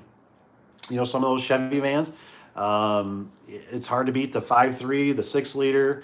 I don't know so much about the 6.2, if that's a good, I think that's more modern now. The 4.8, we got one that runs as a 4.8. That's just a known beast of a motor that, it's a little underpowered, I would say, but it's just a good, rugged, bulletproof engine, you know what I mean? And you just got to find something that's a good, reliable. I don't like to be the first one on anything because you don't have the research. I'm a Toyota fan, but I would even stick away from those turbocharged ones right now. I would stick away from the EcoBoost if it was me. I'm just, and sometimes we have the idea that we're going, you know what, I'm going to turn it in, and when it hits 100,000 miles, I'm going to turn it in after 5 years. And sometimes that time comes, and that's not what you're able to do. The money's not there, something happened, something blew up, somebody got injured, something, whatever, right? The money, now you're stuck with this thing, right? And you're going, oh man, I'm starting to hear problems, and now I'm stuck with this vehicle that, could cost me a bunch of money. Yeah, Big M, I would run and go get a pair of commercial springs and drive that one way. Yeah, I thought I was hoping that they do 300 miles, very least due to the sheer size. But no, they have even less range than most Teslas.